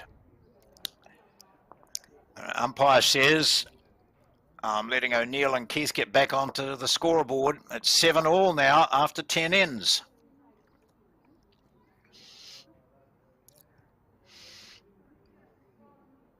Yeah, 14 shots scored and 10 ends. Pretty nip and tuck. Yeah.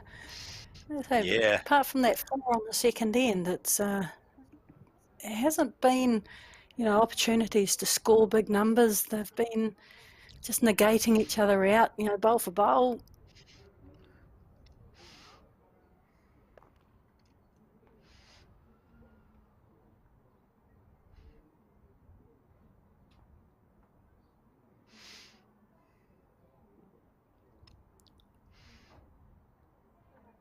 Oh, I dumped it. Sandra said she dumped it. It's good hearing the players' comments. Yeah, she does have a wee bounce on her bowl when she delivers, doesn't she? But she's a very accurate player. She certainly is.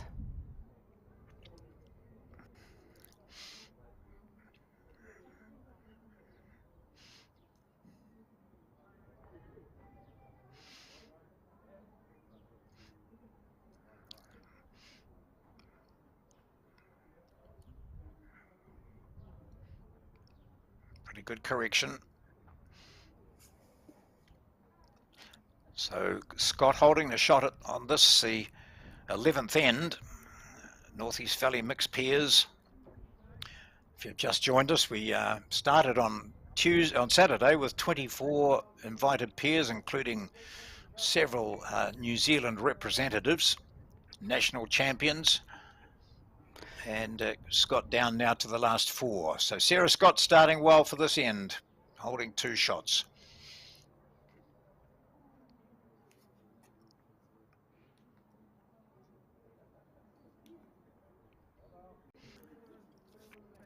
So just bringing you up to date with the other score.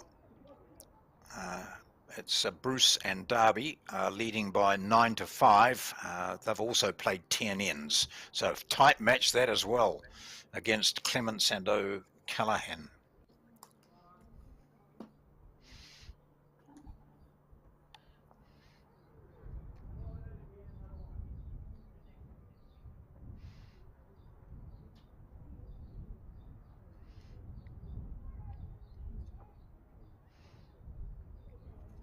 So you can hear the breeze a bit. It was almost dead calm first thing this morning. Brilliant blue sky we've got here at Northeast Valley. That you can see on players' trousers and the cloths they're holding. It just has picked up a wee bit.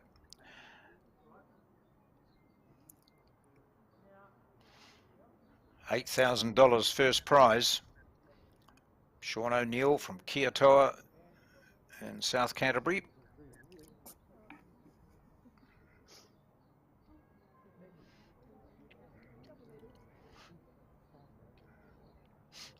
Deliberately looking for that shot bowl he was, but just wide. That nice weight would have been ideal if he'd had his line correct. 2 down at the moment. It'll be a 3rd here. And what out of the 8 players there, 7 of the 8 are South Islanders, John? Yeah. McGuigan's the odd person out. I'm sure you can arrange for him to shift down. Yeah, he'd make a good South Islander, I think, Finbar. Yeah.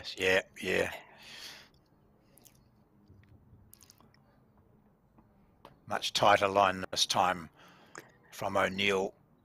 And he might even get the jack. It's a great He shot. does get what the a great jack. correction. Gosh. His first 2 bowls, he wouldn't have been happy with the 2 of them, but great correction. Looked good all the way. Nice tight line. McGuigan can follow that down, go back to that strong position they were in.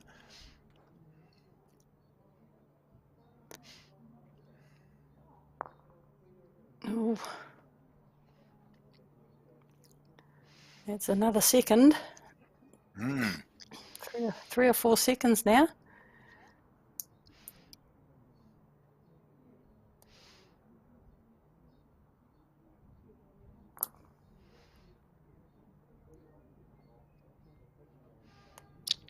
Walks away from that. Yeah, it's that wide line again.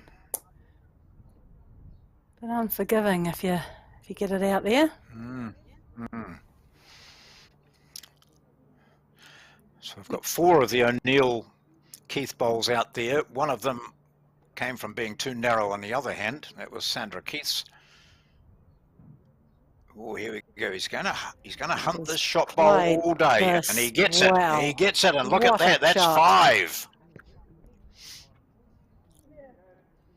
What a shot. It was looking a bit vulnerable, that Sean O'Neill's bowl, but played it to Yeah. perfection. You know, needed the absolute right side of the bowl. If he gets it fat, he gets it onto the jack, and that's no good, but great weight, great result. So now Sandra Keith goes back to the mat, and she's looking at playing exactly the same shot. O'Neill's bowl did go back a metre, so that's handy for them. But she really has to make contact with that shot bowl now. Or there's 3 or 4 there she can make contact with. Needs got a few to get options something. up there. Let's be in the area. She's going to cut it down at least.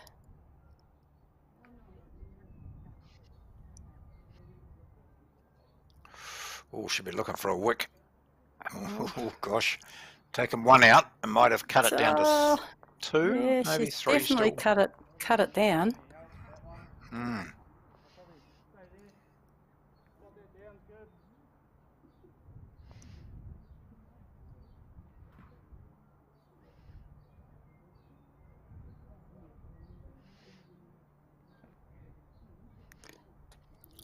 Nope. Scott.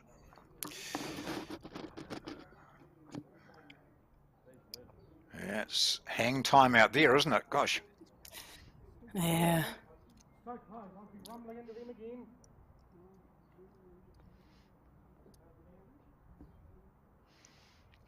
And she could get that jack to squirt out to the left, looking at where it's situated. Here she goes.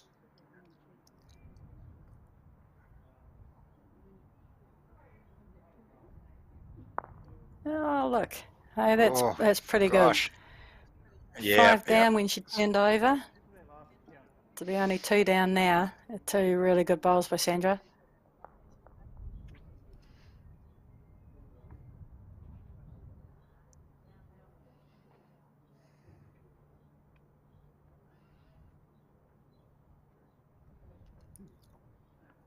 Trying to add to the count here, but I don't think she has. Yeah. So Sean O'Neill goes up and picks up that wayward bowl of Sandra Keith, but he'd be very relieved that she managed a couple of really good ones at the end. About 2 shots, I think, was it? Yep. Yep, 2 shots to Scott and McGuigan. They now lead by 9-7. We're playing the 12th end of 16.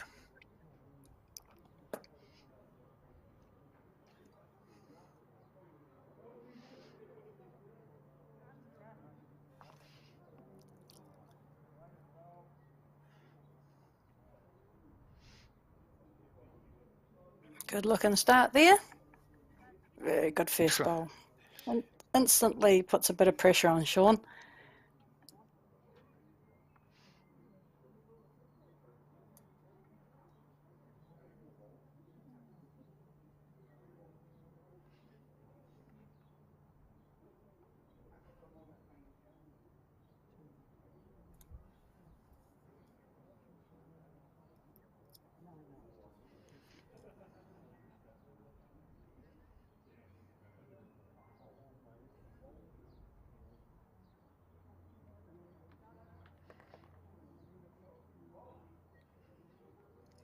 Underneath it, he's good. Yeah, very good weight again.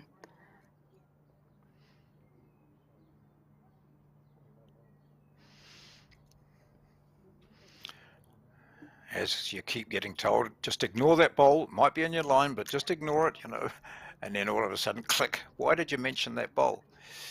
Yeah. All right, so this is a good start for the Scott McGuigan combination on this, the 12th end. They lead by 9-7.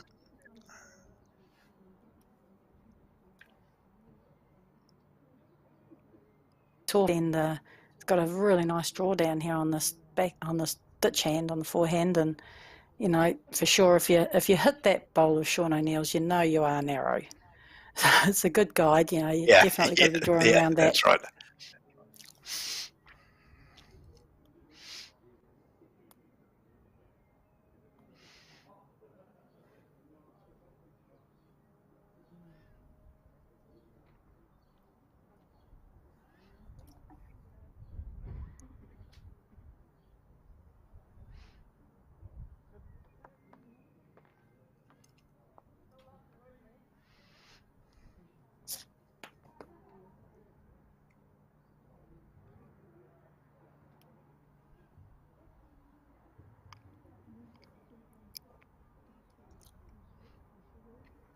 Oh, Yeah, just that little bit of weight. yeah. Right, just enough to just not let it draw back.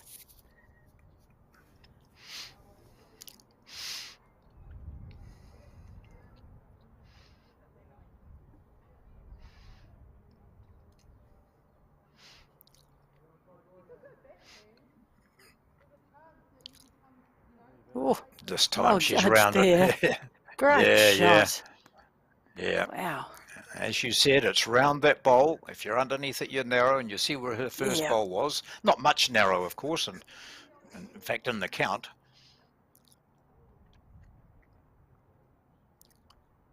That's a good thing about it. With the good weight, they don't seem to be running away a lot. You know, good weight across the centre line by a couple of feet. Okay, you've still got a bowl in a really good area. This is pretty good too. Well, that's Crikey. not bad, is it? That's a shot. Gee. Oh, wow. Geez, we're seeing some cracking shots here, aren't we? I know. And Sarah just looks as if to say, what more can I do? Sitting Yeah, there I thought- comfortably holding 4 with a bowl about a couple of centimetres away from the jack, and Sandra Keith bombs one in there. Yeah, so I thought my one was good, but Falls wow. perfectly. Yeah.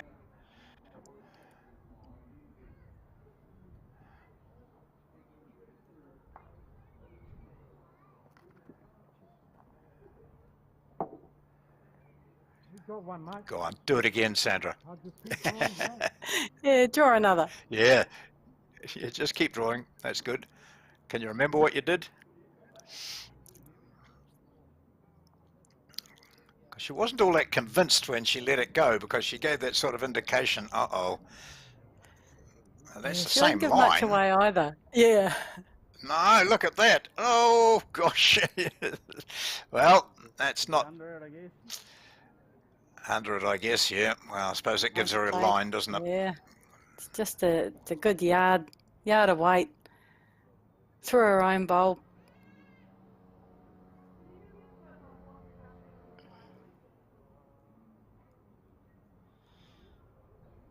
Good effort.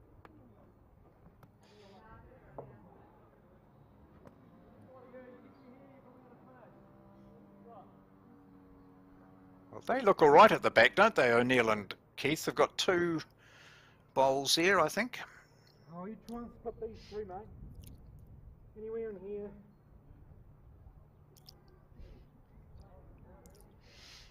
O'Neill Yeah, they've got pinpointing that best- area as the potential Yeah. danger. They've got the best 2 back, but there are 2 critters out there. The white and the blue and the gold one. Ooh. It could Yeah. be a bit of danger. Depends what weight they're playing. If you play just a couple of 3 feet over, then the white and the blue and orange bowl are pretty handy bowls out there, but any quicker, and those 2 back ones are looking pretty good. So it might force Finbar into playing a lot more specific weight. So when we have a look at the head again, you'll see what Joe's talking about. So if the white bowl is hit, no matter what weight really, that jack should slide out to the right. But if he really smacks it, then it could come back to the black and the coming red straight ones back. below. Yeah. Yeah. So it's just a good, nice little yard on kind of shot. Yeah. Yeah. Yeah.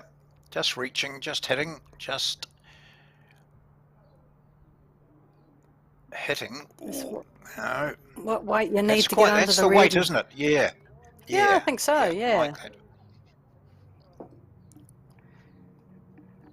It's probably the harder shot to play than the run or the drive, just that specific weight. Getting both the line and the weight perfect. You just got to pick the weight that you can just get under that red bowl with. If that's a couple of metres, then sweet. If it's 1 metre, then good. O'Neill will look to put one where he'd asked his partner to put one previously, so that's just covering those 2 bowls that Joe has pointed out, that white one and the blue and yellow, just in where he's going right now. Oh yeah, that's Ooh. pretty good. Might have wanted a wee bit more on it. Yeah, Yeah, but another foot great to line. be perfect, Yeah. but you never know where it's Yeah. going to how. If he hits it, how it's going to jam on that red bowl. here we go. Just a slight correction. He wasn't far off with his first. Under the red, onto the white, spring the jack out, and he misses again. Hard And shot to so, play. yeah, O'Neill might not be trying too hard with this one. He Yeah. doesn't even try at all. He takes it down. He's safe. He gets the single. And it remains very close as we go into end 13. It's Scott and McGuigan leading by 9-8 over O'Neill and Keith.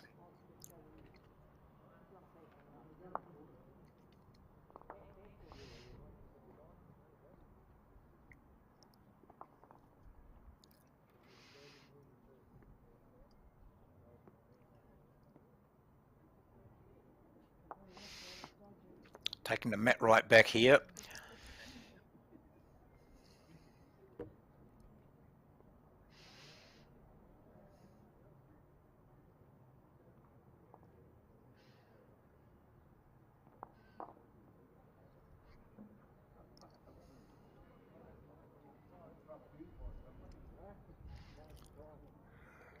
Scoreboard says it all. 9-8 after 12 ends.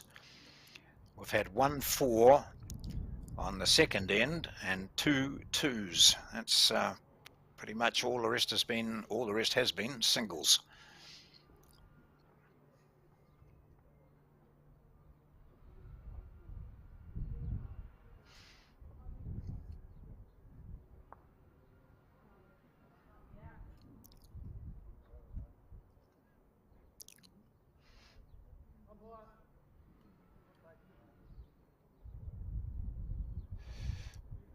Just heard the call for the umpire from the other semi-final between Darby and Bruce. Keanu Darby and Taylor Bruce, and Bill Clements and Linley O'Callaghan. Taylor and Darby leading 10-6 there after 12 ends, so again a tight match.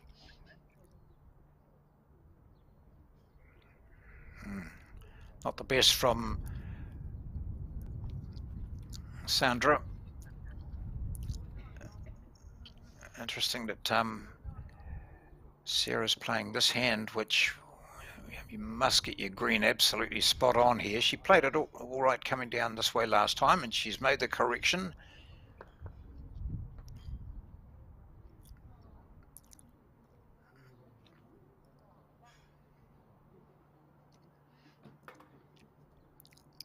Gee, there's been some tight ends. It certainly has. And I suppose you would expect it. I mean, they've played 2 full days on the greens here down in Dunedin. Yep. I don't think there's a weak pair amongst them, so all section games would have been tight too. It comes out, you know, only 2 5 winners going through the section play. Just everyone was beating everyone, really. Yeah. And there are some of our elite bowlers in action too, so we expect high quality. Here's Finbar McGuigan, who, as I mentioned earlier, a couple of years ago, was New Zealand Bowls Emerging Player of the Year.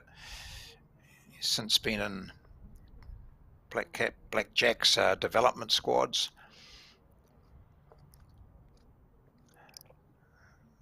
Neil looking for a metre on from his last.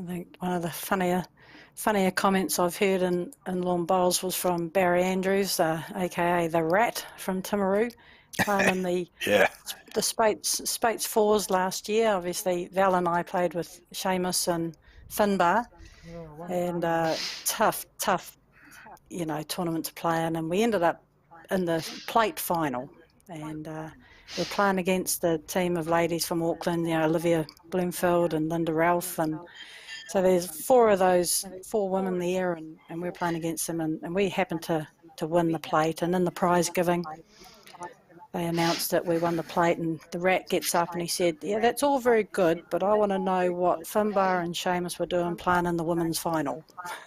The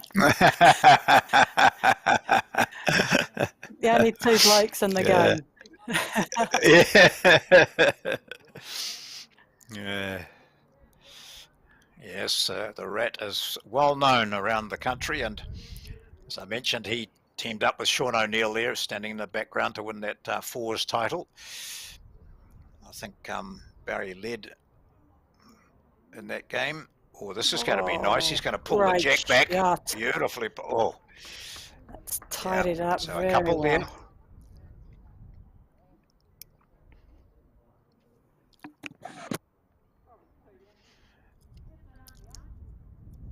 Yes, I think what Sean was hoping was that Sandra wouldn't say shift to your forehand, because he's been playing that backhand so well. He has been. Yeah.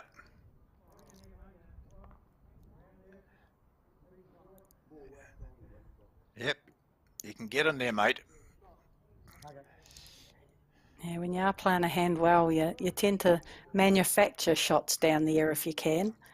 You just have a confidence that you know where the line is. You can change it accordingly and add or take off a little bit of weight. But when you struggle on a hand, you just seem to have a bit of a negative outlook on it for the whole game. Well, it's tracking well. What's his weight like? Is tracking well. Oh gosh, it was. Even from this angle, we'll probably look down there and he was about 1.5 meters short, but he looked quite happy with it when he let it go. Still 2 shots here to McGuigan and Scott.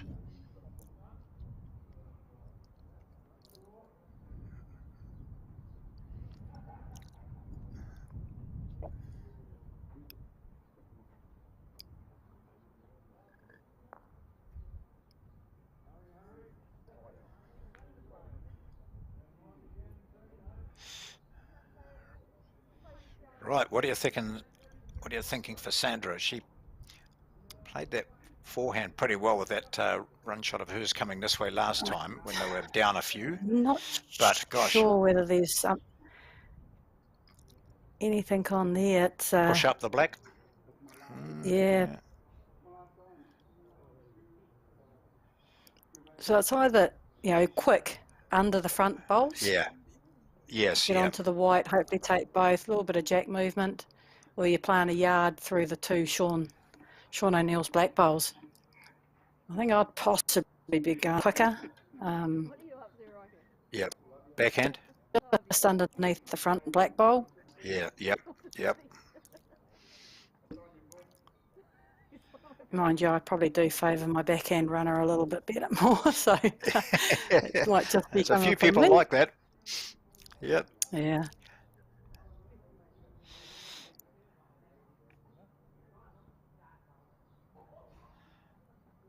Oh, a bit rough. Yeah.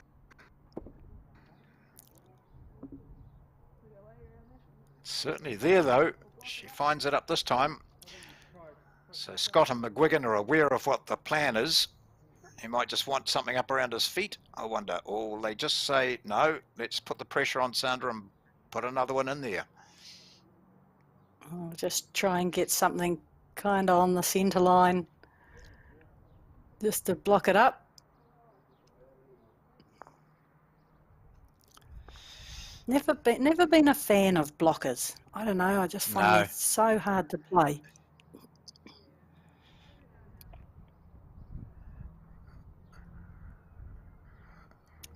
It's on that wide side. Again. Yeah, gosh. Right. Chance now. What do they play? Just get another one in there. Any push up of their own bowls will be good. That'll give them another point. Yeah. Looks like Nice they're bowl. holding 2. Yeah. A couple of rolls out of the front bowls. I don't think much can go wrong. Or set out that sure no. Just don't try too hard here. So 2, maybe.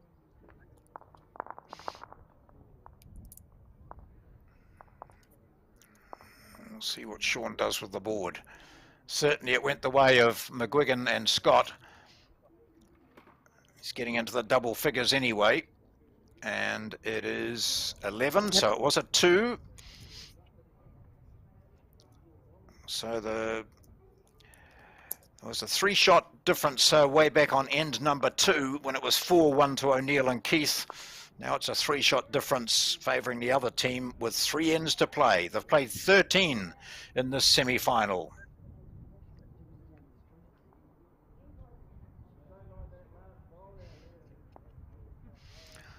Just repeating at the other semi-final. Darby and Bruce are leading by 10-6. They've played 12 ends.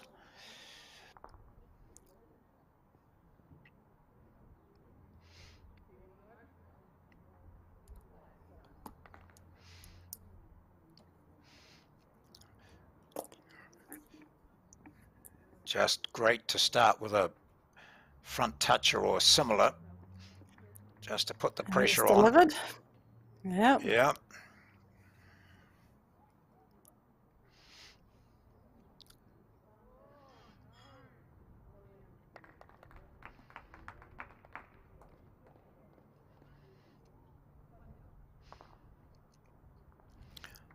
So we're live from Northeast Valley in Dunedin.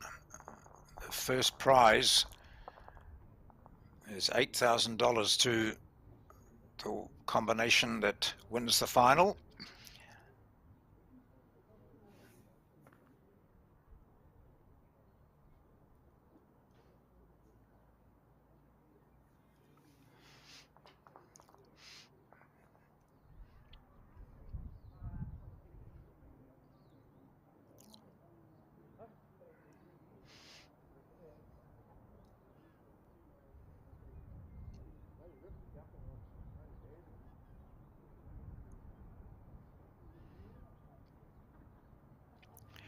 It's 2-4-2, so the two men are playing at the front and end of this particular end. They get 2 bowls now, they swap over and 2 women come down and we'll play 4 consecutive bowls. And as the men go down, they look at that and say, well, could have been better, but Finbar will be saying, at least I've got the shot.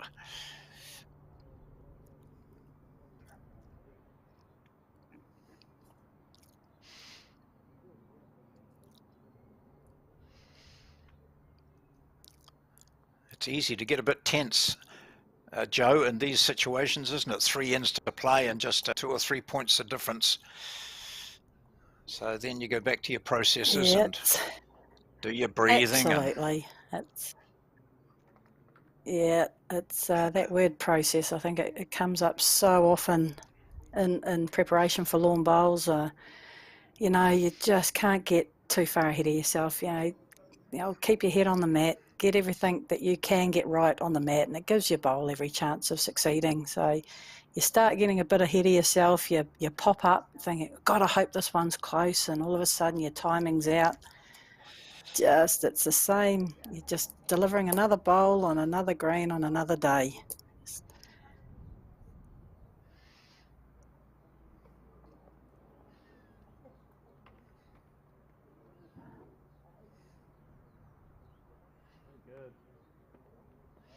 Yeah, you heard good. that from Finn. Good. Good, yeah, that is good.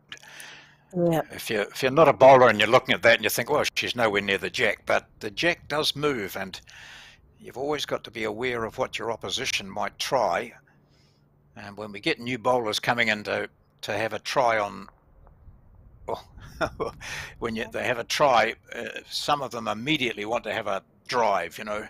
And so if you just say to them, well, that's why back bowls are handy, because people do play a fast shot, so to speak. So over rather than short.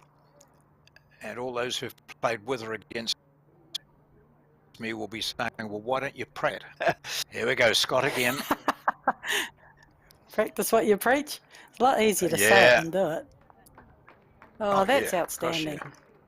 That's very good bowls. Sarah? Oh, that's good.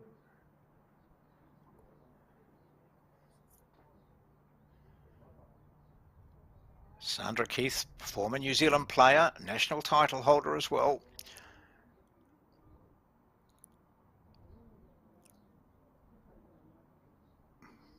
I think she's a world title holder too, Sandra Keith. Won the World Champion of Champions in Cyprus, I think. Yes. Yeah, you're Number right. of years ago after winning the New Zealand singles. Yeah.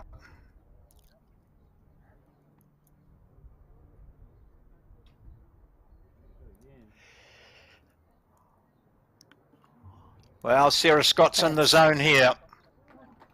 But it could all be undone by Sandra Keith just nudging her own red one up, or just going exactly where Sean's mentioning. And we've seen she's very capable of playing those fantastic shots. Yeah, he turns the red one up and over a couple of times too. That's another option. Yeah, yeah.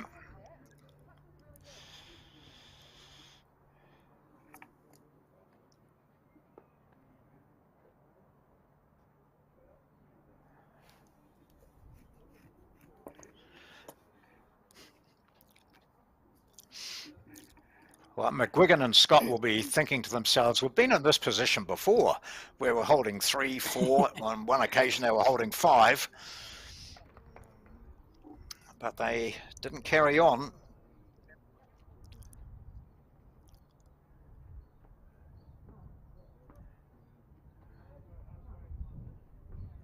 If we have a look closer at the head when we get a moment, we might just get a better indication of how many shots there are, but I'd say it's it looked to be at least 3. Might not be. Let's see what happens after McGuigan fires this one down on his backhand. I think they were just talking about where they thought the danger was, and it was out on this side of the rink again. But yeah, just short of a gallop there. A little bit of a wasted bowl.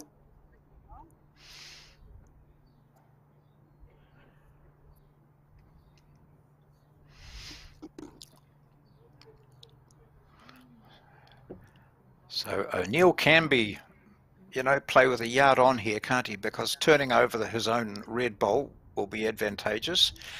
If he gets in and amongst those white ones, or if the jack moves, it all favours him. Yeah, he's got some good position if it gets down around the tee. Here he goes, big bowl. He follows it anxiously. He's watching closely. I think he likes it. I think he very much likes it. Oh, he does like it. Look at that. They've got 2 out of it. 3 out of it. Wow. Unbelievable. What a shot. Couldn't have played it any better. Well, we'll enjoy watching that and replay a bit later on when we finish this game. We'll show you some of the shots of the day, and there have been a few beauties, and that certainly was one of them. Still more bowls to come, however.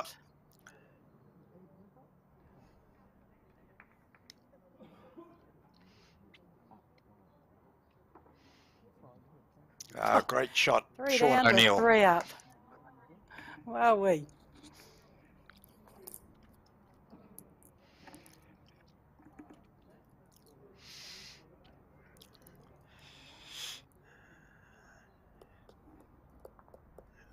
Now, if McGuigan, of course, if he, looking at from here, you'd say, hit that red, and the jack will spring out. Oh, gee. He's taken 1 out. Yeah. So O'Neill probably just needs to reach those 2 white ones, doesn't he? Which will give him another shot and also put some cover in. Have they still got the back bowls with that pace that McGuigan is playing with? I think they have. This is last bowl of the end. So he's Oh, it is, of course, yeah, it is. Yeah, so bonus time, 3. Yep. If he can get Absolutely. there. Well, how do you repeat that sort of bowl that he played with his first, though?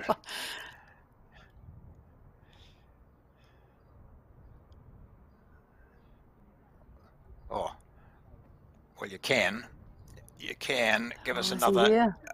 Oh, is he there? Yeah, what a great 1, 2. attempt. 1, 2.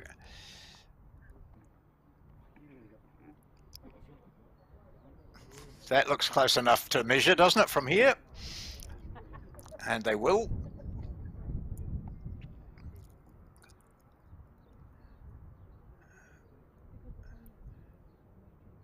What a great end. Taken of 2 bowls. out. Yeah. This to maybe Outstanding. level it up.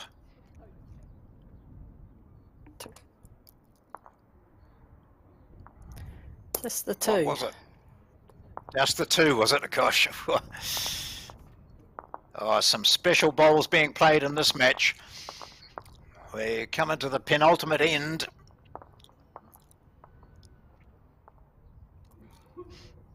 And you see the score there after 14 ends. It's McGuigan and Scott leading by 11 to 10. They have the mat. The winners of that end, of course, O'Neill and Keith have the mat. And Keith sends it reasonably long.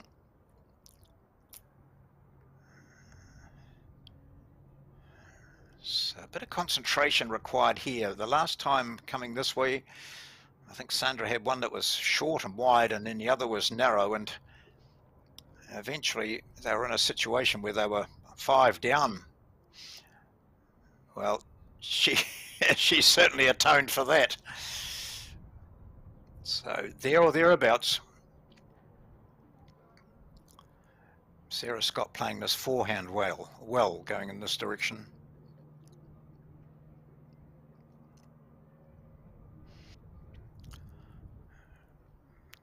A lot of people outside, but also a lot inside watching on their big screen in the North East Valley Club. Hope the lunch has been good.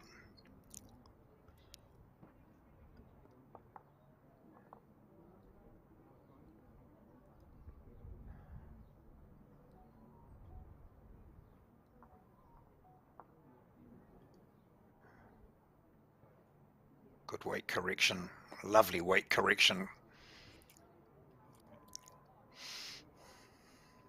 Very nice. Both bowls done a couple of feet. Good lead bowls. Especially after just, what happened in the end before. Everyone's emotions and adrenaline will be a bit high. Just knuckling down and drawing a couple of closies, it's invaluable.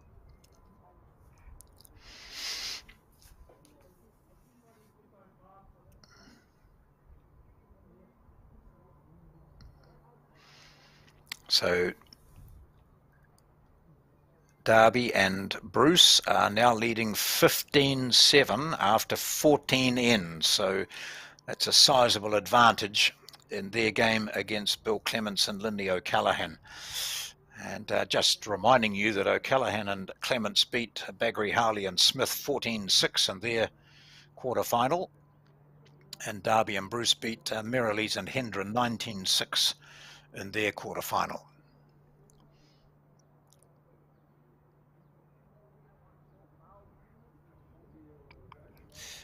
McGuigan and Scott here had a 14-9 win over McEwen and Woodham. That's Brent McEwen and Tanya Woodham. And O'Neill and Keith beat Ray Martin and Kenny Critchlow 12-11. McGuigan looking to get in around those two of Scott's. Just wanted another half a metre, would have given him the shot.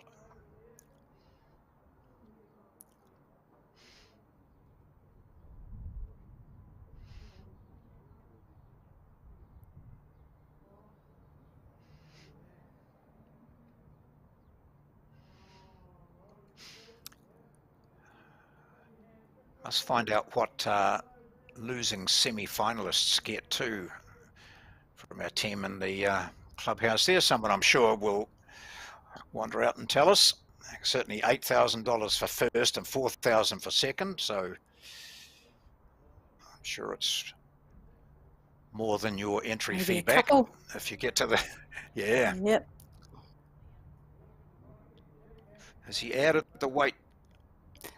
Oh. Oh, no. Well, this is tension here.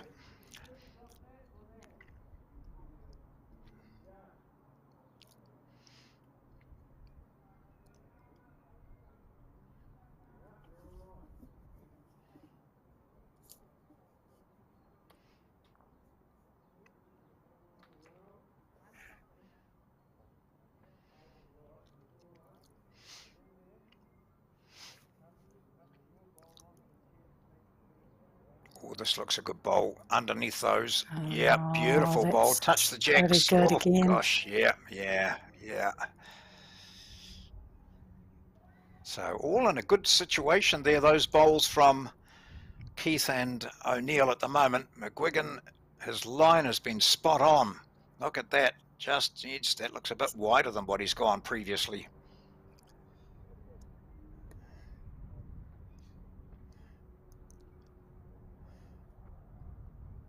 So Again, inviting little O'Neill gap and there Keith. for. Yeah, Yeah. holding a good 4.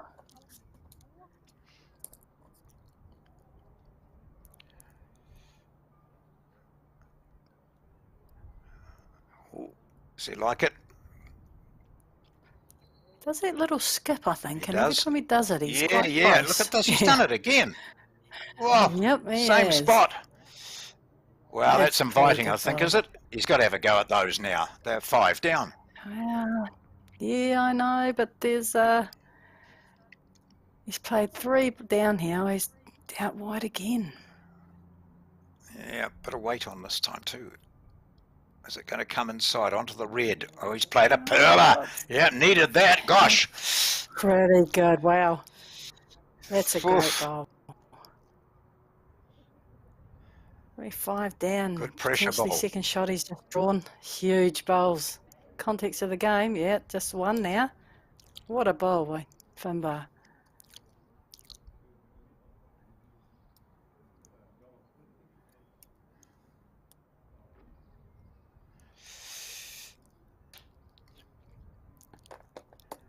There's that dog. It hasn't sat down. It just goes round that way and back around the other side. And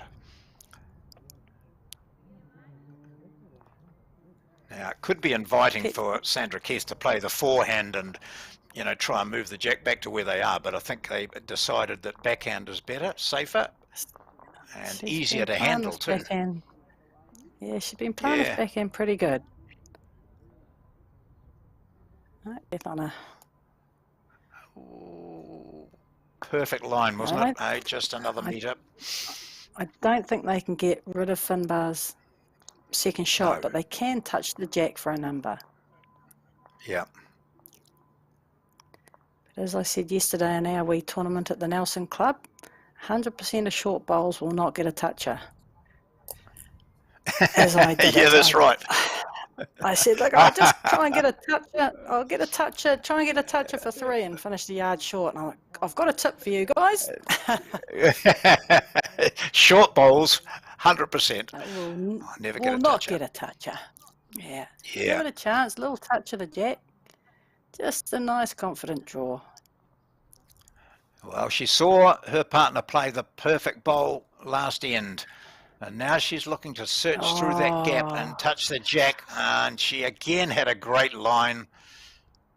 Yeah. Hasn't finished too badly out there, though. But, gee, that was a really... That's a nicely developed head for O'Neill and Keith, isn't it? They have holding shots at bowls in good positions. Yeah. Yeah. Potentially could have been a game-winning end. Yep. And now they might, with 1 bowl to go, they might end up playing the last level. Yeah, even Stevens. And it's been that kind of game, hasn't it, John? You know, it's really deserved to be where it is.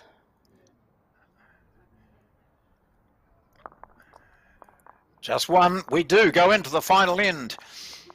Tied up at 11 all.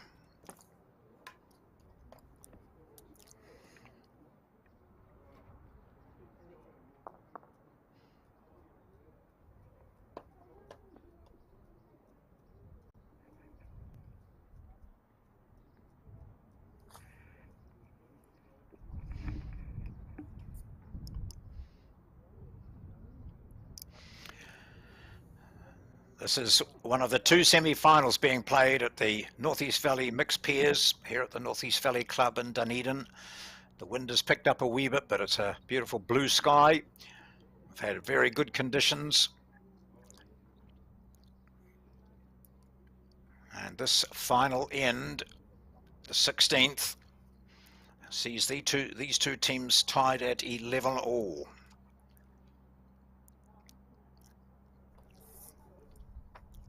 Just about completed the 15th end in the other match between Keanu Darby and Taylor Bruce and Phil Clements and Lindley O'Callaghan.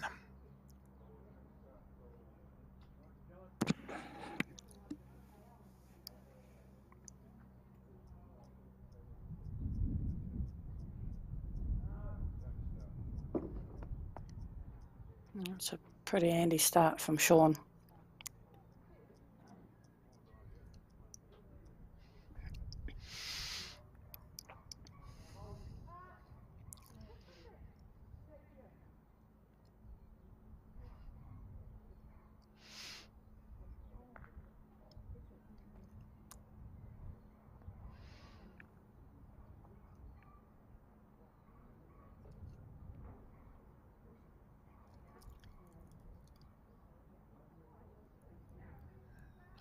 This is where the mental skills coaches lessons come in.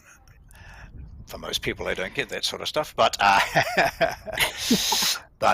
you know, 11 all playing the last. What do I do? Well, Wow. that's what you do. You do just think that. it's the first end. Wow. Front toucher. What a shot.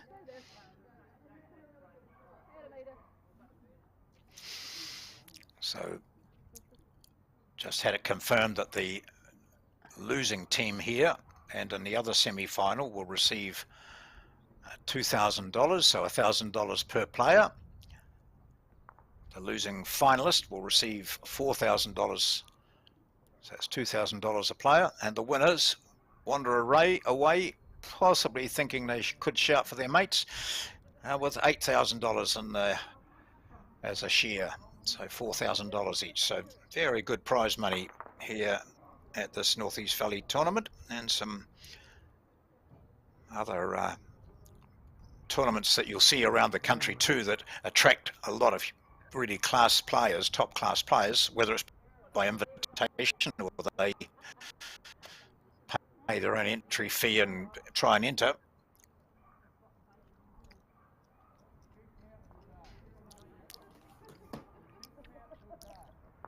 Oh, don't touch it. All right. Oh, not too bad. Not too bad at all.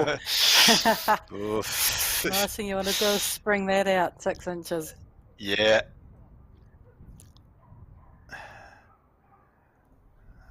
So we'll give you an update on that other semi-final as soon as we receive that. There's Sarah having a nudge.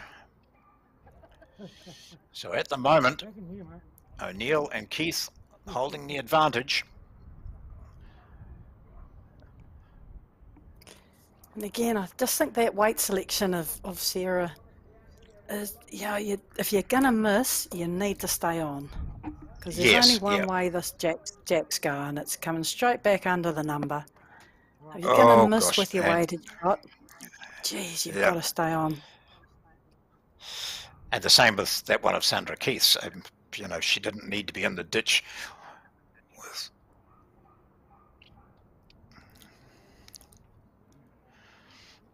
So in the other semi-final, 7 points the difference, and they've just killed the end and started again. Last end.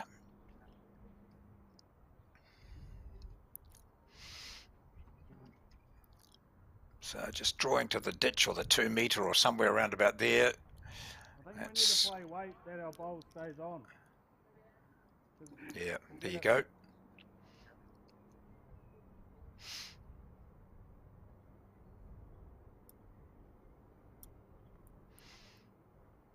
A good Yeah, call more for 2 control reasons. weight. One, Yeah, I think because it's the right shot, but 2, just changes, it changes your shot.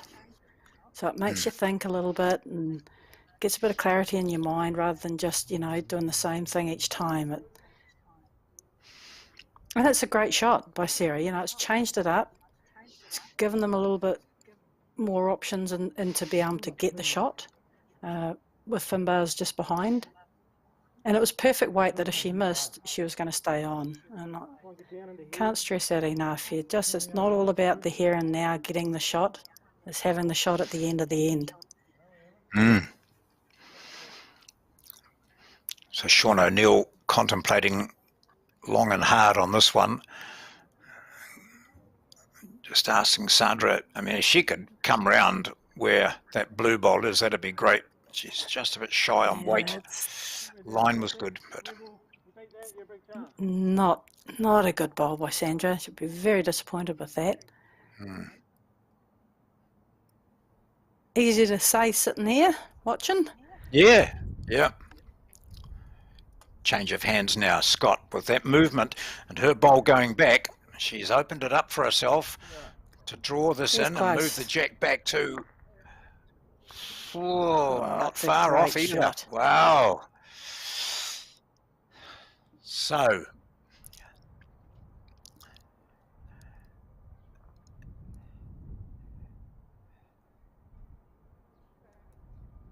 So what does O'Neill do here? Does he play that forehand, do you think, Joe, and try and tuck the, just tuck the jack back? But the danger, of course, is that he runs it back to those two. Is this where you start to look at one of your unfavourites plays the block? Yeah, it's either that or it's still down that back end, and you just try and turn the red bowl onto the line. It just narrows down the angle. If you miss, you just get round. The last thing you want to do is fatten up this target on the front, on the forehand, because it's the only hand that's on for Finbar and Sarah. Last thing you want to do is 6 inches short, 6 inches wide. Now the target's 2 foot. I know you are leaving it open for them, but the shot that they've got to play now is a lot harder than if you fatten that critter up. He's thinking about it. No. Yeah, down that backhand, just round everything, or just turn that red bowl just onto its flat. Cuts down the angle to the jack. Here it goes. The last 4 bowls of this game, and it's all tied up at 11 all.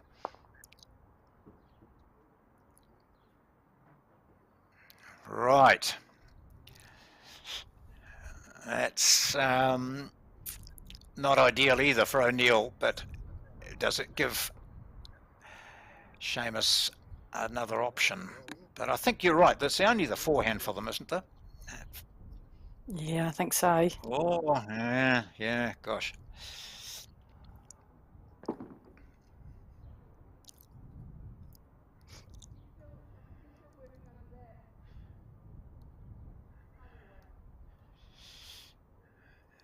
Any movement of the jack will favour this team. McGuigan, an important bowl. He's still got one after this. He has the last bowl.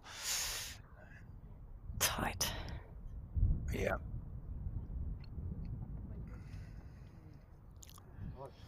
It's just effectively the draw weight.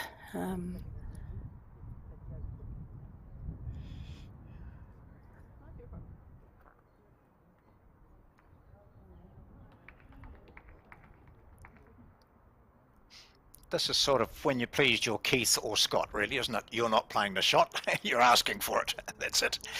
Let the other player. I don't know. You'd rather play it? Feeling. Well, look, it's in your hands, isn't it? It's a great feeling. Absolutely. Yes, you're standing right. Standing on the mat, and you can feel your little heart go, and it's you kind of want to be in those positions, I reckon. And then you let it go, and you think, that felt good. Yeah. Not sure that Sean will be thinking that here. He's got to stay on. He's got to stay on. Oh, gee. Right. Still big job here for Finbar McGuigan. You can see as we view down the centre line here, and now from the other end, that if the jack moves a few centimetres, it will give them the victory. Back to the white and the blue bowls as we look at them. They are both his. They are 2 down at the moment. He just has to make contact there. One shot will do it. 11 all they are. Last bowl. McGuigan looking to take he and Sarah Scott through to the final. He comes down. He's narrow again. And it falls in for second shot, probably. I think it is O'Neill and Sandra Keith. Sean O'Neill and Sandra Keith have won this cliffhanger against Sarah Scott and Finbar McGuigan. And they pick up a single on the last to take themselves to the final by 12 to 11. And who their opponents will be, we're not too sure yet. They're replaying their last end, but gosh, we saw some sensational shots in this match. Before we leave you, we're going to bring you some highlights, some replays, and just watch these. If you haven't seen the whole game, have a look at the replays from this match, because there's been some sensational bowls. All right, Joe, thanks very much, and we'll be back for the final. Stand by for the replays, and we'll see you again soon.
there's no one else who loves me like you used to.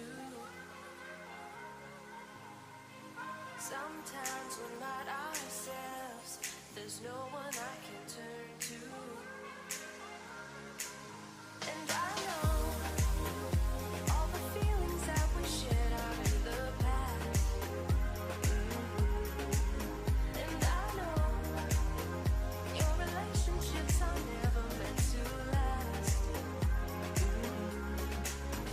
And I'll take some time, but I'll be alright. We're moving on, we're moving on. I know times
We've been treated to a fantastic first part of the day on this final day of the Northeast Valley mixed pairs, and it is a competition which really has produced some stunning play.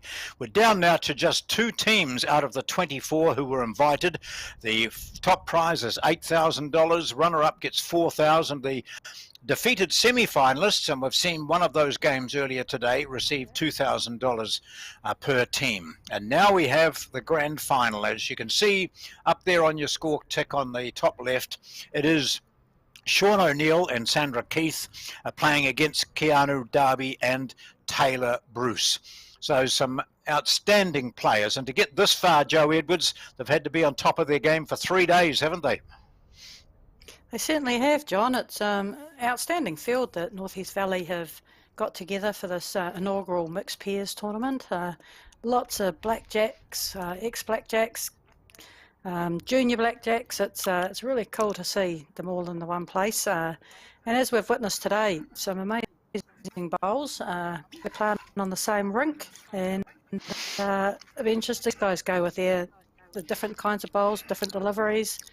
And looking forward to this game. It's the best of the best come to the pointy end of the tournament, so it should be in store for some really good bowls. In the semi-finals, we saw this man here play a couple of absolutes. This is Sean O'Neill, Toa Club Canterbury in Timaru, and he's playing with Sandra Keith, who comes from not far up the road from Timaru, from Ashburton, or Dunsandel, in fact, but is playing for one of the Christchurch clubs. So they played really very well to go into the final end at 11 all. It's a 16-end match against Sarah Scott and Finbar McGuigan, and they picked up a couple of points on that last one to win by 13-11. The other semi-final saw this woman here, Taylor Bruce, and her partner Keanu Darby beat the Central Otago or Alexandra Bowling Club combination of Bill Clements and Lindley O'Callaghan. When we left the commentary, they were playing the last end again. There was a 7-shot difference actually when they killed the last end. So it was the outstanding player Taylor Bruce, world champion earlier this year, or only a matter of a couple of months ago, playing with Keanu Darby. So you get an idea of the colour of bowls they're playing. We know from having watched the semi-final that Sandra Keith has those red or red bowls out to the right, and her playing partner that is Sean O'Neill has the black ones.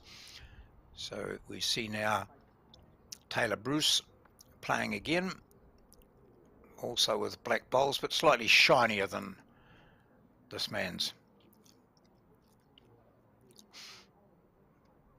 So it'll be interesting to see what happens here, coming down off the high of winning that close game against McGuigan and Scott.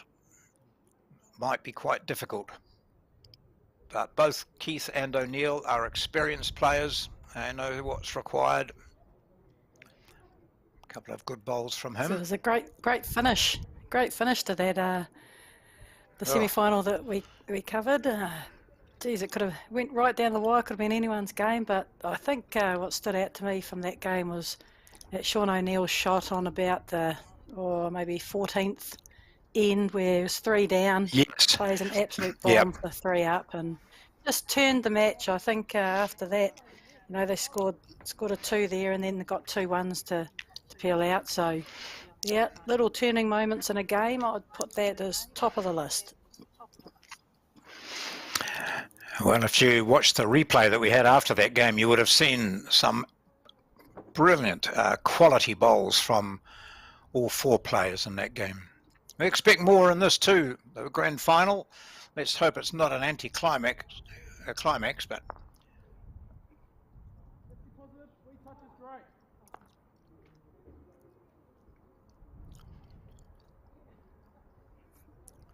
so here's Taylor Bruce now, fresh from her fantastic performance on the Gold Coast at Broad Beach, where she won the world singles title.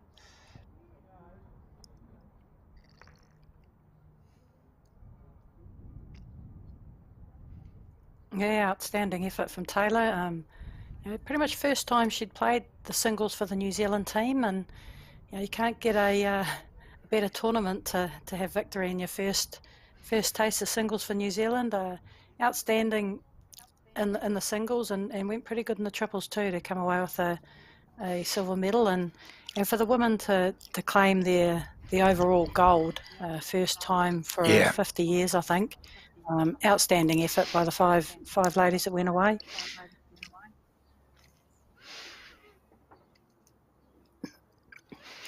So it's a 2-4-2 competition, this. If you're not aware of it, players have 2 bowls to start with. 2 players will lead, and then they switch over, and the next couple of players have 4 bowls in a row, and then they switch over again. So a bit of walking in it, but a great concept.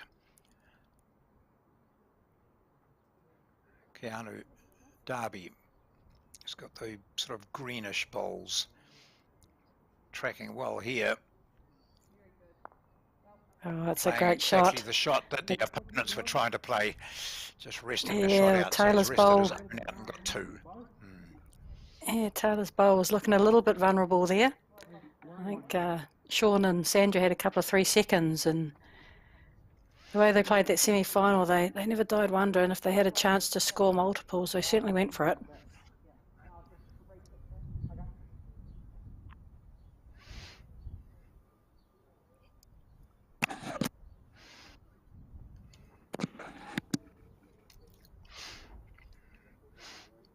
Not a bad line. Yeah, nice. Start ducking now, be good. Flick off that. That's a Just draw great it dead. effort. That's Just draw it dead. what a shot. Oh, gee. Taylor says we've still got the one.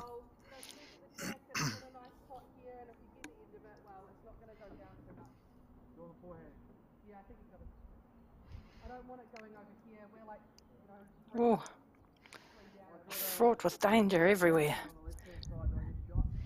Don't want to get a roll of the front red.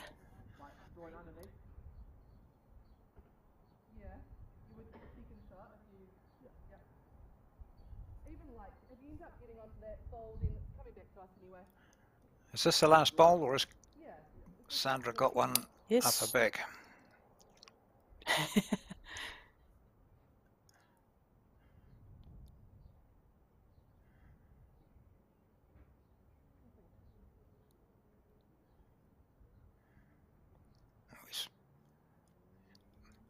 Looks to be pretty good. It's a good attempt. Wow.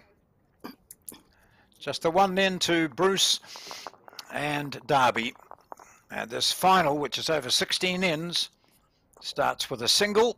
And don't be surprised if it's singles pretty much all the way. Well, we'll see what happens though. Quality players here. Sean O'Neill changes the board.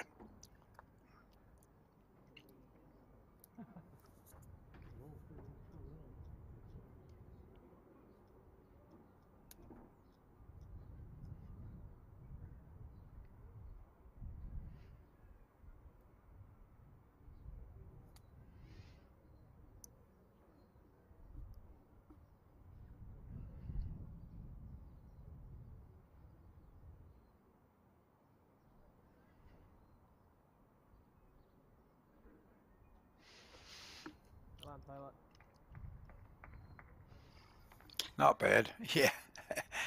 Be happy Not with bad, that. all right. Great start.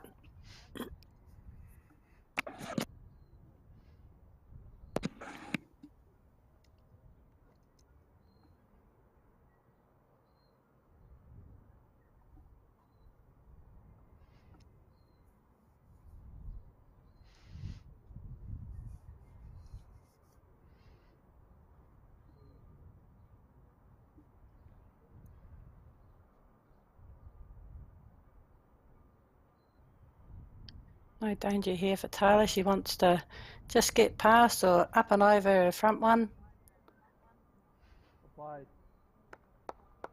That's pretty good too.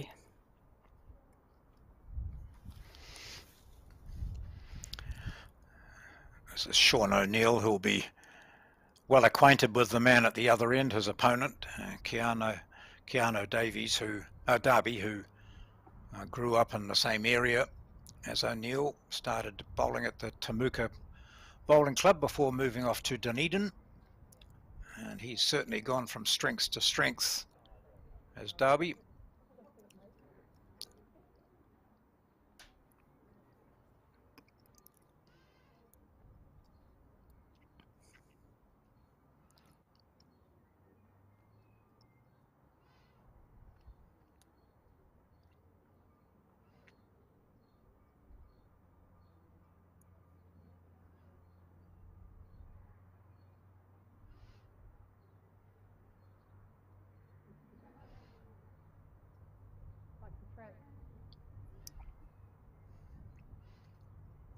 Just looking to be over. Good place to be when you're holding two shots. very Yeah, good. that's a delightful bowl from him.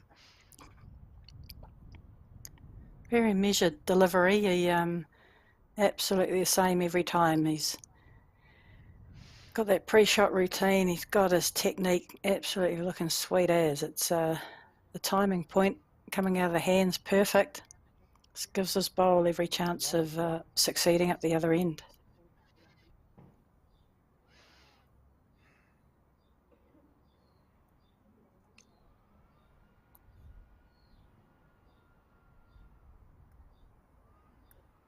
Very nice.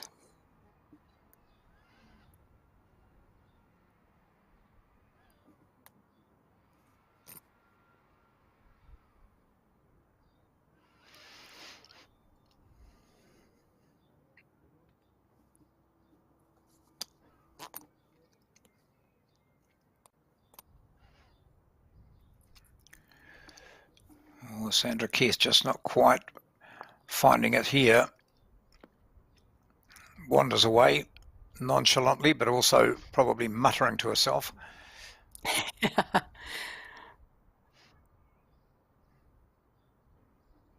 Yeah, just don't be afraid to throw it out a little bit out there. It's got a nice turn down there.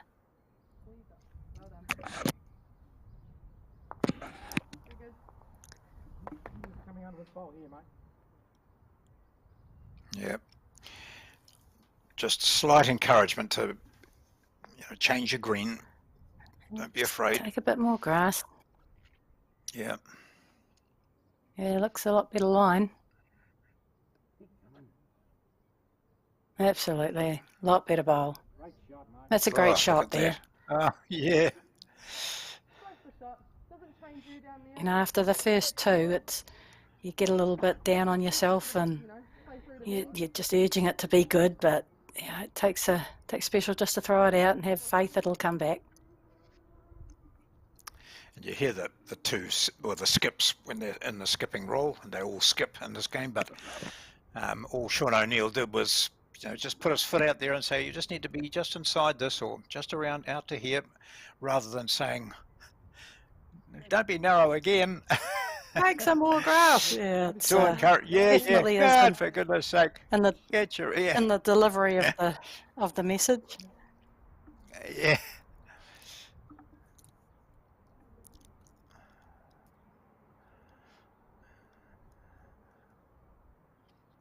She's got the grass again. Yeah. To the bowl. Yeah, Yeah, two good good balls. bowls.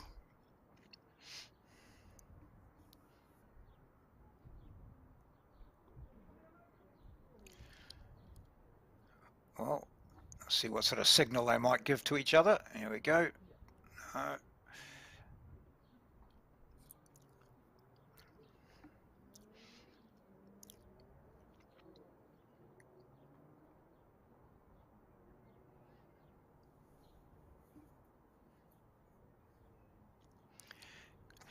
So good audience inside there. They're inside the North East Valley Bowling Club having a look outside. It's a sunny day and quite a few spectators around in the seated area as well. We're continuing to use the TV screen, of course, number 2, so we don't have to change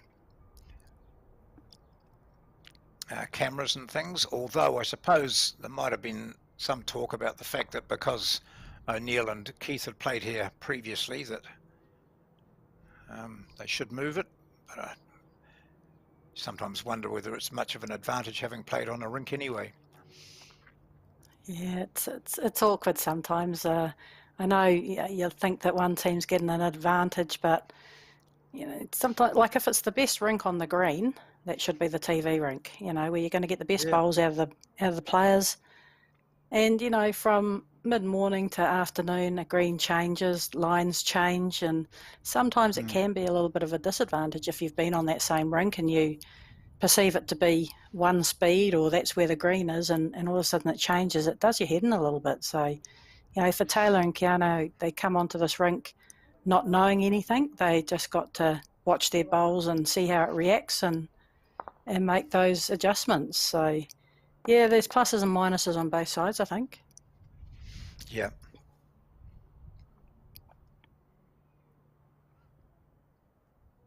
Again, I think a lot of it's the mindset that you go in with. If you kind of look at it and you go, you know what, it is what it is. We always knew that the final was going to be on rink 2 and it was going to benefit someone. But, at the end of the day, we're both playing on the same piece of grass or weed. Let's just make the most of it and get all those negative thoughts out of your mind that they might have a benefit or an advantage or whatever, and just get down and draw the shot. Yep.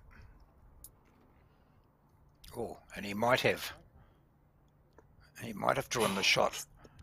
Oh, just shy by, it's a metre, but so what have we got here? Well, they're measuring for shot. That's interesting. So it was a very good bowl, better bowl than we perhaps gave it credit for Sandra. It's in there being measured for shot here.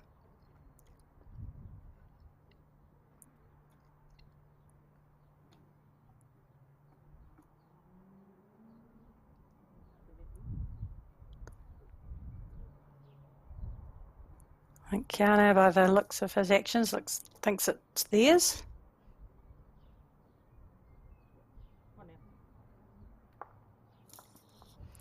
Yep, so one again, so another single. This is the way the game might go. Singles at each end.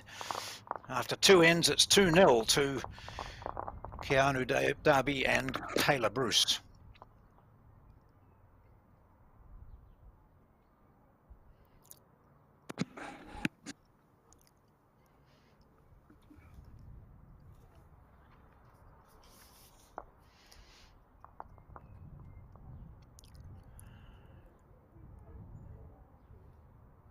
See, Keanu played with Roger Stevens in what was it, that Piers event last year inside in Dunedin. What was that? I can't remember. So New two Zealand very good champ players teaming up together. Yeah, it was, I think, yeah. Played really well. And Roger was here with Bronwyn Stevens today, or over this weekend, playing in Section 2. So there were 4 sections, and there were 6 teams in each section. So they battled away over the first 2 days before getting down to post-section. And today we've had the quarterfinals, semis, and now we're into the final.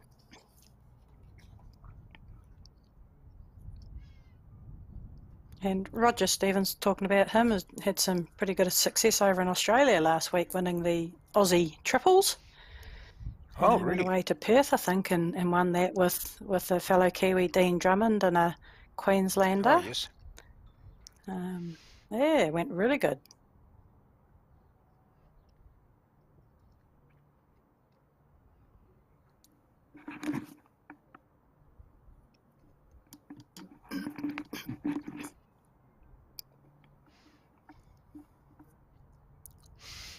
Well, Keanu just winning this Leeds battle this end.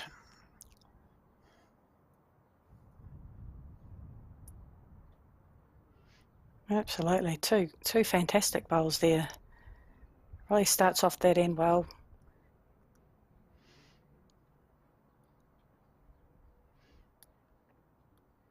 Taylor just needs to consolidate this, just maybe take one of those little shoulders away, little touch of the jack.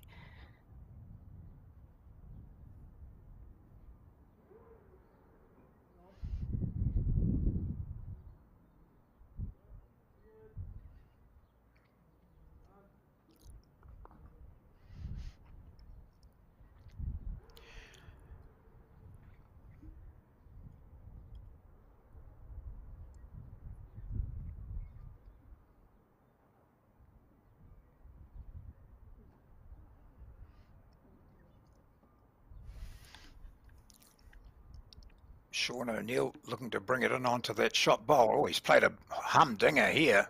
Wow. Oh, gosh. Oh, crikey, they're making it look easy, aren't they? Aren't they?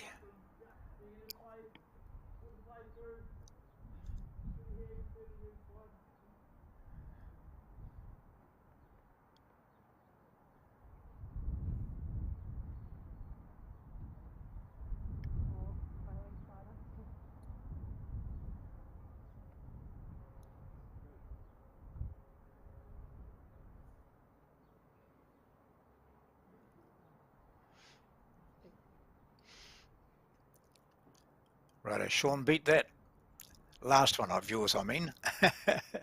Gee, great ball. 3 down, he was playing that. So,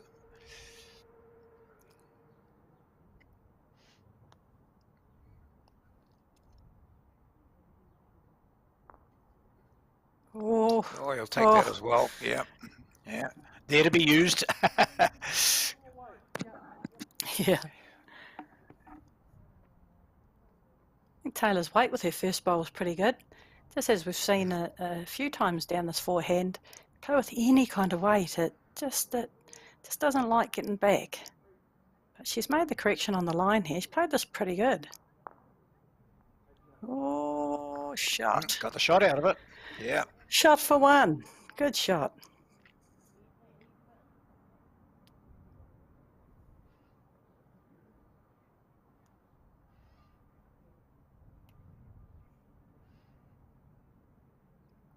It's just perfect weight, wasn't it, that shot from Taylor? It certainly was. Lots of things could happen.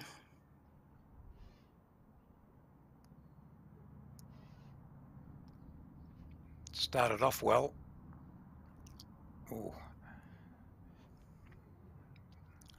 Not a bad spot for it to be, though. Just over the draw and turn me up and over on the jack. Good. Got a metre through probably. Really nice call there, you know, don't be afraid. Turn me up and over onto the jack. Just gives Taylor that confidence to be able to draw confidently down there without the fear of stuffing it up in her own mind. How far off is it?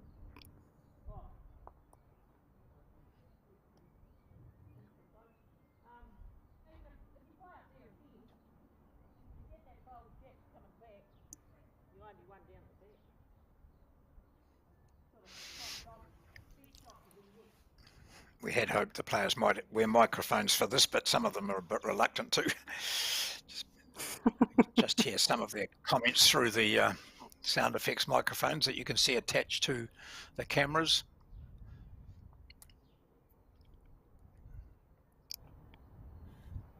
I remember talking to Charlie Ewer from the Gisborne Centre.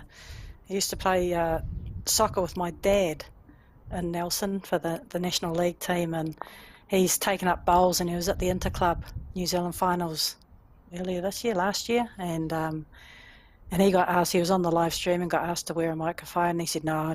He's very broad Scottish. He said, no, you don't want me, you don't want me wearing a microphone. And the Bowls New Zealand, no, we'd like our players to wear, no, we'd like, okay. He said, his leader chucked the jack up, I think, and he swore, and the Bowls New Zealand staff come running out. He said, I told you. It's a good way if they insist and you don't want to just utter something Absolutely. that nobody wants to hear. Yeah. Absolute character. He's played this well. Yep.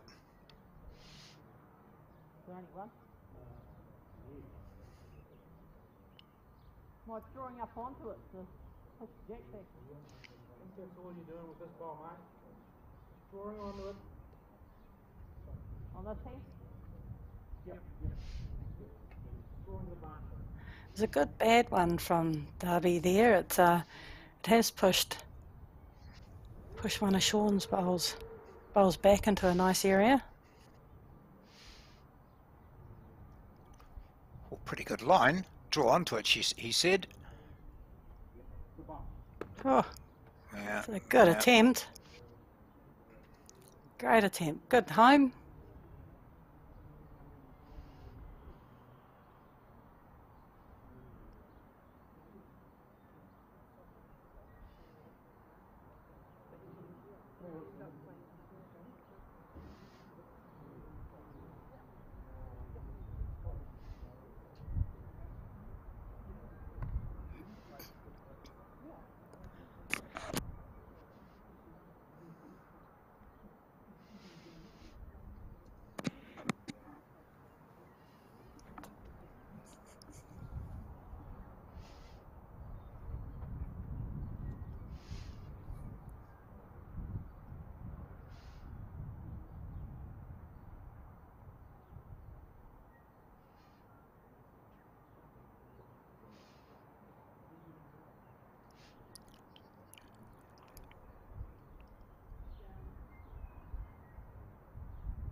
Oh, it's a nice home too.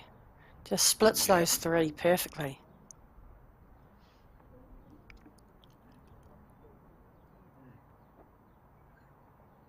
So all Sandra's got really is to just nudge, as she was told before, just play on to that shot bowl, move the jack slightly back to her bowl. It requires a delicate touch, but it's doable, and we've seen her play some absolute stunners, and then again we've seen her play some ones that she want to put back.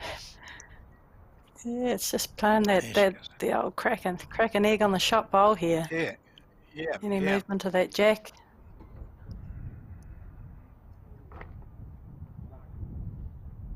Oh. Just got caught a bit wide.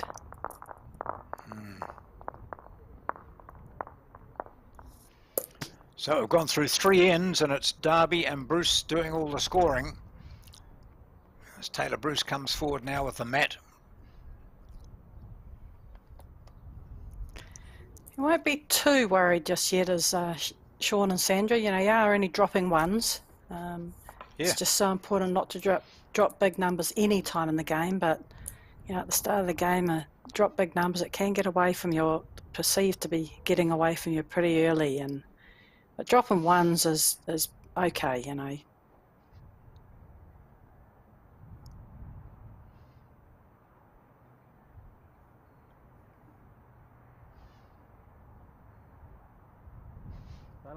First bowl of this 4th end is coming down from the world champion singles player from Christchurch. It's Taylor Bruce. Lovely first bowl from her. From just down the road in Timaru, this is Sean O'Neill.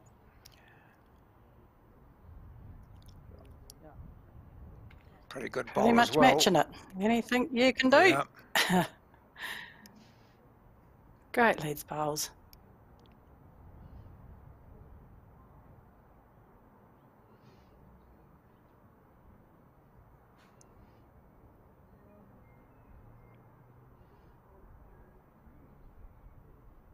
Great speed.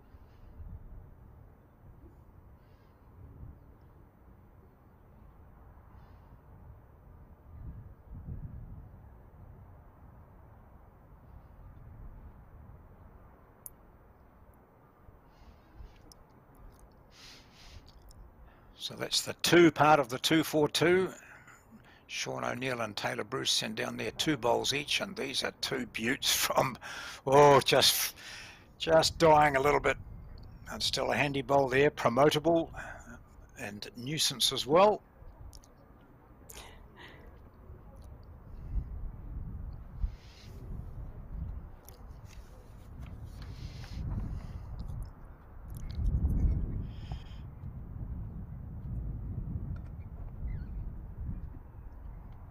Breeze is getting up a bit. You can see the shadow of the flag. Yeah. It'll just hold off for another couple of hours and let them get through this game.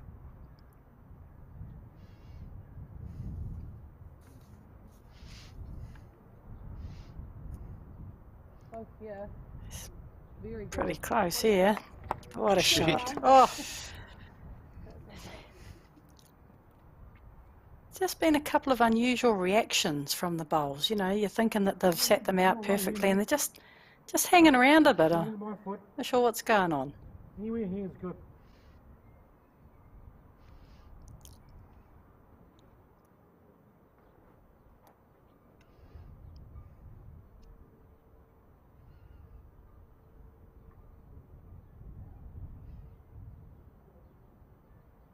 Same bowl, I think. I mean, yeah, it's still chances down there.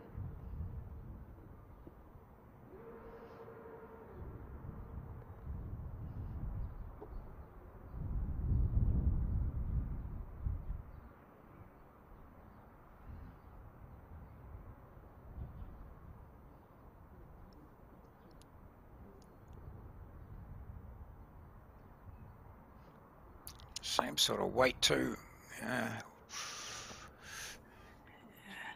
So I think that was Bruce's bowl he knocked up.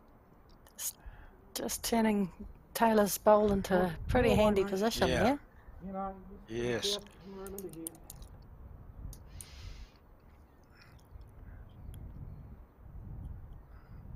Sandra's weight was pretty good, that first one, so it's just a finer line that she requires, not quite that fine. Just making that Feel like little there's more adjustment, options isn't to it? do something past.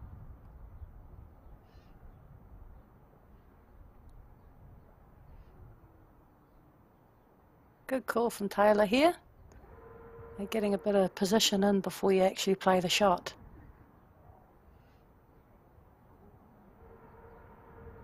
Might be easier now, doing it now before a few more bowls come up. And he's done that pretty well. That's a great shot That's what there. you're doing. Mm. Yep.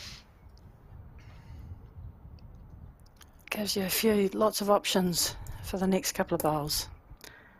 I think Sandra's just trying to play pretty much exactly the same shot as Keanu just played. Might well have to, just slipping under again. That's your Ah, first shot. You get it, mate. Yep.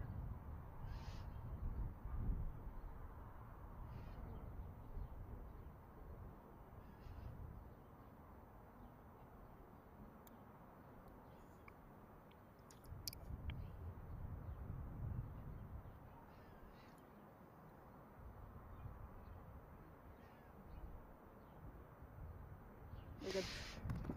Well, that short Make black it bowl easier, belongs mate. to O'Neill, doesn't it? So yes. it's Sandra with her last. We've seen her curl them in for shot Well, so many times. she's nearly done it again. Yeah. Good home, just passed.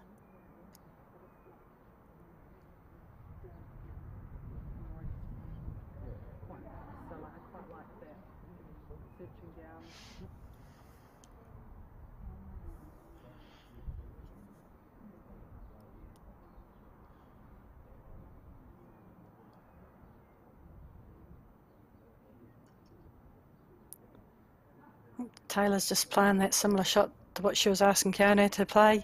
It's down the forehand, a couple of yards. A few options down there. You've got bowl onto jack or sit the bowl out clean. And with Keanu putting that little bit of cover in, she can play this with so much confidence.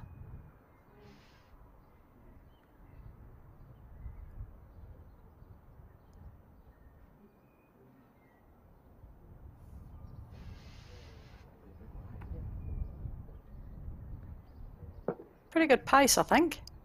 And just Yeah. keeps that same pace and just adjusts the line. So I think O'Neill's got shot there at the moment. Yeah, yep. I think they've got one, and Taylor Yeah. and Keanu got second and third. Second and third, yeah.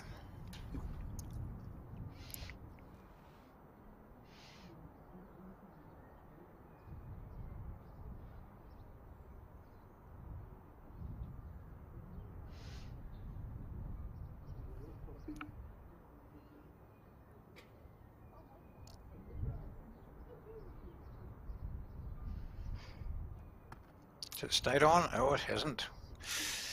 Right.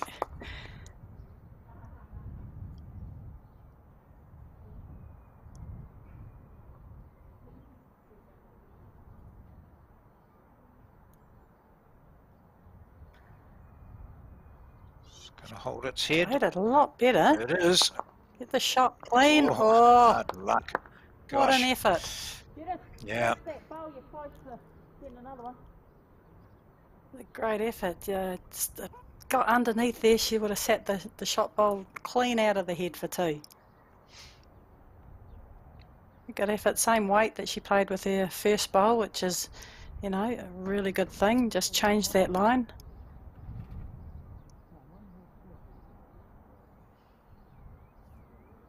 Neil's watching this very closely. He knows it's, oh gosh, that line heading in there to a good spot, but it is a single.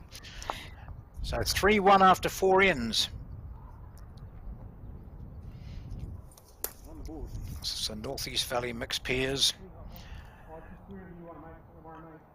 $8,000 goes to the winning combination.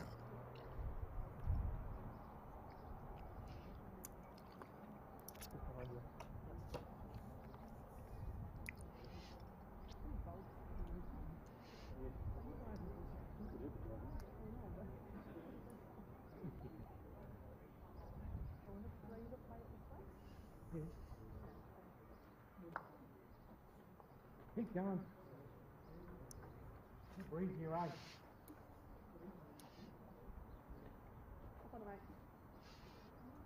You hear Sean O'Neill just saying it's a bit breezy now, eh? So just allowing for that. They're heavy, the bowls are heavy, but the wind does have an effect. Definitely, and looks like it might just be a little bit of a head tailwind, so you punch and it up.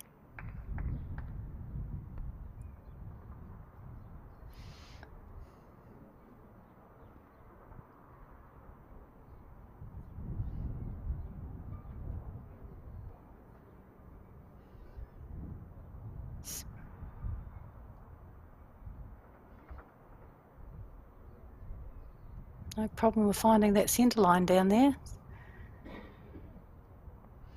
Just making that adjustment with the weight, with the bit of a head breeze.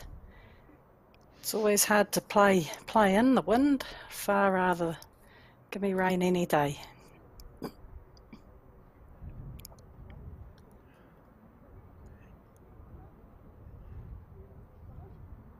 Wind and rain's really good, isn't it?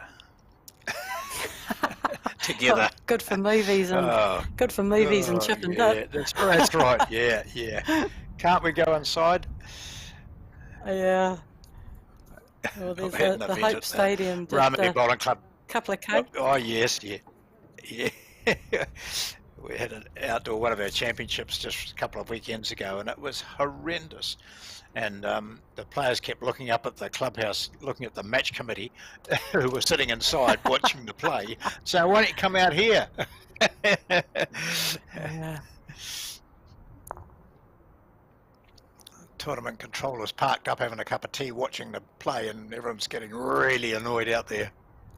Come on, call it off. I've always had an issue with that sort of thing where, like, if it rains and there's puddles on the green, they call it inclement weather.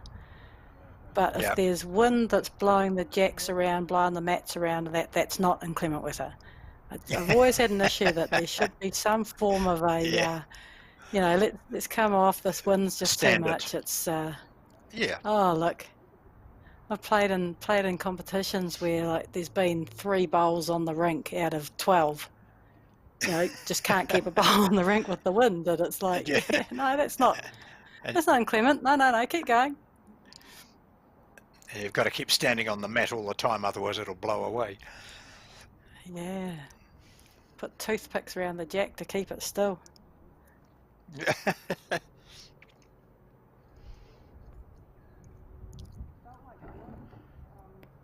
Now, see this.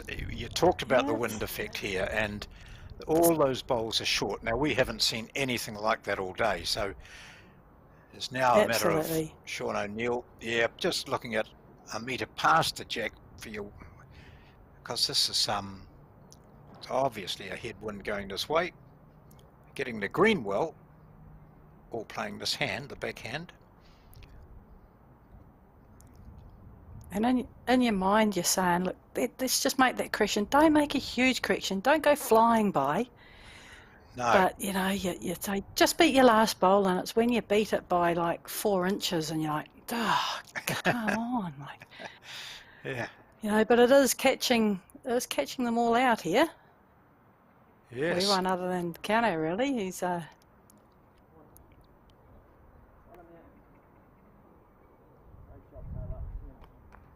Oh, that's a very good shot.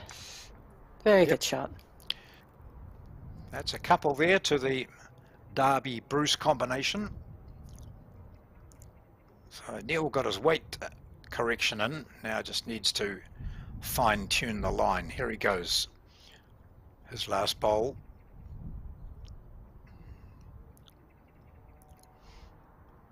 Oops.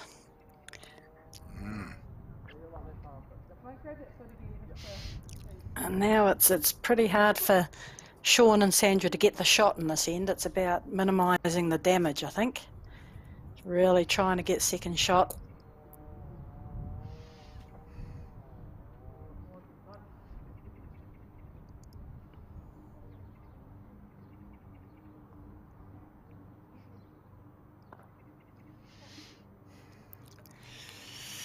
Two and a measure probably to Bruce and Darby. They lead by 3-1. They're playing the fifth end, 5th of 16.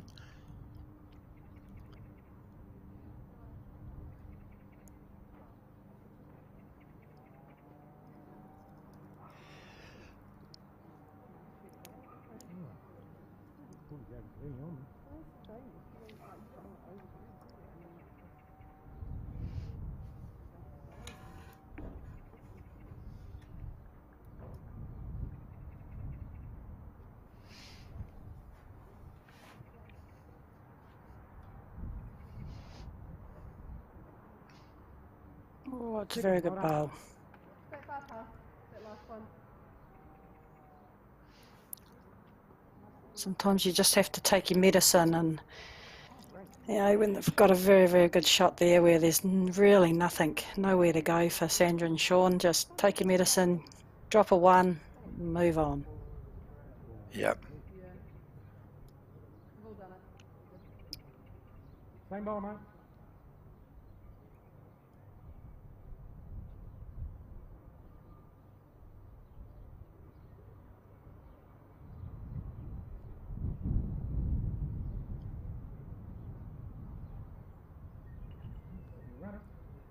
Oh, ho, ho.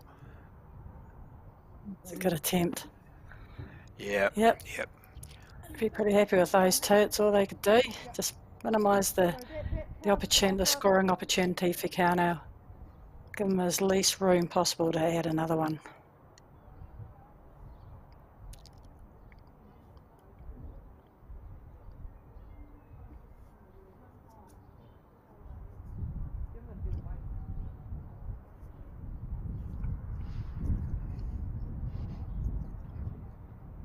Stay off the red.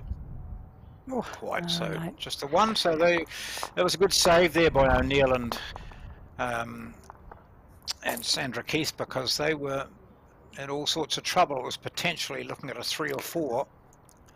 They came out of it with just dropping a single, which is all we've had so far in this game, a single on all the 5 ends.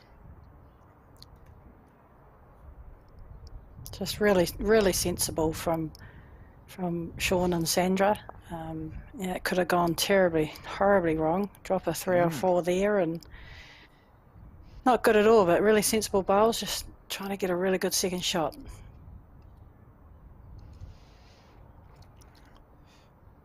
Now we'll see if this wind is having an effect this way, because going the other way, everyone was short.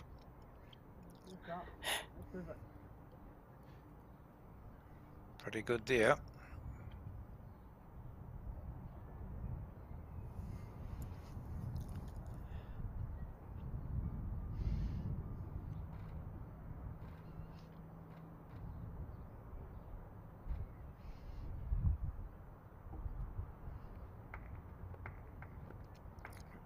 Yeah. He's played well all through the 2 games that we've seen him play, Sean O'Neill. Very steady. He's played some fantastic shots in the last game. He's just been a steady player for 25, 30 years. You know, I remember him as a youngster coming through, 24, 25-year-old, just steady. I think he's got the same delivery as he did back then. It looks very, very similar. It's very measured. Go see that whole process. Exactly the same every time.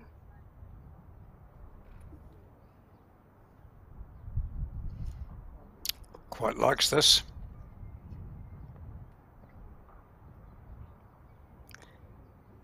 Really good shot.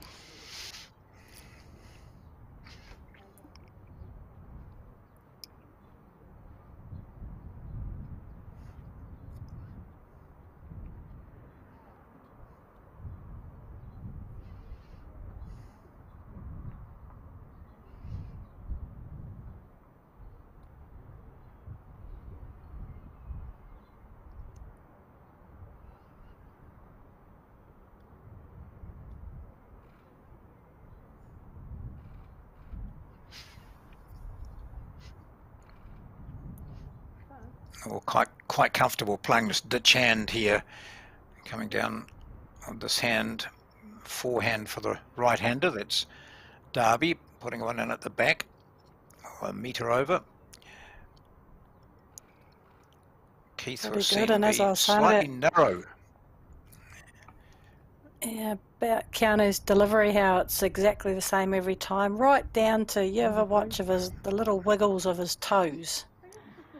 They, yes, yeah, just, I noticed that. What people get into, but it's the same every time. Yep, he does. He wiggles his toes 2 or 3 times, and then they stop wiggling, and he's on the delivery. You just have a look at this now, everyone. So here he goes, feet almost straight ahead. There's the wiggle. 1, 2, 3, 4. There they go, wiggling, wiggle, and now stopped. Yeah. Bang. He's just obviously in a real comfortable spot doing that. Yep. Draw away, mate.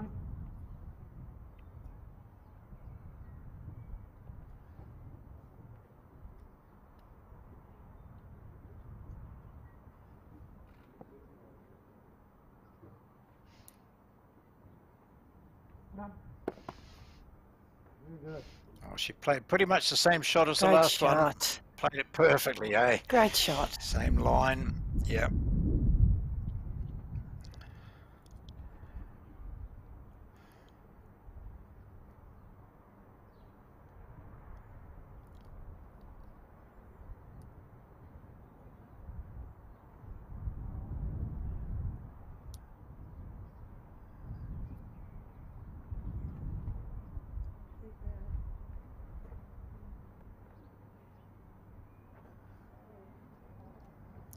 Sort of like something in here, eh?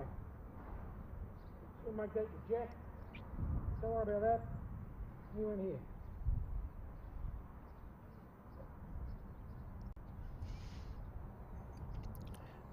And Sean makes that call because he could see what Darby's plan is. Right. He needed 2 meters on that, would have been fantastic. Absolutely. Really needed it to be passed there. I don't think Keanu will be short here. He's got everything to play for. Play 2. So you can see if the jack comes back to the left, he's just going to zip under it. But it's another one in that zone for Taylor Bruce to try. Yeah. Well, is that 4 over there? It's a nice little pack there, isn't there? Definitely need to split them up. Or potentially just change something up on the head, move the red ball around the corner a little bit, just Yep.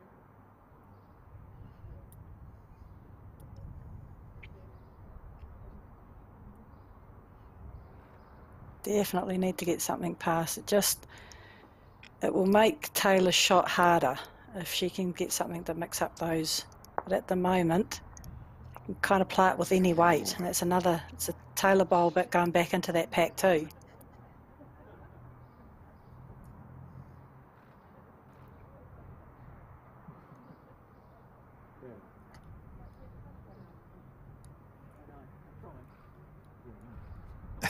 I think Sandra's gone down and said, "Oh, it's that bad, eh?" Sorry. If that jack goes down, we're going to drop 6, aren't we? Yeah. Yes.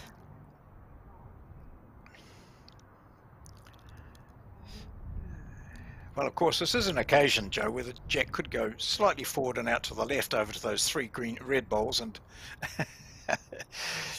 there's a Absolutely. bowl just behind the back. Yeah, just behind the jack, there's a bowl, and all sorts of things can happen. Here we go. Bruce trying for that shot, either to sit on the shot bowl itself or to drag the jack back. She's very narrow this time and might actually help the opposition cause. Or whose was that went back with her? Was that one of hers, or? Sean's went to Is the that left Sean? and Taylor's Sean's. went down onto the Yeah, centre yeah. line. So still a pocket of 5 or 6 bowls there Yeah. that look terrible if you're Sean and Sandra's shoes.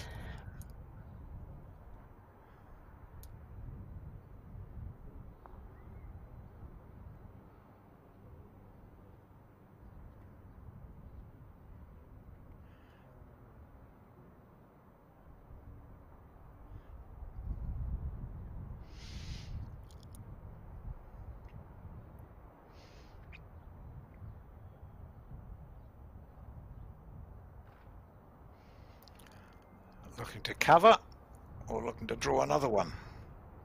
Looking to draw another one. So just to change it up a little bit. Yeah, No, that's that's yeah. pretty good. Yeah. I think the jack can still get through here, but I mean, do you try and play an absolute perfect shot, or do you just whack it? Whack the target, get rid of the 3 of them. Yes, it's that. You're wondering whether a change of heart now. Oh gosh, we're 3 down. Before we were only 2. Do we just try and limit the damage? But even then, that's hard because those 3 shots are all It's tucked up. So here we go. Last bowl. pretty hard. They've had 4 if not 5 attempts of playing the shot, and missed with all of them. It's a tough shot to play. So you wonder whether or not, mind you, they did only probably have 1 on the head, so that was looking a little bit vulnerable. It's a tough shot to play that, 4 foot of weight.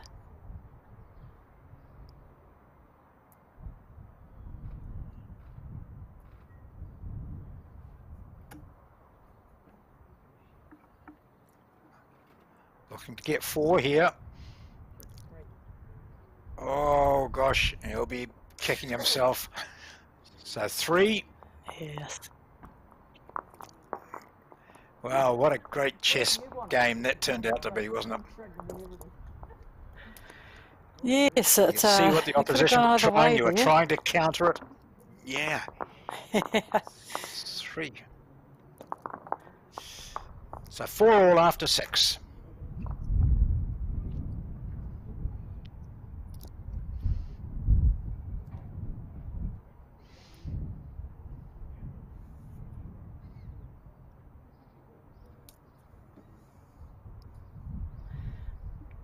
Well, it's probably the shortest end we've seen, probably out of all 3 games.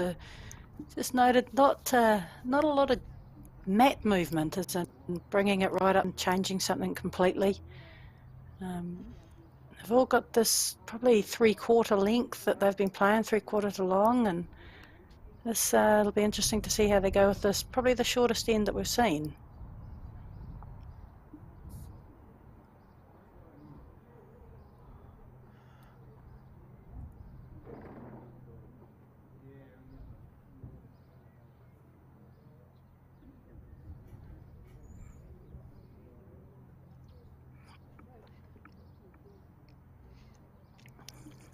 Taylor takes that step forward that she does quite often if she thinks a bowl's going to a good home, and she was justified in doing it that time. Good bowl from Keanu. He's led very well in the 2-bowl lead position.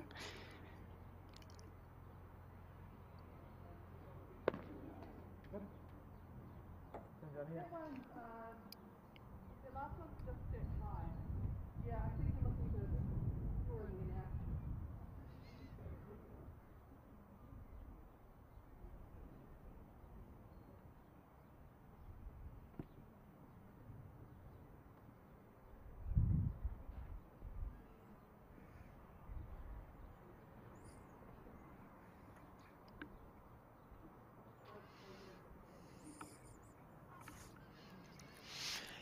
See, last time they went in this direction, Joe, that was where they were all short, wasn't it? It was a longer end, Yes. but they were short. They just couldn't get to grips with it. So, at least for the first 4, there's been no problem with it. Yeah, just that the wind might have died down a little bit. I just can't hear it as much as you could 2 ends ago going this direction. So might have just died down, so we're back to the normal drawing pace that they know and love.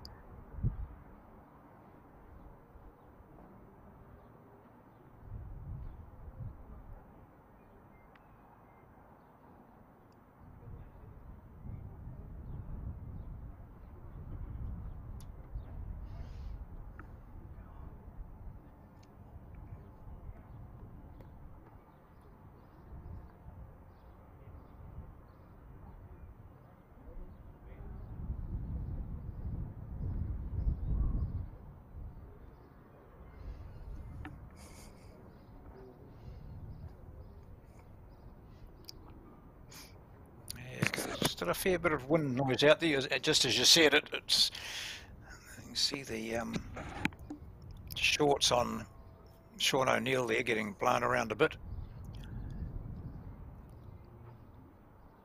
but they'll be ignoring that. They just play to it. Just getting one around the back this time. Possibly not intentionally, or maybe because they might just have a wee nibble at that shot. We haven't seen too much from no driving from O'Neill at all. I don't think in the game we saw previously. Just relying just on that nice weighted precision shot bowls that he plays. Yeah, yeah.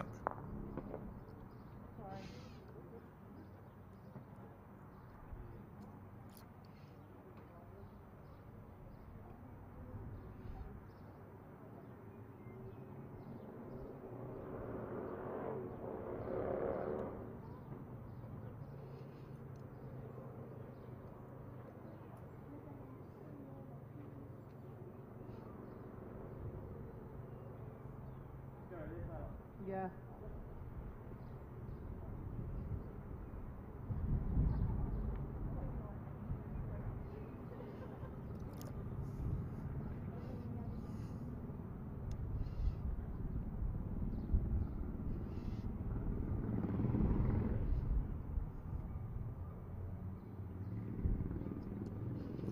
So this is a shot It's a that really O'Neill good was hoping to turnover. play. Yeah, great shot. She played 3 bowls down that forehand, and with not too much success, and to have the ability to change over and absolutely nut it. A really good turnover, and really good with Keanu for changing her hand, just having that confidence in Taylor that she can pick it up and if anything make a correction with her next bowl. But very, very good turnover. And Sean's played a bomb. Oh gosh. Wow. He just plays that, 2 metre weight just so well. That's all it Doesn't is. Some overplay it. people will be having a real drive at that, but he just plays that perfect weight. Confidence in his own ability to just be able to play that shot. And if you can play that shot, boy, geez, you get some good results.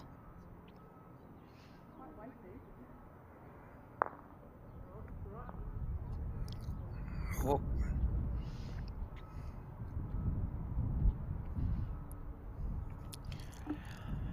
So it's one shot to O'Neill.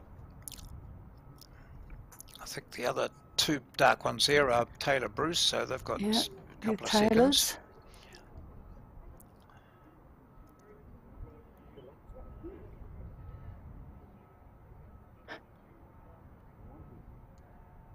And we know that O'Neill's got those two that are on the centre and past, those ones just to the right of the jack here as we look at it. He put those two in, and the other one's Keith's.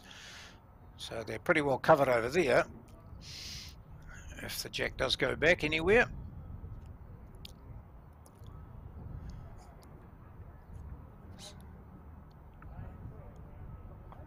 Well, you're really trying, Sandra's, you know, really got to try and get another one close here. They've got these shot, but I think Taylor and Keanu have got at least 2 seconds. Really important to get one as close as you can, even a really good 4th shot.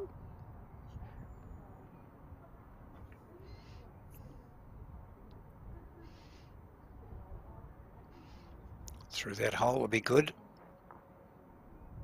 Oh, she was unlucky there. That was tracking him pretty well. Yes. That's another opposition bowler's gone up though, so 4 It is. seconds probably. It's another second, yeah. No way to get in there, though. Can't get in there to get no one in there. You can hear Sandra saying, "There's nowhere to get in there. Can't get another one close." Big bowl here. Well, if she plays that same shot again, she will, because she was heading to a great Yeah. home. Keanu, if he can Big get shot the shot coming up. bowl out, it's yeah. Looking at it, he's close. Hey. Did it need another turn, or is that the shot? Yeah. Get under here, mate.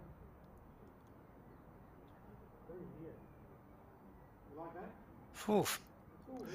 That'll look quite difficult from the mat. Yeah, just not sure. I think she's talked herself out of playing that backhand again. You know, she said there's no way in. So, you know, just to change her mindset, give her something else to concentrate on. But I think Sean O'Neill will just turn his back and wait for this one to be bowled. I think he's still holding shot there. yeah, I think they've still got one, but she's pretty lonely. Yeah. I mean, it's either the shot or they turn their own bowls over. 4 all the score. We're playing the 7th end. Almost at the halfway stage. Here we go. Last bowl of this end.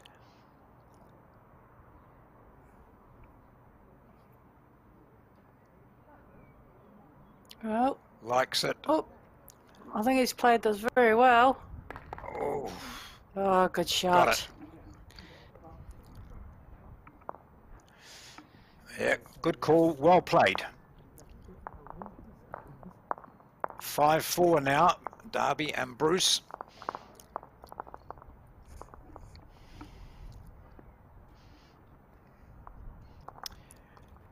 It was really well weighted. I like the fact that he didn't overplay it. I think, you know, he could have got the old stars in the eyes, come down, sit the shot bowl 3 for 3 or 4, but if he'd have got it wrong and the jack went back, he could have been 2 or 3 down. And so, yeah, really well weighted. Lots of options up there with that kind of weight.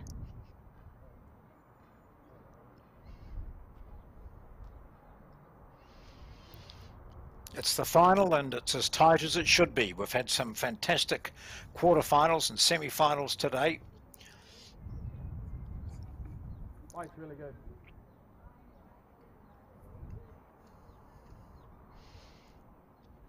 So O'Neill and Keith beat Ray Martin and Kenny Critchlow 12-11 to get through to their semi-final, where they beat Finbar McGuigan and Sarah Scott 13-11 to get through to the final.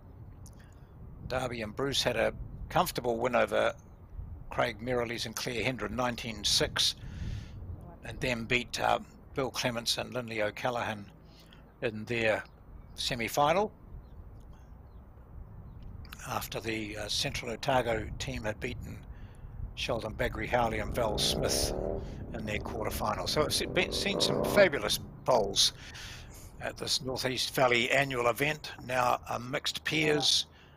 Used to be singles, men's singles, but it's mixed pairs now, and it's producing some classy bowls.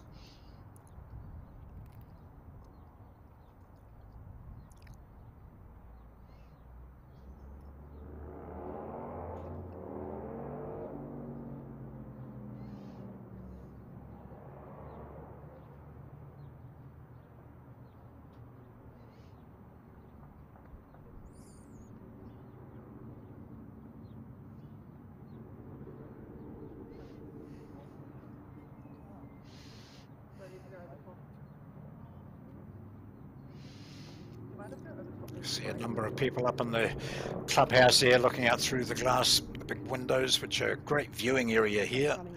Nice bar in there, and very impressive club rooms. Attractive garden, as you can see, around the outside. Good car parking. Lots of motorbike noise, but you know, that's Northeast Valley. Great club members down there. I know every time Yes. I've played at Northeast Valley, they can't do enough for you. Got a great bunch of volunteers that make every tournament that they run just run so smoothly.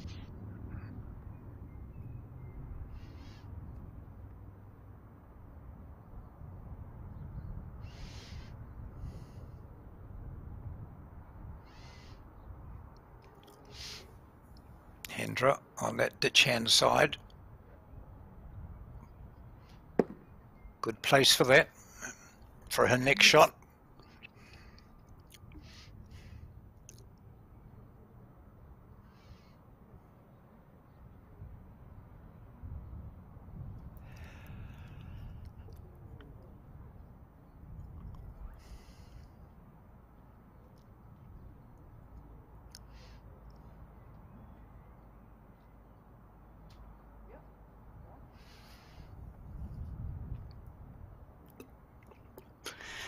Sandra's just looking to beat her own bowl. Really good first bowl, just past the jack in that holding area.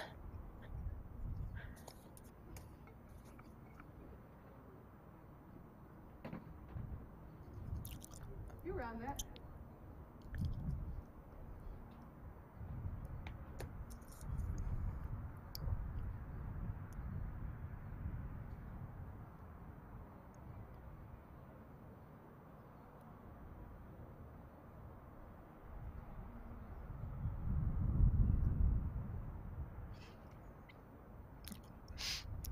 And he does get around that, she said, or Yeah. just falling short. Just looking to arrive on the bowls. If you bring that jack in here, is good.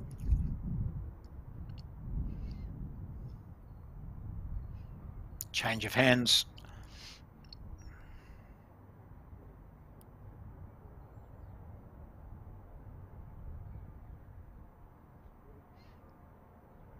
Ooh, squirt the jack. Whoa. Minute and a half more. That last one's a jack. I like the fact that Sean changed her hand, but has given her 2 goes at it. It's really, really hard playing 3 bowls down one hand and then going, yeah, no, flick over. And first time you kind of played down there, it's a little bit of a guess. So, gives her one to look at it and 2 to make the correction. Good effort, yeah. Awesome, well done. That's a great bowl. Yeah. Covering and possibly counting. Great bowl. And Taylor said that last bowl is your jack, and that's where she ended up, that last bowl of Sandra's.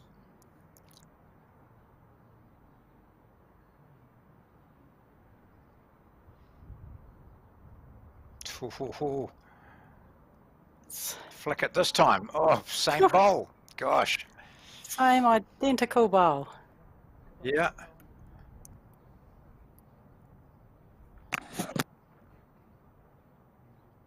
use it.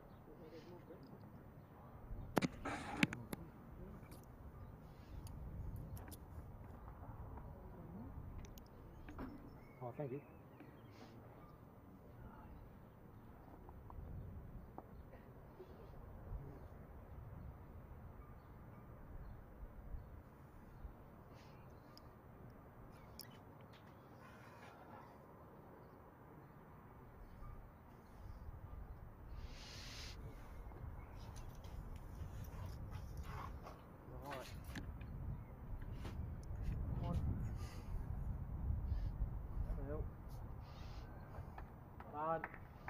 Oh, Top bowl great there. shot.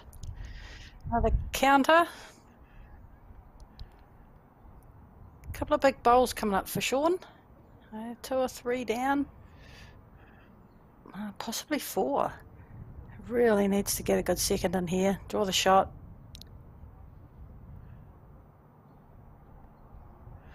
You can see the potential of the jack moving, can't he, over to Sandra's 2 reds, but really when you're 3 down, it's a matter of, pinning the jack, maybe just drawing. But gosh, it'd be a big turnaround if they go from 3 down to 3 up with a trail of the jack.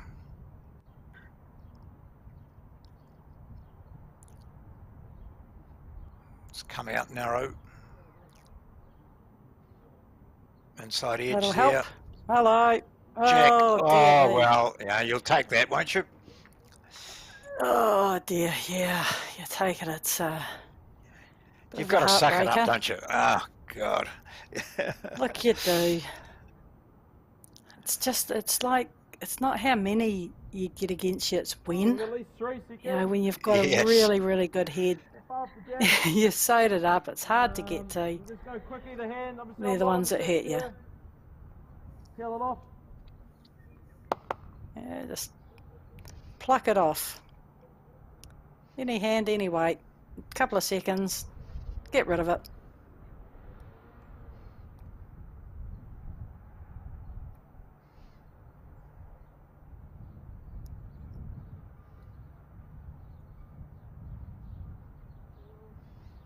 Sean's not watching. More needs a bit of luck. She might get a flick as well. Oh, gosh. Oh.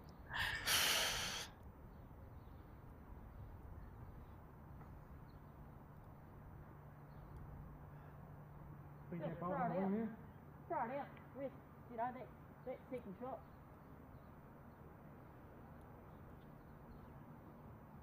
Oh, Sandra, she's always unflappable. I just put it in here, that get second shot. Turns her back, walks away. Yeah. She doesn't give a lot of ways, our Sandra. No. So here he goes. That looks not too bad. Just going to fall short. Stayed away from it. From 3 down to 1 up, and suddenly these scores are tied at 5-all again, or tied again. This time at 5-all. So it's been 1-all, 2-all, 3-all, 4-all, and now it's 5-all. This is a classic final for you at the halfway stage of the North East Valley Mixed Pairs. Sean O'Neill and Sandra Keith on 5. Keanu Darby and Taylor Bruce also on 5. Starting the 9th end now.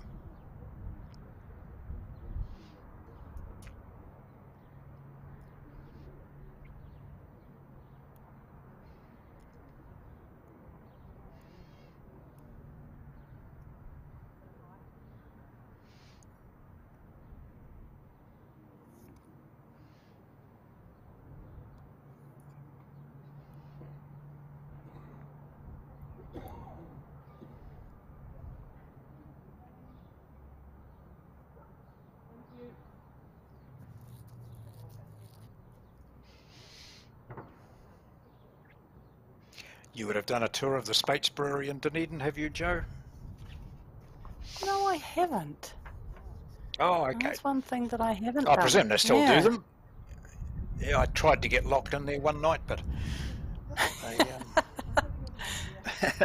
they managed to spot me. They always used to have, when I was sort of involved in in rugby commentaries, and you'd have a test in Dunedin. Guys at the brewery and the Otago Union, for example, would tee up a function there. They were always so sought after. Even if you had to work late, people would make sure they rushed through their work so they could get there for the function just up the hill. Yeah. A few headaches, but in general,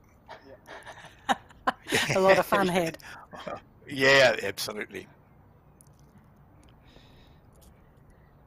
And Keanu has just started it. These two lead bowls of his, every second end that he, when he's leading, every second end, he's just really on top of it.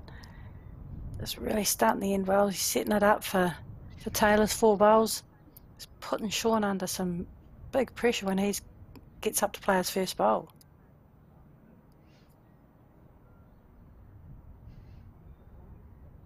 It's that whole first bowl effectiveness, they talk about it so much in bowls. If you can get your first bowl close, by geez, it puts you on the front foot. Your opposition's chasing a little bit. And if they're not clear in their process about trying to get a good second shot, it turns to custard pretty quickly. Yes, it's always worth reminding players, isn't it? Second shot's a great shot. It's a big, you're right, big shot. Yeah, and in this case, if you were intent just on dislodging that shot bowl, you could end up with, going a handful down. But as Sean has here, he's drawn a handy shot first up. If he gets around Sandra here, he might have a handy second shot. Not quite there, but that's all he's wanting to do, is get in somewhere handy.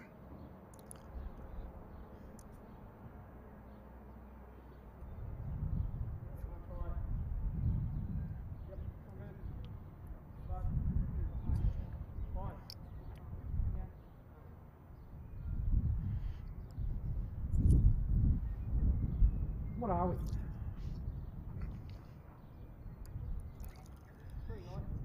He's just finding that hand's a bit awkward now, isn't he, because of the 2 bowls out there. That short bowls can be a real pain sometimes when they're in your line. So it's forcing him to change to that especially when you're awkward down. hand.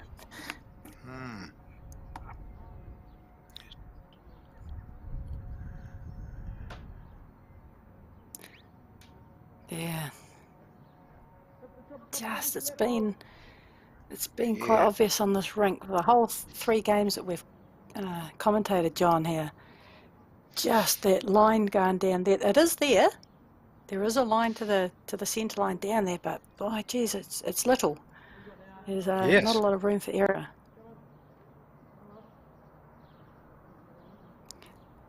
That's possibly not helping the situation for Sean and Sandra. It has blocked off that line completely now.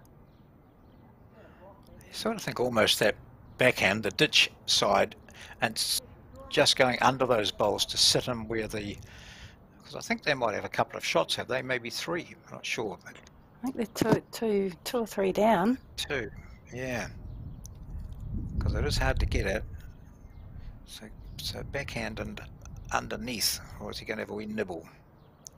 Or do you just try and clear some of the debris away from the front? So under and onto those other shots there. Oh, well, that's right, might hit his own up. Oh. Okay, so it hasn't improved the situation. That's 3, isn't it? Yeah, it's an ugly 3 too. Just really not a lot of options to even cut it down, let alone get the shot.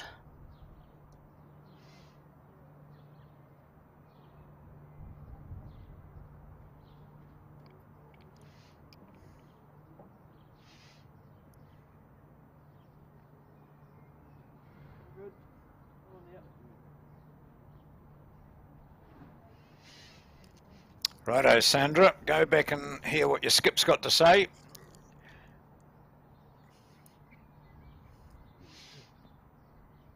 Well, who's the skip? Not much. She does what she Effectively, needs to do. Sandra's the skip this end. Yeah, yep. Yeah, you couldn't do it, Sean, so I'll have to. Sorry about my short bowl there that got in your road butt. Yeah.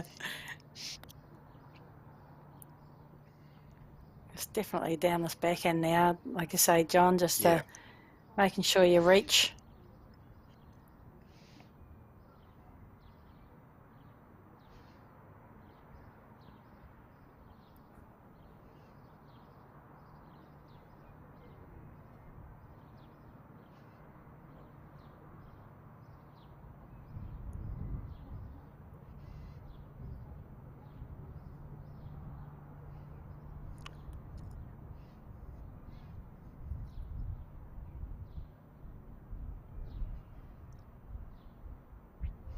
I think this is definitely, Looking to you get compound the nothing. situation. Yeah, get nothing for being wide down here. No, no. Got a lot of options if you just got to be down under the red. You can work off any of those other 3 short bowls, get a result, and nothing for wide. Sean's interested. Oh.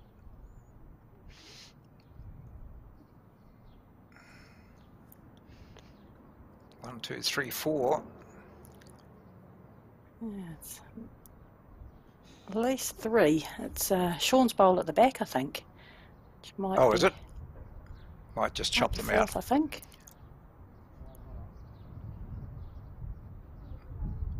Come in, Sandra. Oh, no, he got underneath it. Yep. 3, It's 4, I think. You're right, John. 4. Yeah, It's okay. So a very handy end there for the Bruce Derby combination. And as we go past the halfway stage, the biggest break of the game so far sees them in front by 9-5.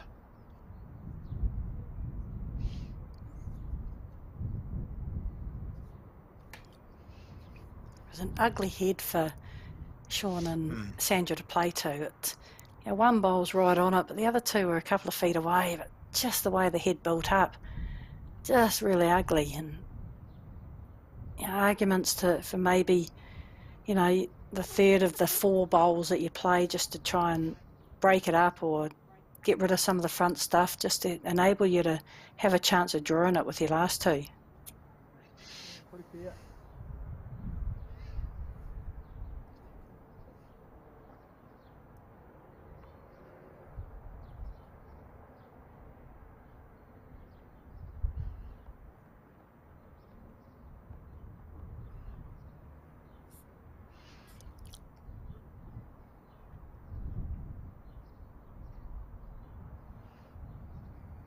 Yeah, good weight there from Sean.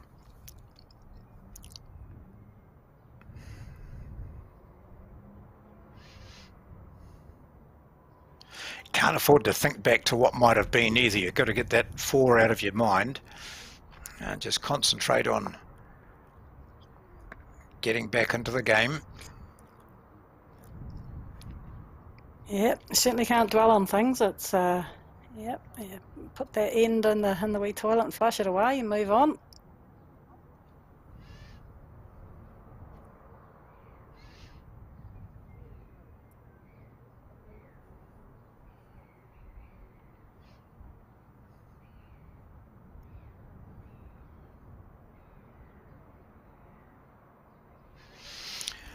So the Derby and Bruce, they switch over, have a conversation, slightly more relaxed than they were at the last crossover, because they picked up that 4 to go to 9-5 ahead. The winner takes $8,000 out of this, and the runners-up get $4,000, so there's a lot to play for.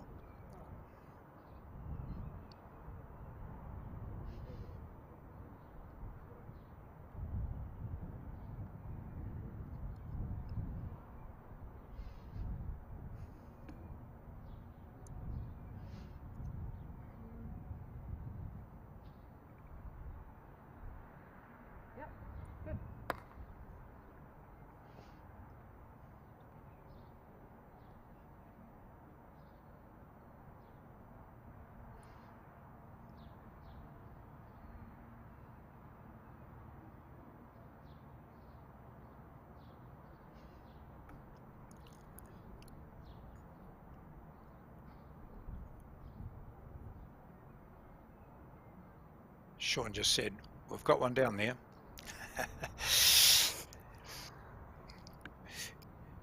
Here is Derby again.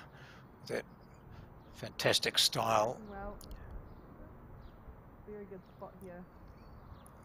Covering. Good.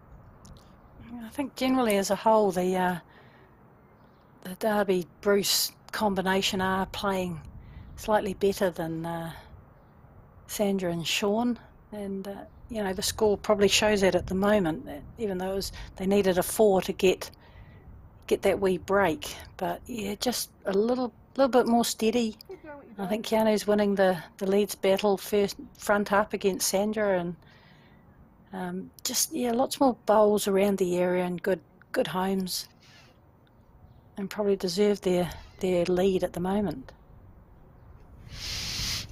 And also remember, they were holding sizable numbers, only to be outdone.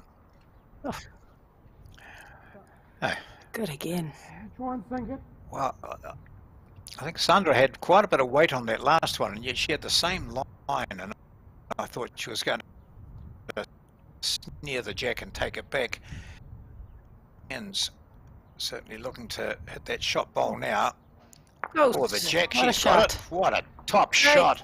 It shot. goes right Oh, back and to it where they've got a wiggled in. couple. Good shot. Gee, that's it. These ones That gives are you like- some heart, doesn't it? If you're getting to Great here, shot. that's really good because it dips down a wee bit there. Yeah. Look good all the way. Might just be what they need. Just change it up a little bit.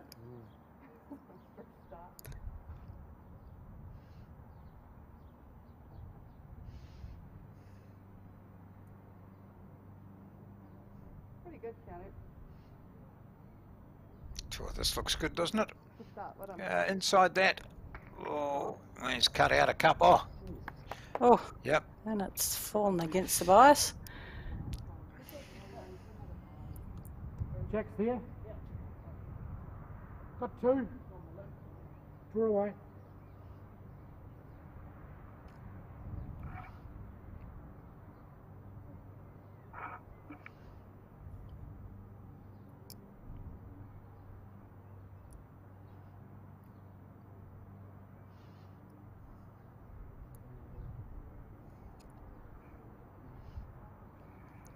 Breaks on about now. Oh, we're just a bit shy. So, as Sean O'Neill said, we've got 2. So they'd be happy to hang on to those, or even happier to pick up another couple and get that 4 back. I reckon. Just really important when you do drop a number, you know, like they did drop that 4. It's just so important to score on the next end, even if it's just a 1. Just goes somewhat to negating the number that you've dropped. The worst thing you want to do is drop 2 back-to-back numbers. Yeah, one team certainly starts, you know, standing a little bit more upright and a little bit more confident, and the other one goes a little bit down into their own little minds a bit. And so yeah, drop a number. So important to score on the next end. Drawing to the ditch.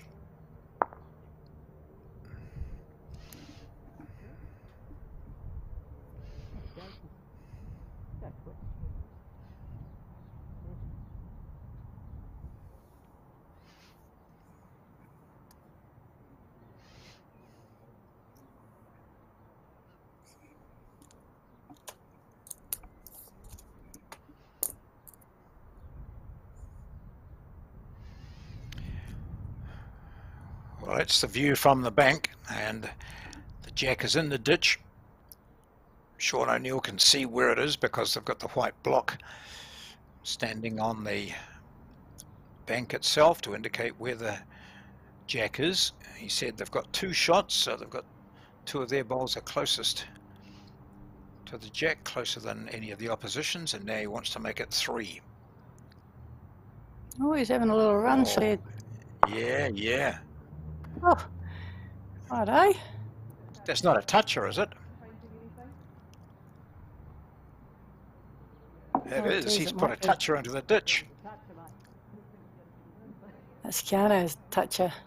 Oh, gee. Close. Oh, Wow, gosh. I don't think it really, well, So what he was trying to do was to hit out that third shot, the green one that you can see just to the left of the two, because that was keeping them out of probably 4 shots. yeah, But another he couple. miscalculated there. Yeah, it's a tough one. I mean, it's, yeah, a touch of going into the ditch, not ideal, but yeah, you draw another 2, you get your 4. Even if you draw Yeah. a 1, you get a 3 and you're right back into it. It's that whole risk reward thing. You know, it's not a negative to kind of think, what if this goes wrong? You know, what if I'm narrow and I hit the toucher, and you've got to weigh up all those sorts of things. You know, you're holding a good 2. It's really hard to get to. Really hard for Taylor to get to this.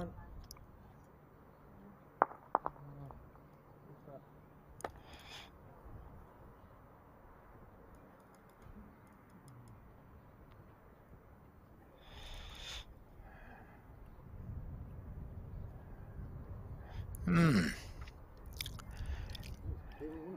Oh, lucky, mate. You weren't looking for it. Sean says that was clever, wasn't it?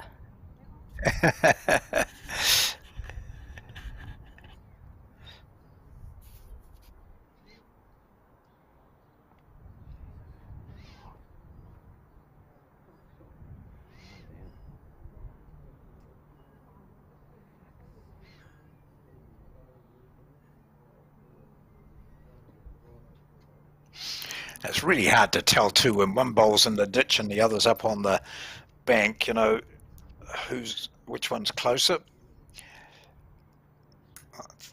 Probably I just got always to reckon try the and draw one another in the one there, doesn't ditch, he? in the Yeah. ditch always seems to be a little bit closer. Yeah, any of those, dash them up and all that. You take that off, you know where's off. You got to put the measure up over the ditch lip, which always takes a little bit of distance Yes. away.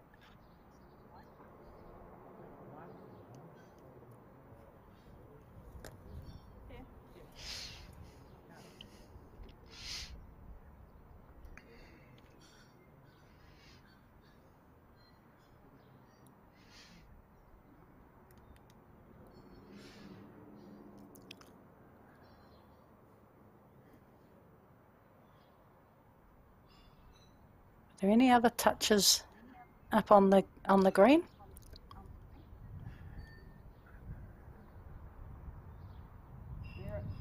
Got it. Yes. Whoa. Well.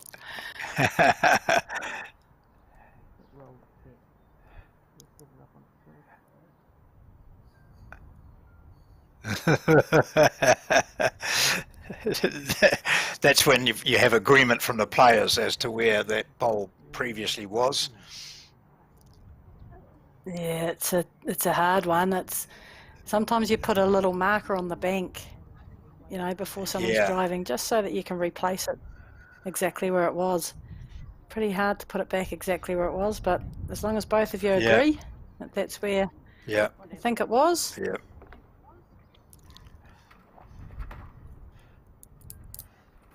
So a single to Darby and Bruce. Yeah, a turnaround in that particular end because the opposition were holding a couple, and Sean O'Neill drove a toucher into the ditch. Not intentionally. The idea was there, just didn't quite get it correct. And so we now have a score of 10-5. We've got the 11th end being played now. An advantage of 5 is handy, but certainly not unbeatable. Unless you've got someone playing like this with their first bowl. Wow. Jeez. He's been outstanding these first 2 bowls.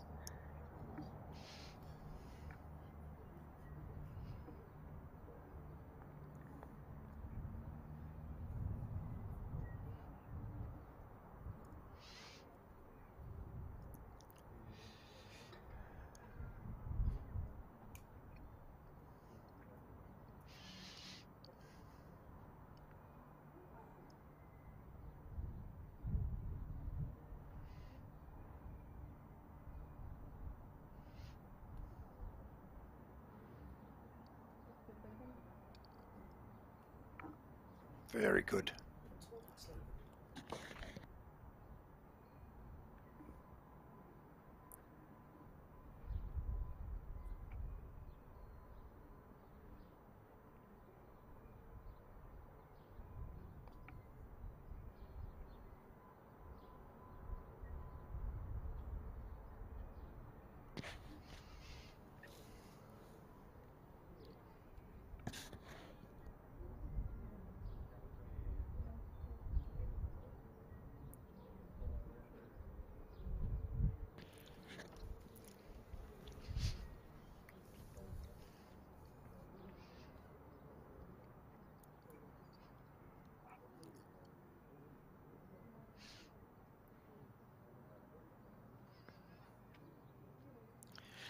We've seen this forehand side in this direction just stay a little bit wide. It's as Joe said, there is a track there, but if you're outside it, you're liable to hang there.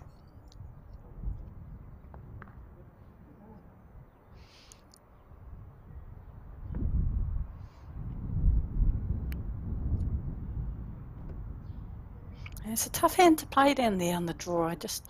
I'm not sure whether I'd just be not worried about Sandra's bowl there on the run in. I don't think they can give it away on that backhand. I just think that you might be wasting some bowls down that forehand that aren't going to play a part in the end. Because he has played that other hand really well. And so has Taylor. It's been played well. Look at that.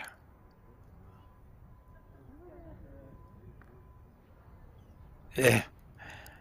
Well, and that's interesting. An experienced player like Taylor, world champion, she saw her first one hang there. She gave it a bit more weight this time, and it still stayed there. So whether she turned it back a wee bit thinking, okay, what do I do here? And Sean knows that if he goes slightly wide, he's going to stay out. So he's allowing for it. Yeah. And he's had two cut under. Human nature. Yeah. Human nature you see some hang out, say, oh, geez, don't be wide. Human nature, over exaggerate and force it narrow.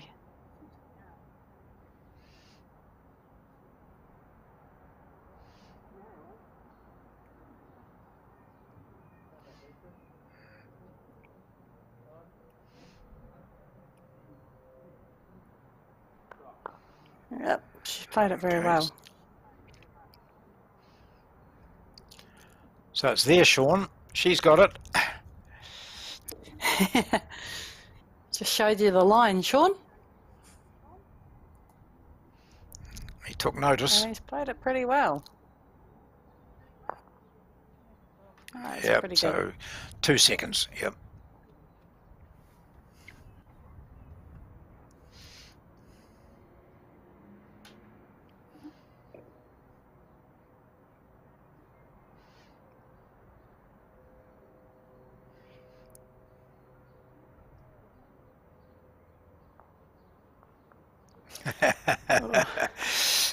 Edge. Yep, Back they're to onto the two down line again. now.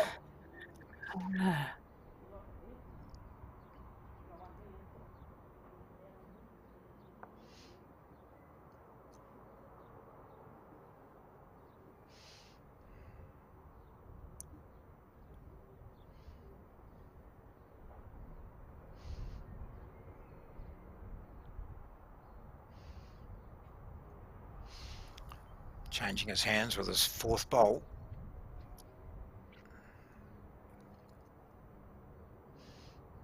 Looks pretty good, doesn't it? He's given it a chance. Yeah, and That's he's a got a great red one shot back here. there. What a Oh, yeah. Shot. Oh, Yeah, very good. a little bit Still one unfortunate, down. but a really good shot. Yes. Still one down, but another one around it.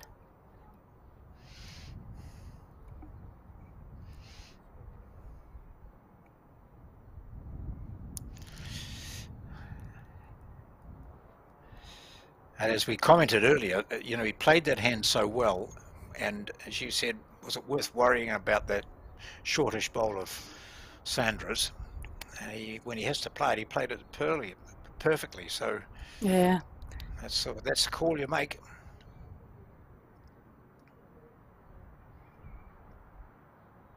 It's close as well. Work the ball back. Well No, played. that's a good ball. Yeah.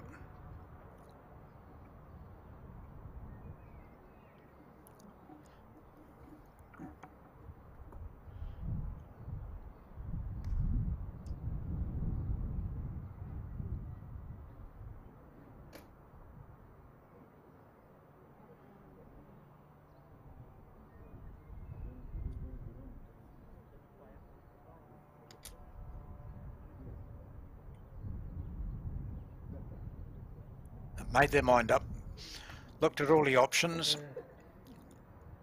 Sandra suggested I might just, what's our plan, the forehand through here, and Sean just looked at it and said, yep, go for it. Oh, I Don't think was she'll be short forehand again. she was talking about. No. Yeah. A couple down, but perhaps got 2/3, so yeah, go hunting. Go hunting for the 2 shots.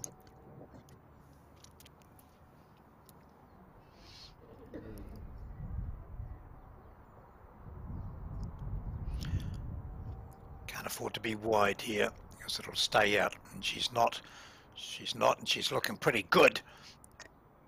She's played this. Oh, Oh gosh. yeah. What a good effort.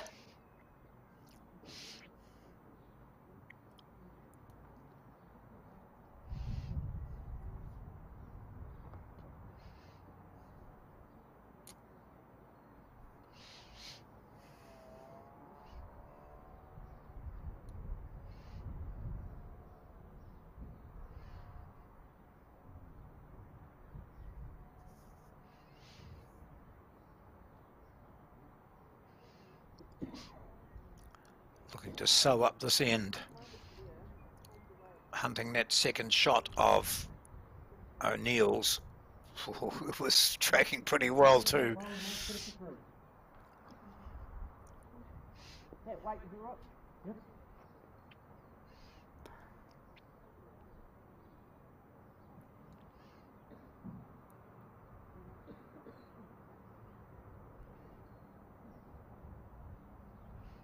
Not a mile away again. Got a chance again. Yeah, she's got it.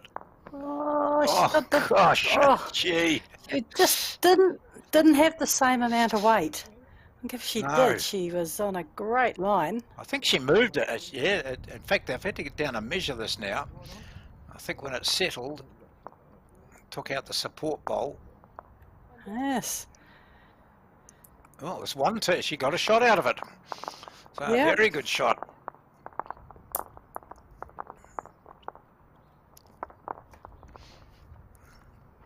So We're going to Top see a shot bit from of a Sandra change Keith. of length here. yeah, Great shot.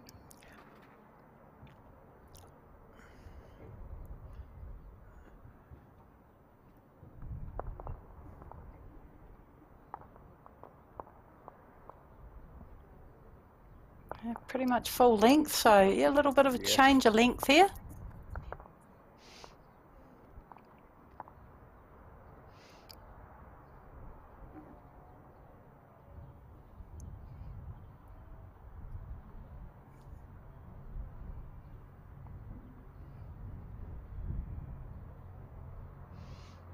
giving it good green out there.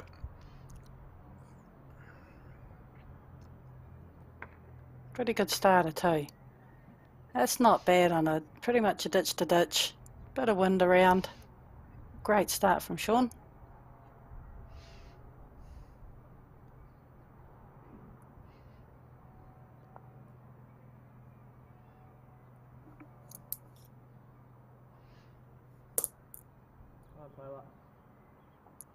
And a better one from Taylor. Yes. Great lead bowls. Really good stuff.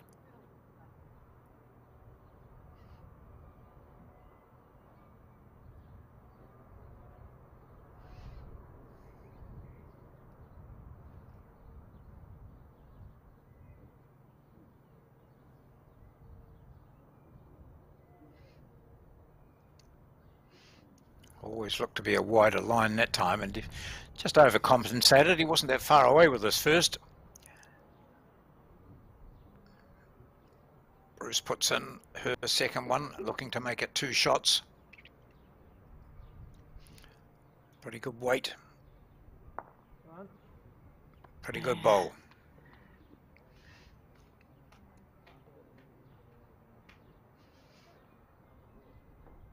It's been a big 3 days, isn't it? It's people talk about, oh, bowls, you don't get enough exercise, but all you need to do is be like these players and play 3 days of bowls, and your legs feel it, don't they? Gosh, it can be extremely tiring. Yeah, especially this format, the 2-4-2, a little bit extra walking. Not quite as bad as the 2-in walk, as they earlier, the 2-for-2. That's a lot of walking. That's a very long game. Remember playing in Australia, playing those games, and they're 4.5, 5 hours. It's yeah, no, too long. Give me 3 pairs any day. Yeah, that's right.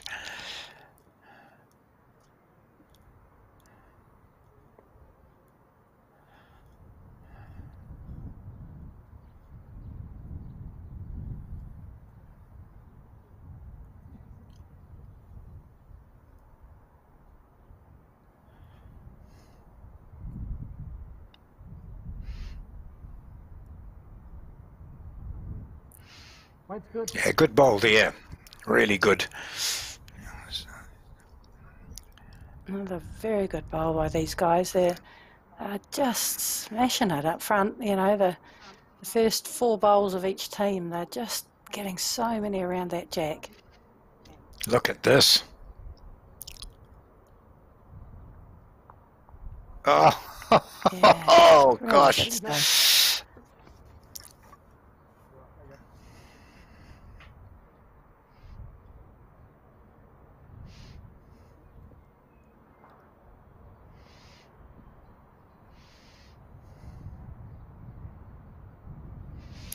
The big difference in this game has been that 4 that Darby and Bruce scored on the 9th end to take them out to 9-5. The only other multiple score was on the 6th end. Wow. Oh, he's a bit unlucky there, but it's still a Yeah, fantastic bowl. By geez, that Yeah. Sean O'Neill's bowl looks very vulnerable there. It's Weight's good. I'm sorry, the Sandra Keith's bowl. Here. Arriving here.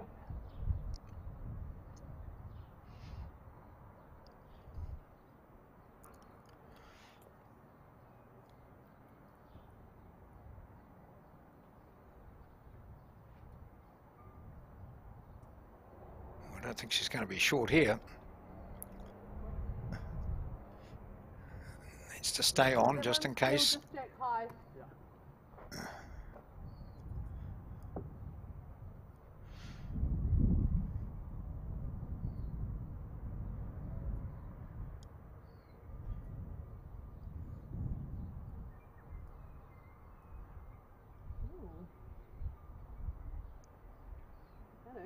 Uh-oh.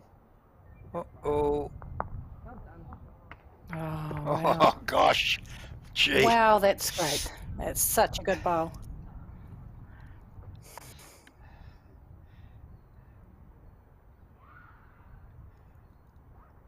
Sit down, mate.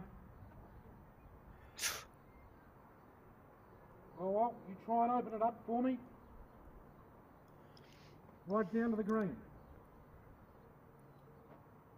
Such a good bowl by Carney.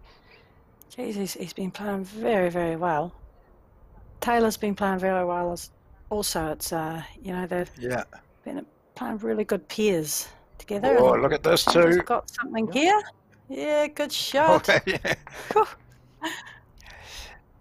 And that was a situation where it was so tight and they were 2 down. And Sean just said, look, target that bowl there, open it up for me. Half of it's level, So- half of it's jack low. It's much easier if that previous player can just spread them a wee bit so that it gives him some options. I think they're probably still right. 1 down, but it was a very effective shot from Sandra Keith. Yeah, Sean can definitely get to the jack now. Before there's no chance. They certainly had to waste one there to try and open it up. Sandra played a really good shot in the area. Was a little bit unlucky. If it had gone another 4 inches the way it was going, they're holding 2 shots. Yeah. Yeah.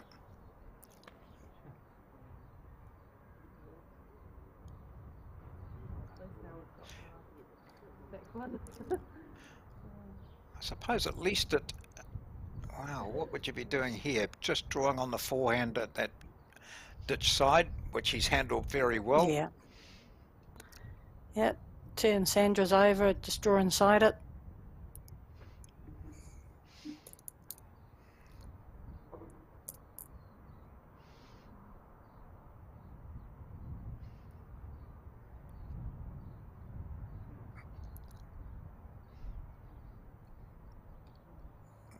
Was he looking at that red bowl of Sandra's on the backhand? Push that through. See it just sitting there. Ooh. Yeah, that's what he was looking at, I think. Gee, that's probably cut that shot out now, but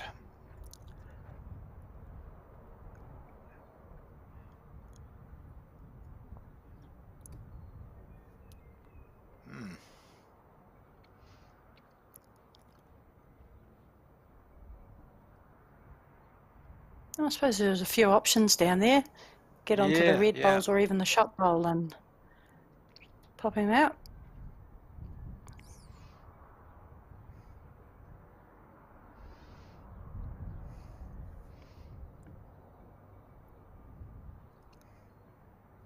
Hurry, Taylor. Come on. oh, this is not a bad bowl, is it? Gosh. Park up there, and that's a great shot, Taylor. Not quite. Ugh. Who's got it on his feet? Hey?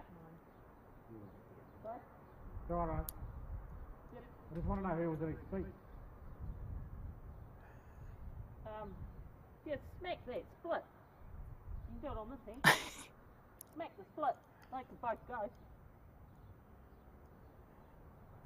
Might get it through the gap. Loving, I think, and smack the split. Yeah.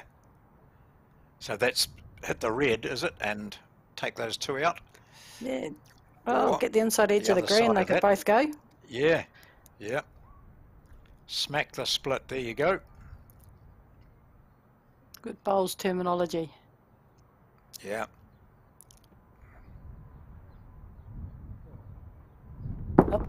Oh, Whistling Jaxie. 2 feet.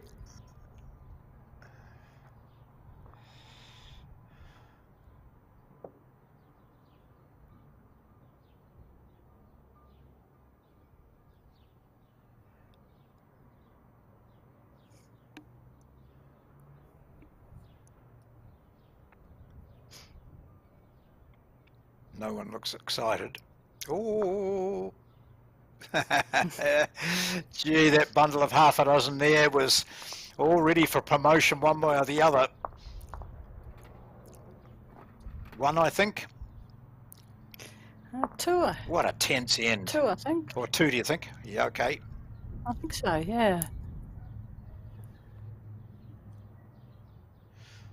So it was 10-6. We've played the 12th now, and it has gone the way of Darby and Bruce, and they now lead by 12-6. 4 ends to go. So pretty much getting to that stage where one team can afford to just drop singles, and the other team's got to at least score a pair at some stage.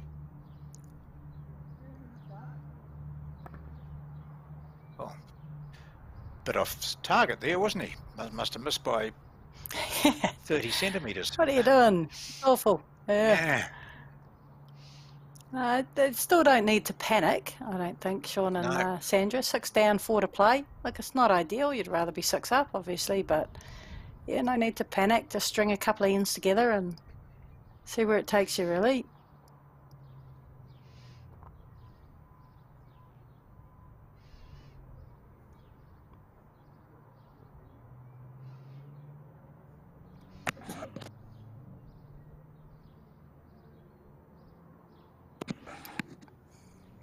Nice finish.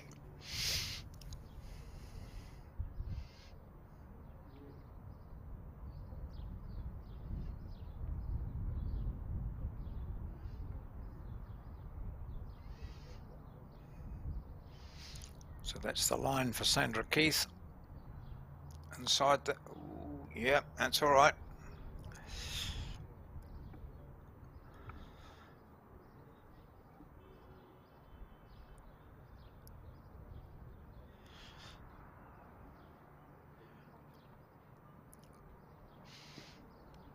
So O'Neill and Keith had a win against Finbar McGuigan and Sarah Scott by 13-11 to get through to this.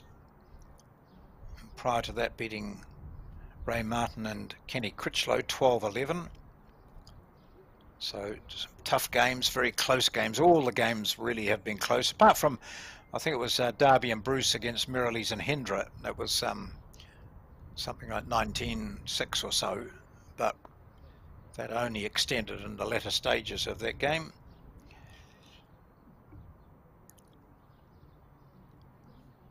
The first game we talked about today was between Bagri Harley and Smith, Bagri Harley and Val Smith, that is, and Bill Clements and Lindy O'Callaghan.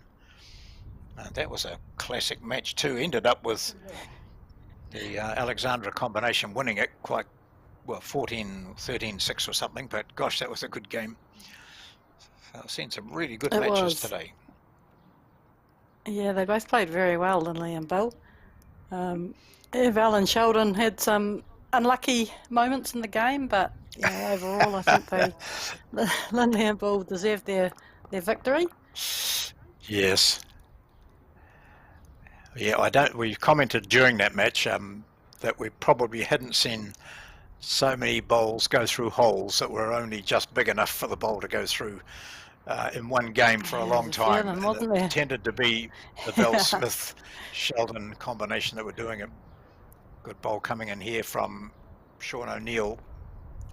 Oh, it's a fantastic bowl. Again, he was under the pump a bit, couple down.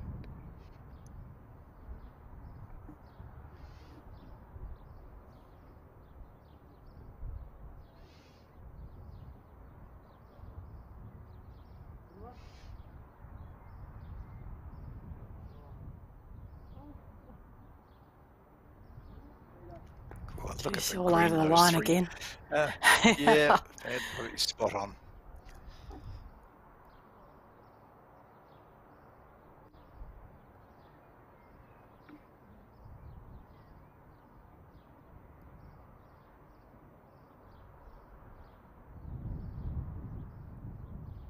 The wider track. I wonder if it'll take the weight off. Yeah. The line wasn't too bad. It just on the wider side, just takes that yard off. Yeah, can you put your foot just check level, please? Like further in. Yeah, thanks.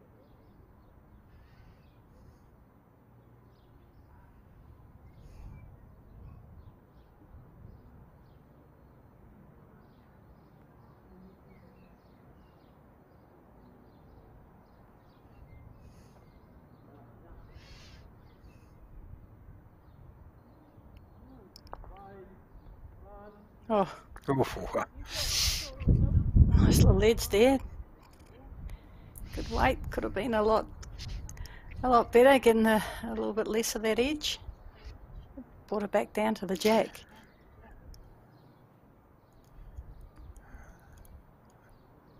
that's where his foot was.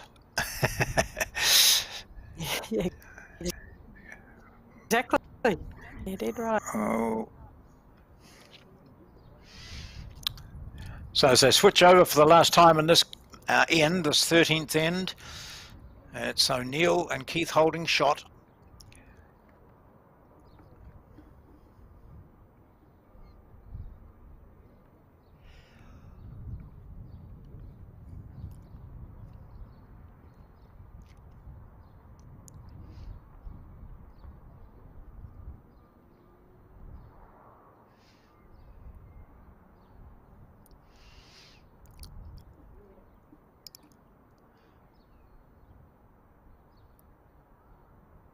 it is happening quite a few times where, you know, when they're turning over these last two bowls, that Taylor and Akano could be down, but they have 2 or 3 or 4 seconds. Sandra and Sean just having one in there. But a lot of times it's in a place where you just can't kind of get to. Yeah. Well, Keano was looking to use that bowl of Taylor's. It's out to the left as he viewed it. The bowl he hit was Sean O'Neill's. So she can do the same here. Sandra, if she's up, she's not up.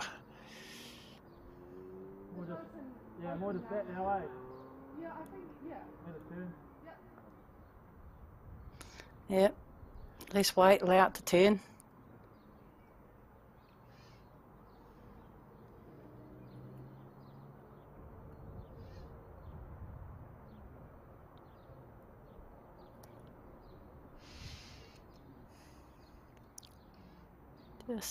Just wanting to get down to the jack. You know, we touch it down the line. He has. Yeah, what a shot. Great shot. Just worked Crikey. against him. Good effort. Yeah.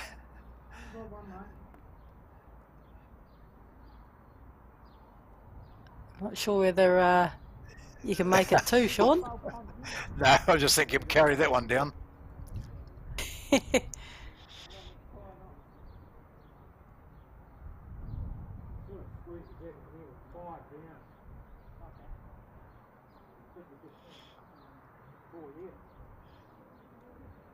Beating this bowl. Good.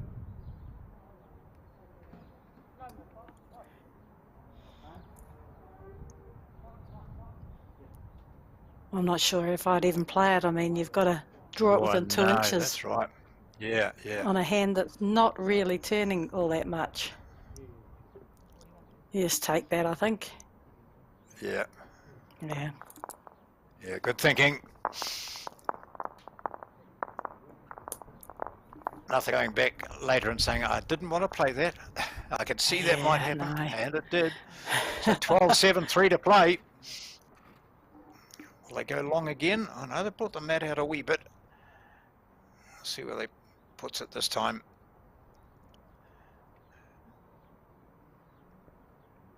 With this caliber of play, you tend to find that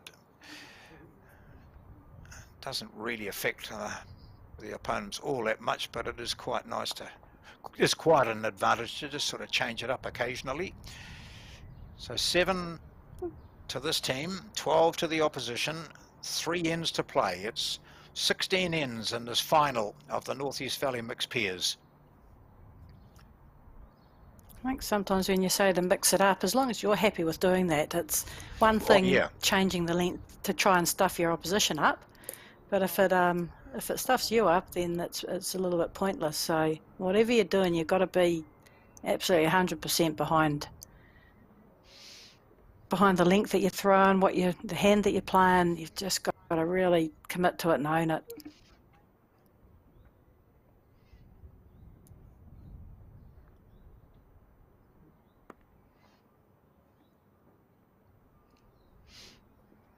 Well, it's worked so far.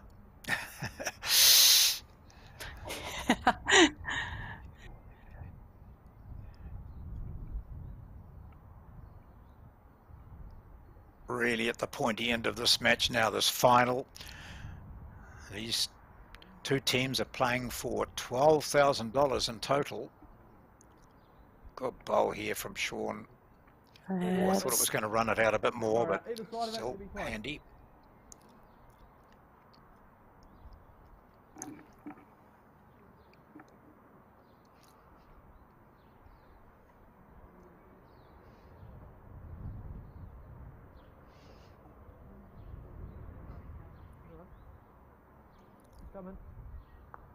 I saw. Thought that was going to find its way down to the shot bowl. Actually, it's turned at the last minute.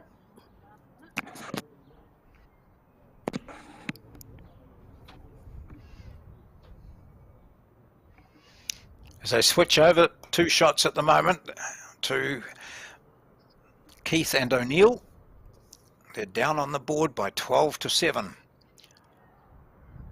Anxious to pick up a couple here if they can, or 5. That'd be good.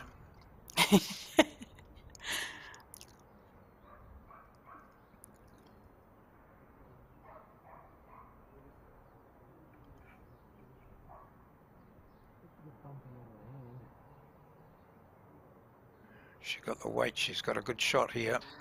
She's going to fall short. Just struggling a little bit. Danger in the last couple of ends. You're holding 2. Taylor's, it's probably her worst end leading off. 2 short bowls. Yeah. Really need to try and dominate. When Taylor's gone off a little bit, you just got to put another one in. Searching for the jack, taking the shot. So he takes one out. So that's good intent there. Even hitting one of Taylor's bowls might just carry it up 2 and carry on the jack. So Sandra, really that short bowl would have been much better that distance over. Well, this time she might be ditched. Absolutely, and it was a good tactic by Kianau. Starting to build up against them. They were 2 down, but there was 3 bowls short. Good tactic, try and get rid of some of the front stuff, but he's achieved a wee goal where he's gone from 2 down to 1 down, so that's a tick. So it's almost a wee bit like playing the board as well. Okay, we can drop 1, that's all right. We don't want to drop more than that. Yeah. He's played a look form at that. again. What a great shot. Aye. Under that, 90% turnover.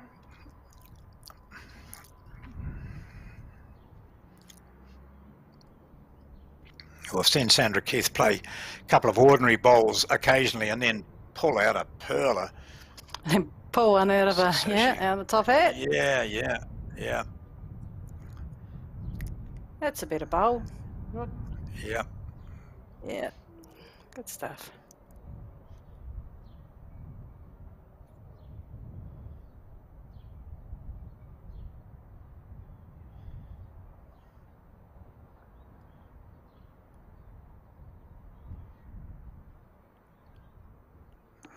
Another good line.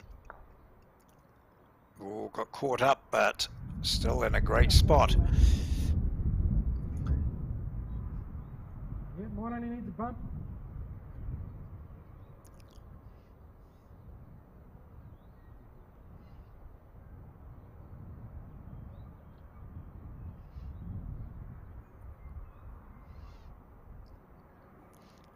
Looking better. Yep, that'll do. Oh, did it stay? Oh, good shot. It has.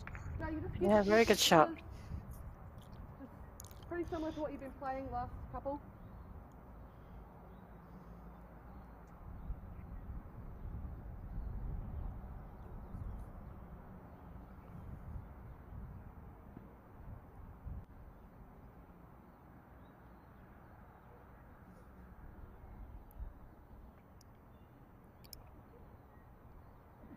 What great weight. Gee. Oh, I thought that was just going to go around that bowl, and that's what he was hoping too. So, Pretty good bowls, eh? yep. And his previous one where he took out one of the shots, so he's been humming along well. So what do we see with Mr. O'Neill here? I think he's drawing down the backhand, isn't he? We'd think so, wouldn't you? It's pretty fraught with danger down that forehand, unless you're playing with a yard, Yeah. yard of weight to kind of sit and stay. Oh,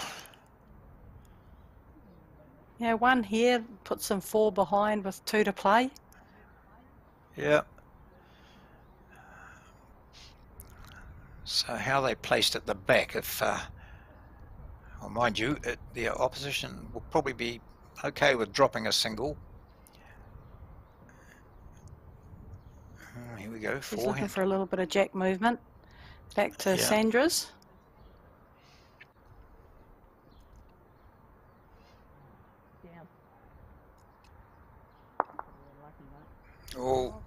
Yeah.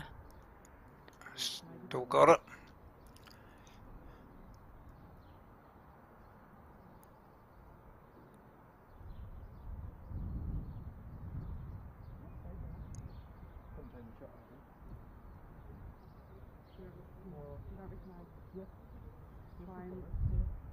Either side of those. Okay. Yep. Just think, you know, it's still going to be going.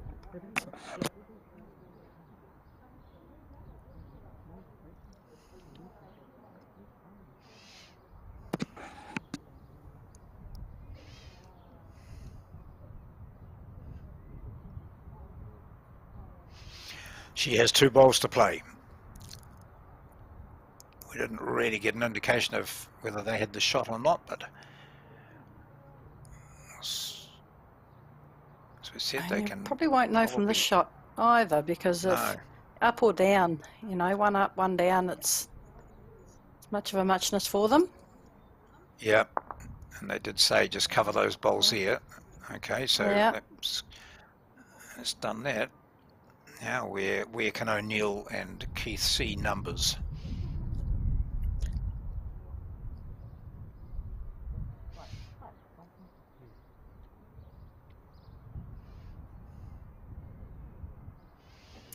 Come on, Sean, tell us what your plans are.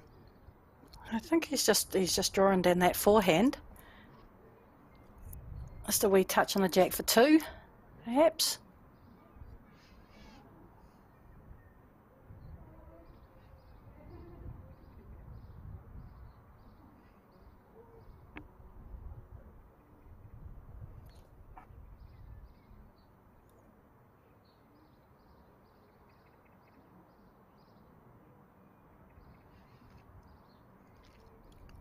Sean O'Neill's last bowl on this end.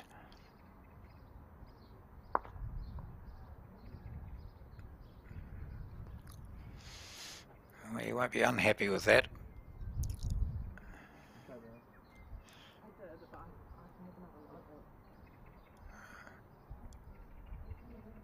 Normally nails. Harder with that nail.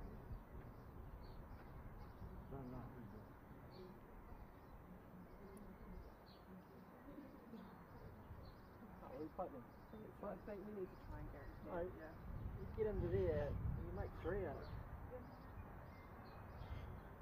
it. Just like that, Carter. Yeah. Get down there and you make Yeah. 3 out of it. Show us how good you are, Taylor Bruce. I think they believe they've got it, but they're not willing to not play.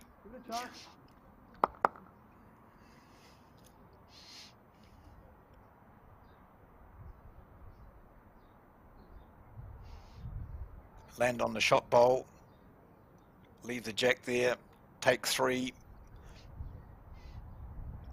Back touch and makes 3. Oh, got it! Oh, what a top shot! Great shot. That's Very good shot. outstanding, and they have got 3 out of it. That's a great shot. 2, and a measure for 3.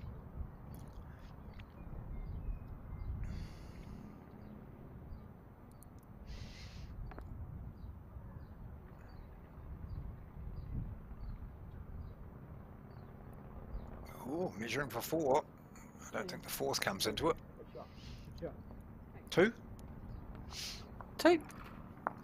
Yeah, I think so. So outstanding. Gosh, some brilliant last shots on these ends.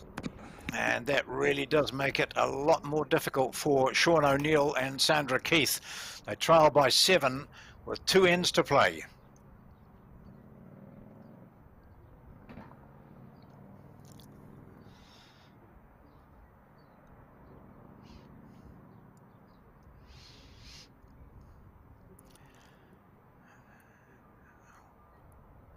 Taylor was playing that final of the World Singles Championships, and her opponent was getting up ready to play a run shot, wasn't she, to take the shot bowl out and then take the match itself. And Taylor thought to herself, well, she's unlikely to miss this. She's been playing so well. And she just about fell over when she saw that the shot had missed and she was the world champion.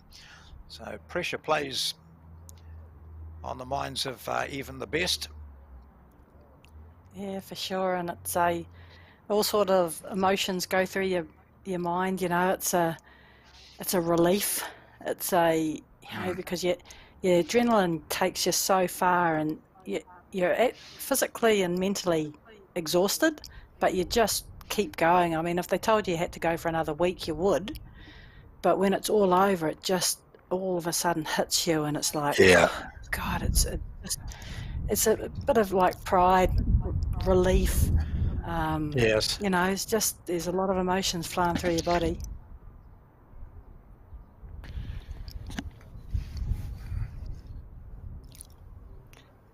And Keanu's done what he does best. Just scores 2 within 2 feet.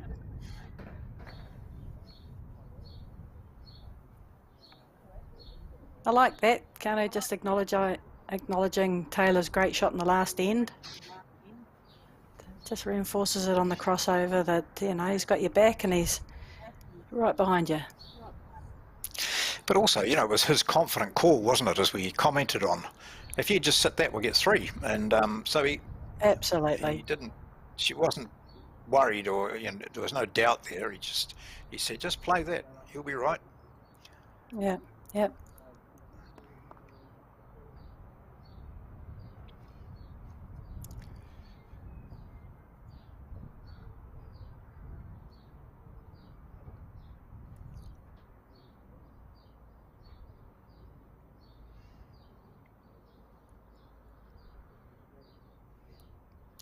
Coming in well for Sean O'Neill here. Hard luck.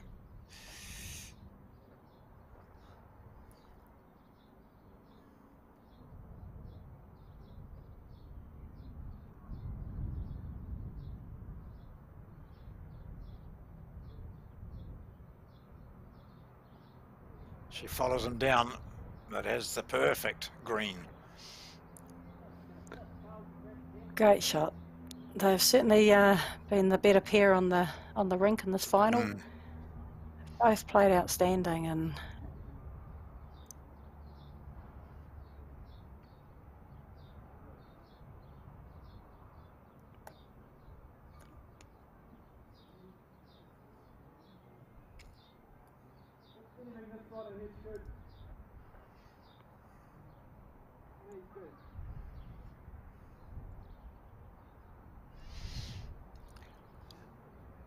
Now bringing the tactics into play. I'd be well aware that Sean O'Neill has played some delightful, shots that have been 2 meters on, really hit the targets more often than not. yeah, just I mean, they've got 2 or 3 shots. You're just covering any sort of number that could possibly be dropped. And the only place I think is down here by this. By there. Right there. Right there. Really good shot. Outstanding. Yeah, really outstanding. And to be fair, that's where Keanu was saying, just get one out here, Taylor, and she did. You can't guarantee you're going to cover every little spot. Oh, this is nice. This is a great bowl. Oh, what a shot. Oh. Gosh. Is it falling in? If it does, it'll be a second shot.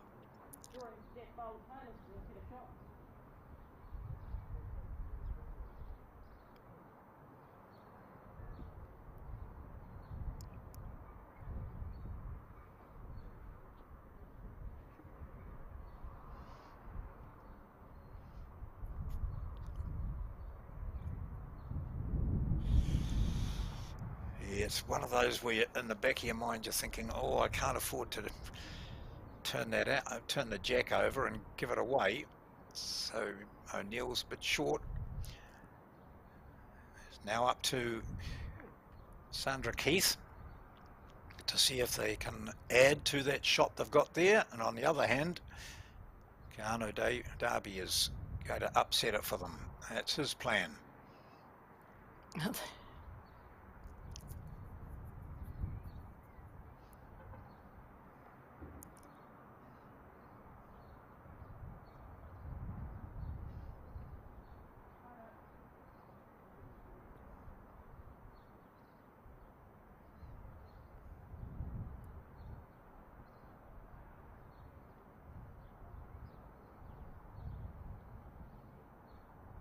Good track. That's pretty good if Great she's here. track. She needs back Yeah, touch. yeah, she hit. Oh, God, what a good shot. shot. eh? Good shot. Yeah. You're still playing the same.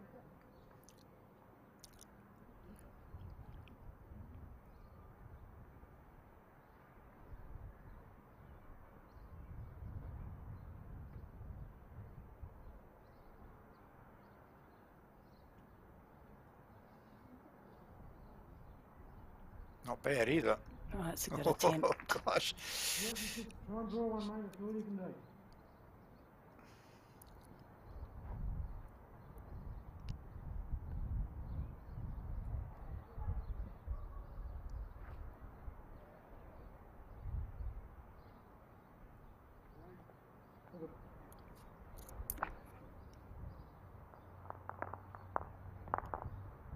Two or one?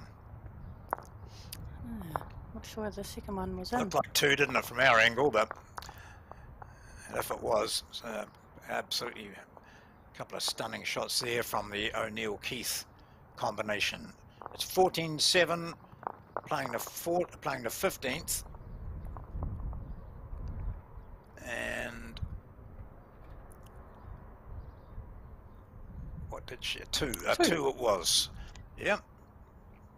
So some more stunning bowls there in that particular end. 5 the difference. So everything favours the combination of Taylor Bruce and Keanu Darby. But bowls is a funny game. It's never over until that last bowl.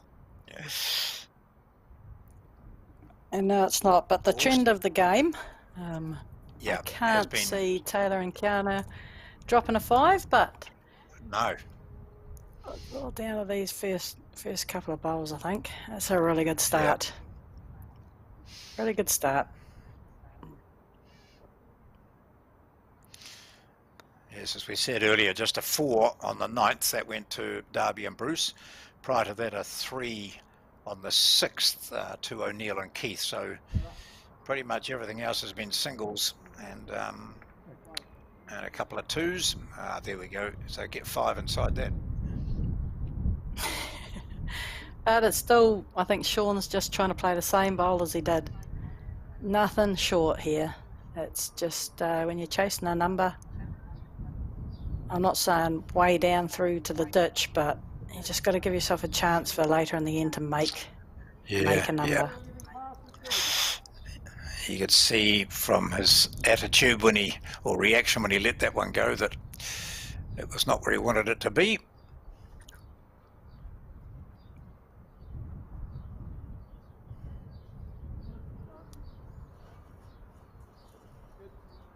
Oh, that's great.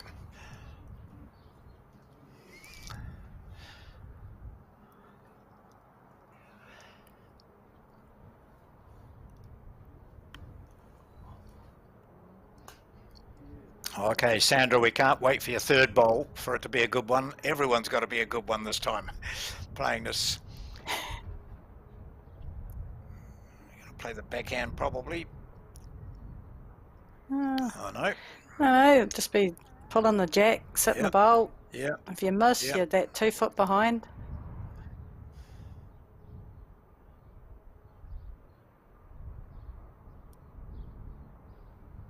Yeah, that's all right. Yeah, that's good. Oh, no, bit far, Bit bit far. far.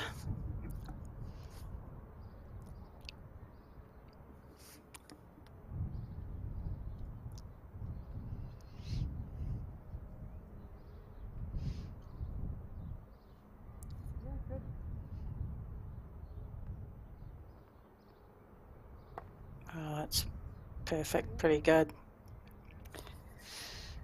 Again, drop a yard, Sandra.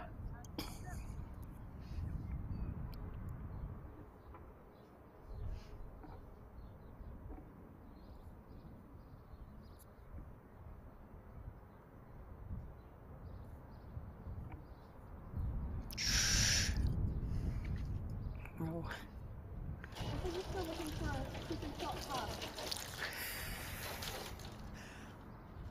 I think I could hear her mumbling from here. Yeah, There it's we go. It's not ideal when you're chasing a number.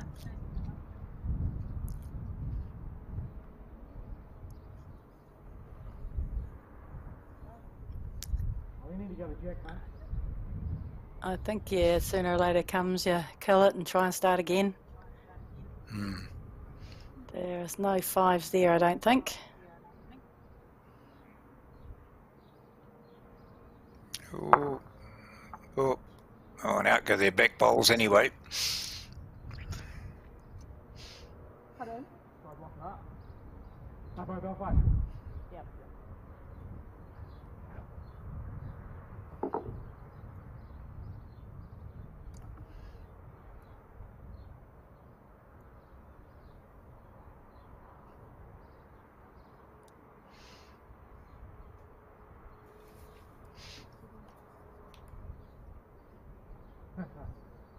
Get away. Trying a wee blocker. Hard shot to play. Oh, I reckon they are too. You think, oh, I've just Yeah. got to take the same green as I've been taking and then drop my weight a wee bit, but it's easier said than done. Absolutely. Yeah, that's...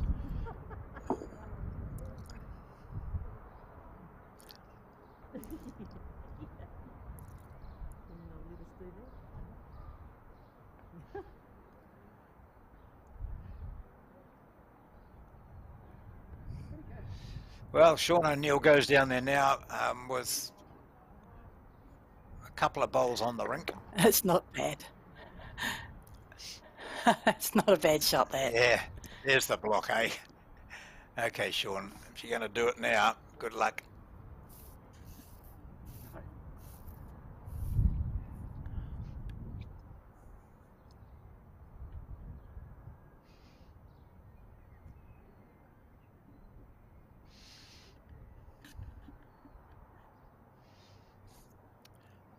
This pair, in particular, Sean O'Neill, have played outstandingly well to get through to the final of this against other top quality opposition.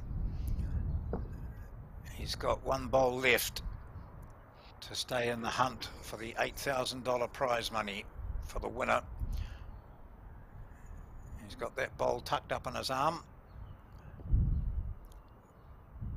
Taylor Bruce may be playing her last. Let's see what happens.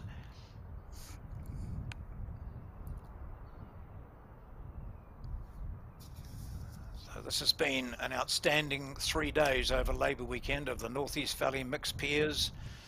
Major sponsors have been Spates and the Grand Casino, but 20 odd other valuable sponsors for this.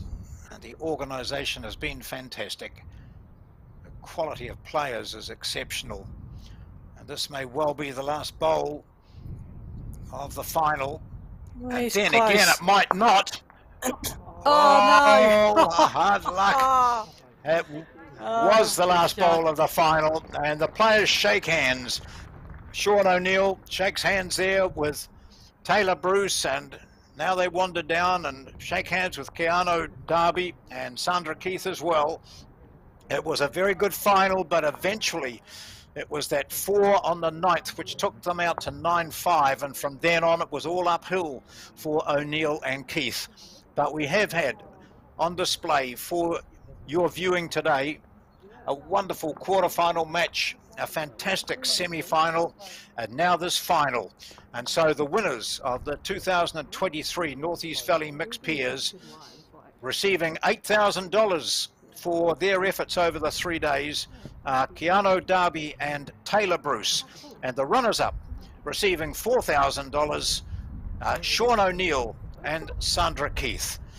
Joe, what a great 3 games that we've seen, but what a fantastic weekend, and we're looking sort of at the start of summer. We're going to be covering lots more bowls here through Bowls New Zealand, and also a bit on Sky. So been a long day for us too. Thanks very much for your company. I hope you've enjoyed it, Joe. No, I really have. Really enjoyed being here, co-commentating with you, John. But yeah, I think at the end of the day, the best pair on the rink won. They were outstanding. Yep. Keanu Darby, hats off. just on the draw. Just how many bowls did he get within 2 feet? Absolutely outstanding, and no, well played. Very well run tournament again, North East Valley. Congratulations, but yeah, well done, Keanu and Taylor. Absolutely. Thank you very much, Joe. We're going to have a look at some replays of the highlights from this particular final, and then we might actually throw up on screen what you might be seeing next. But Joe and I have already talked about the Twilight competition we've got coming up starting on the 31st of October. Thanks to the team from Bowls New Zealand for putting this on. Thanks again to North East Valley for running such a crash hot competition. I'm John Macbeth on behalf of Joe Edwards. We'll be talking to you again soon. Oh, we were playing well.